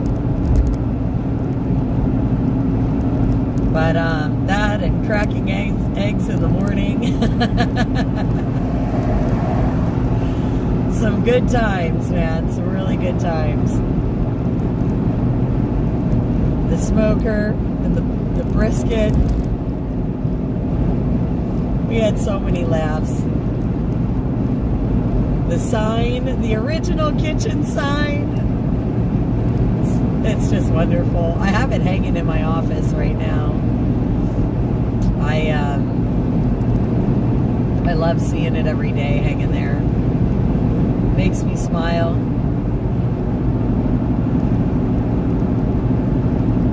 Lots of amazing memories, guys. Amazing, amazing memories.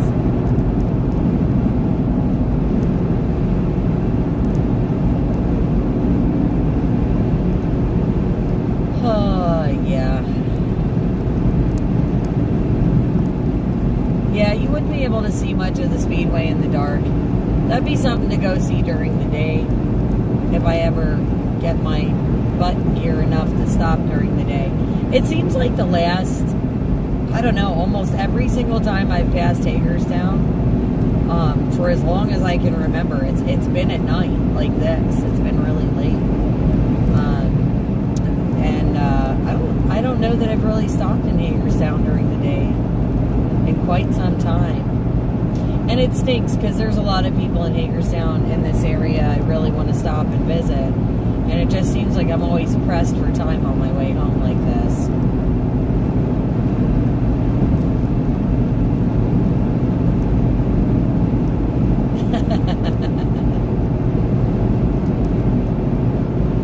Hey now.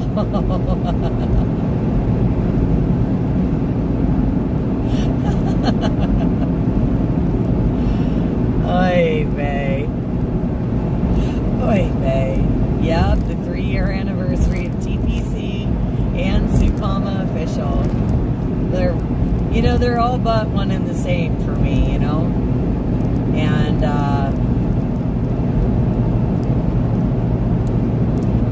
I don't know, it's very bittersweet, right?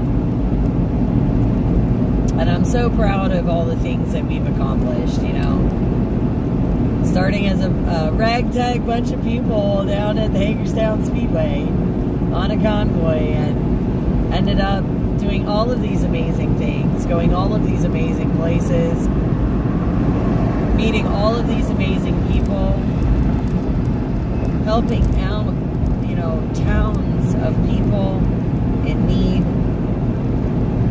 trying to do what we can to help our countrymen,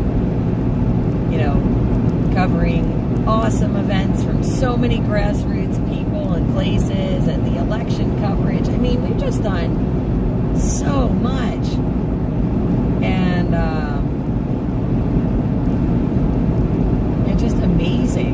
just amazing to think of all that we've accomplished.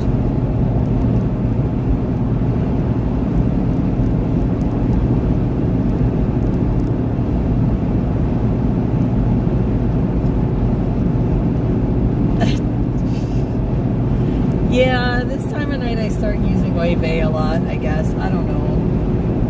I get tired and you start hearing some of the fun phrases I like to use. But that's okay. I'm glad you guys like them. Mile marker number 6, guys. Number 6. Woo-hoo.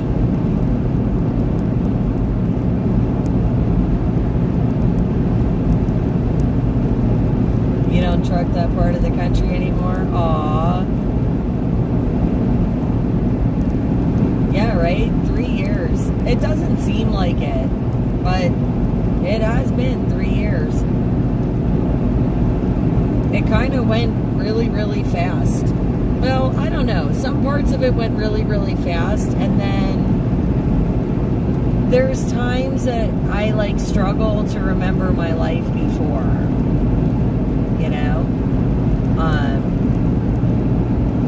It's kind of wild because my life really did a complete 180.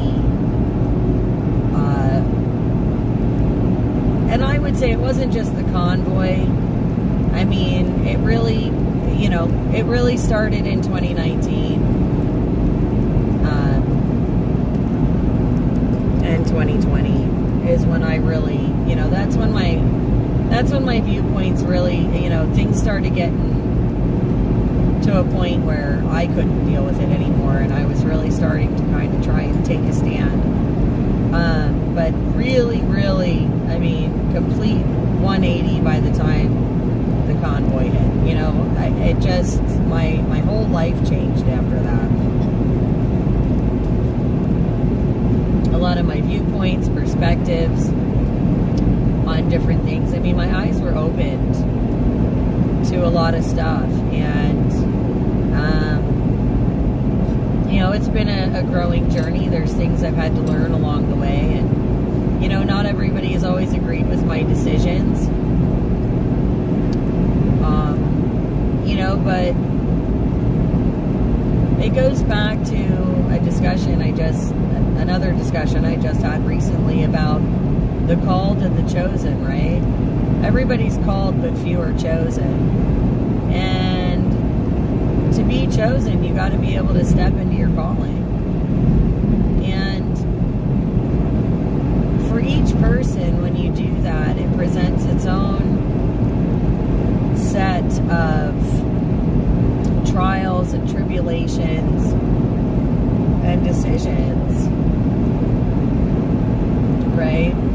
And it comes at a cost. When you stand for what you believe in, it does come at a great cost. And it is a hard thing to do sometimes. And there are hard decisions that you have to make. And really have to search your soul. And you really, really have to, you know, pray on it and you know, like I said, it's a big thing. It's a heavy weight in some respects. So, like I said, I made a lot of decisions, but, I made a lot of decisions to further the things that I'm really passionate about, right? Like, so pushing to do all of the things that we've done as SoupMamaOfficial. It's really taken over a big part of my life, doing all of this. And not because I want fame or glory or accolades or anything like that. And none of us want that on the team. That's not what it's about. SoupMamaOfficial represents to us that big melting pot, where everyone does bring something to put, in that, everybody brings something of value, right? And everybody can come to the table and have those discussions like a family, the tough discussions, and be civil and be respectful, where you can accomplish things and everyone's heard. It's an idea. It's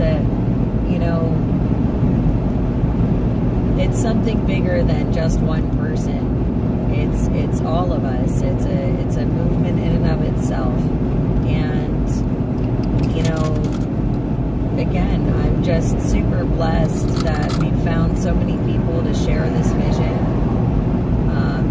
That are willing to put in the work to do these amazing things.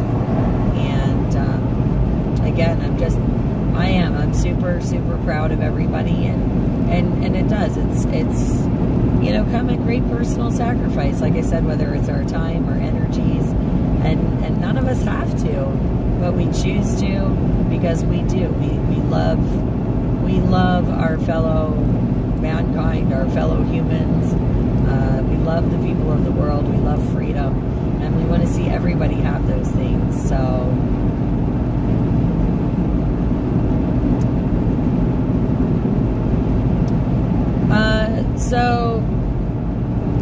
the People's Convoy is where I started, you all. I actually, like I said, I joined up with the People's Convoy in Harrisburg, the northeast leg, and we all went down to Hagerstown together. I didn't know a soul, really. With a lady who became a friend of mine,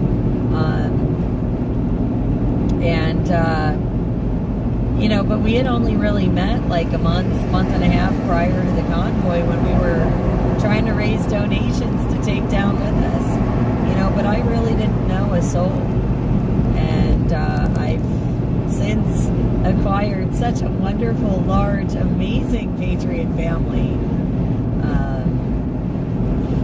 And it didn't, we didn't really necessarily identify ourselves as to, what convoy we were. We were just the convoy, And, again, I went as me. I went as an individual participating in. I was never on the board. I was never an organizer. I was never any of those things. I was just me. And that was the great part about the kitchen. We were just us. And, we refused to back down or go away or quit. We've stayed together ever since. 3 years later, here we are.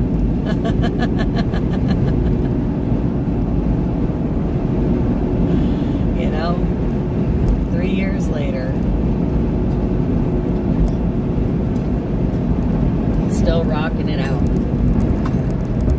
Oh, goodness.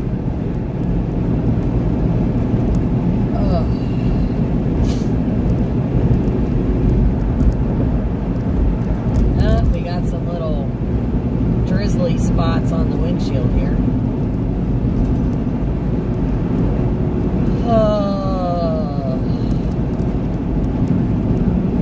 Yep, little drizzly spots. So it looks like we're starting to get into that rain that Ed talked about a little bit earlier.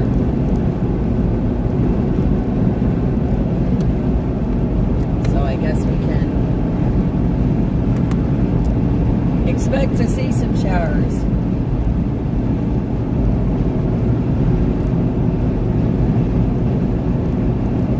The left made their move in 2020, Michigan, and fighting back. Yeah, I mean, lots of stuff happened in 2020, right? Like, the whole world went nuts.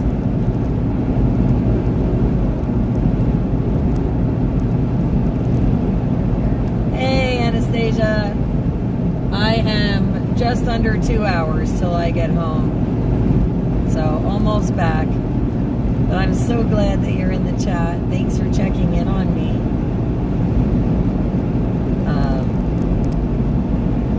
It makes me smile to see you come and say hi. And if I could see you right now, I'd be giving you a big hug. That is my, hopefully someday, so for those of you guys watching, hopefully someday, maybe daughter-in-law. And I don't want to pressure my son, but she is my son, one of my son's girlfriends. She's an amazing young woman, and I'm very happy to see her saying hello. And I hope you all make her feel very welcome, because again, she is just an amazing young lady, and I adore her. She has mom's stamp of approval. Grandma's too, by the way. So just so you guys know, she's a great gal. Yeah, we were talking about that earlier, U-Haul, that they're having the election coming up next month. So that should be interesting to see what happens there in Canada.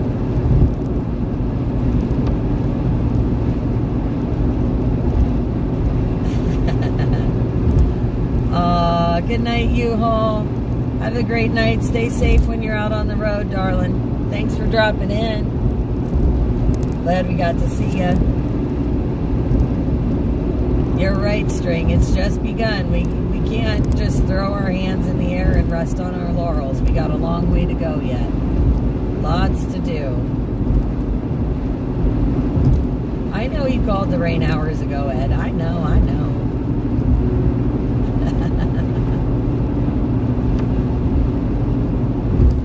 You're right, MD. It shouldn't have to reach that point for people, for our governments to do right by the people. But unfortunately, you know, a lot of people have been complacent for many years, and in their complacency, you know, they handed over their power to these corrupt folks that are running the government right now. And it's going to take more than just a presidential election, no offense, to fix everything that's been going on for years. And I mean years. It's not just, you know, a short amount of time. We're talking decades. And,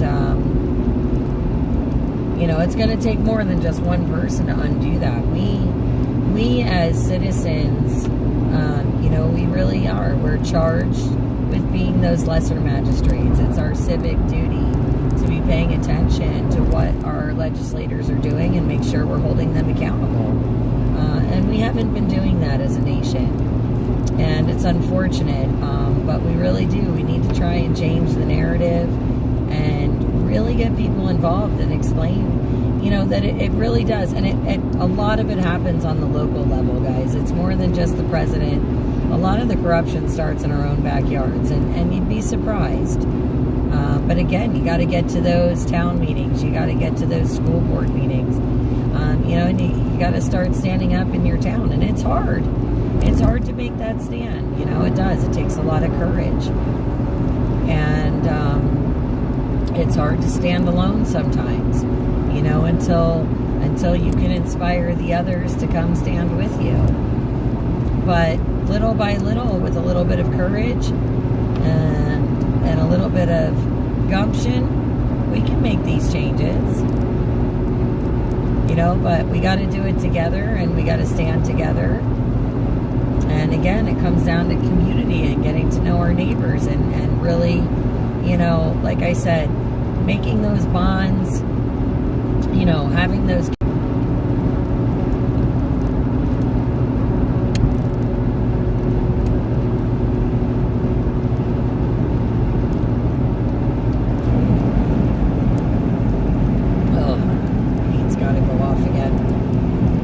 Like, I put the heat on low, but it gets too warm after a bit, but then it's too chilly with the damp in the air. I have to turn it back on. It's terrible. It's like hot flashes, but not really.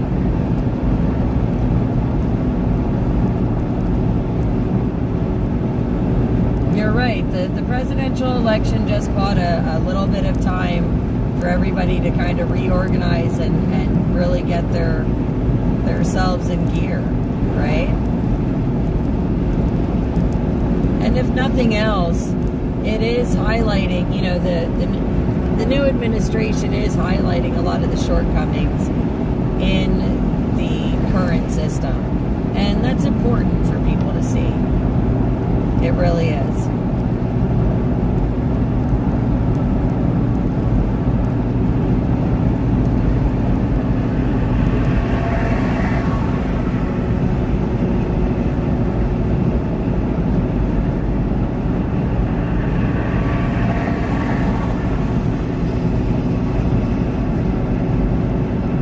Bananas and cheese.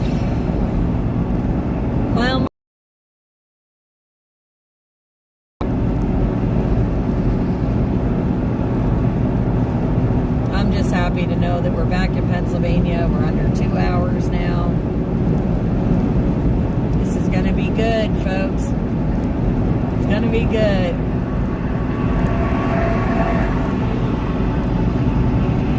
Almost home.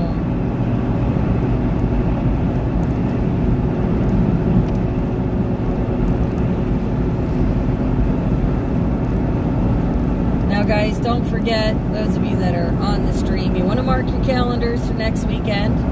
We are going to be streaming from Morgantown, Pennsylvania. Inner Peace and Wellness Holistic Expo. 22nd, guys. Their 22nd Expo. Saturday and Sunday. We're going to have a booth. We're going to be streaming. We're going to have raffles. I hope you guys enjoy.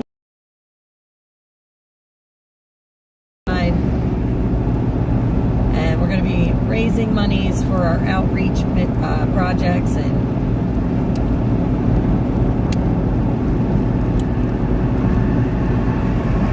it's going to be a great time, guys. Great time.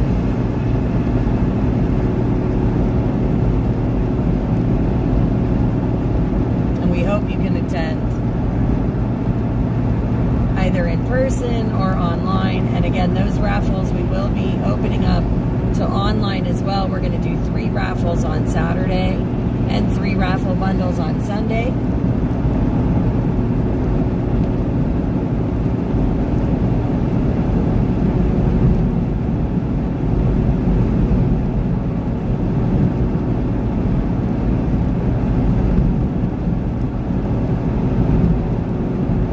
And we hope you guys join in the fun.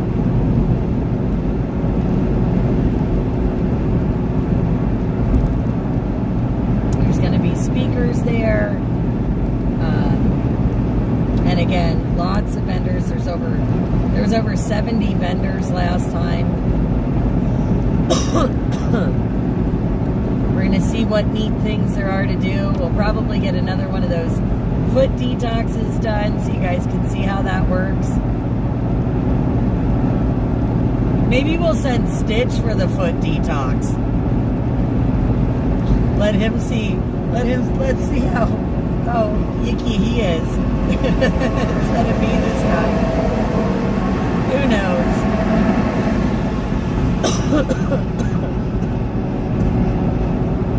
We'll have to see if he's willing. Oh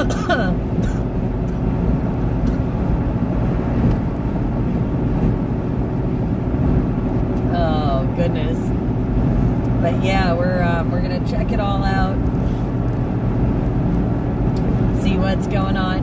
And the first 150 people in the door, Saturday and Sunday, get a free swag bag with all kinds of cool gifts and coupons and different things to celebrate the expo. All the years I've gone, I think I've only managed to get the swag bag like twice. But it's always great when I do get it. But I never used to be able to be like one of those 150 people first through the door because for many years my work schedule didn't permit it. But like I said, all the years I've attended, I have gotten them a few times. They are definitely cool. And we have, for the first time, SoupMamaOfficial pens being given away in those swag bags. So I don't even have one. We only ordered enough just for those bags. So I'm kind of jelly of whoever gets them because they were absolutely gorgeous and amazing. So guys, we encourage you, like I said, to come out, check out the expo. It's going to be amazing. If you know anybody in Pennsylvania or even Maryland that might be interested in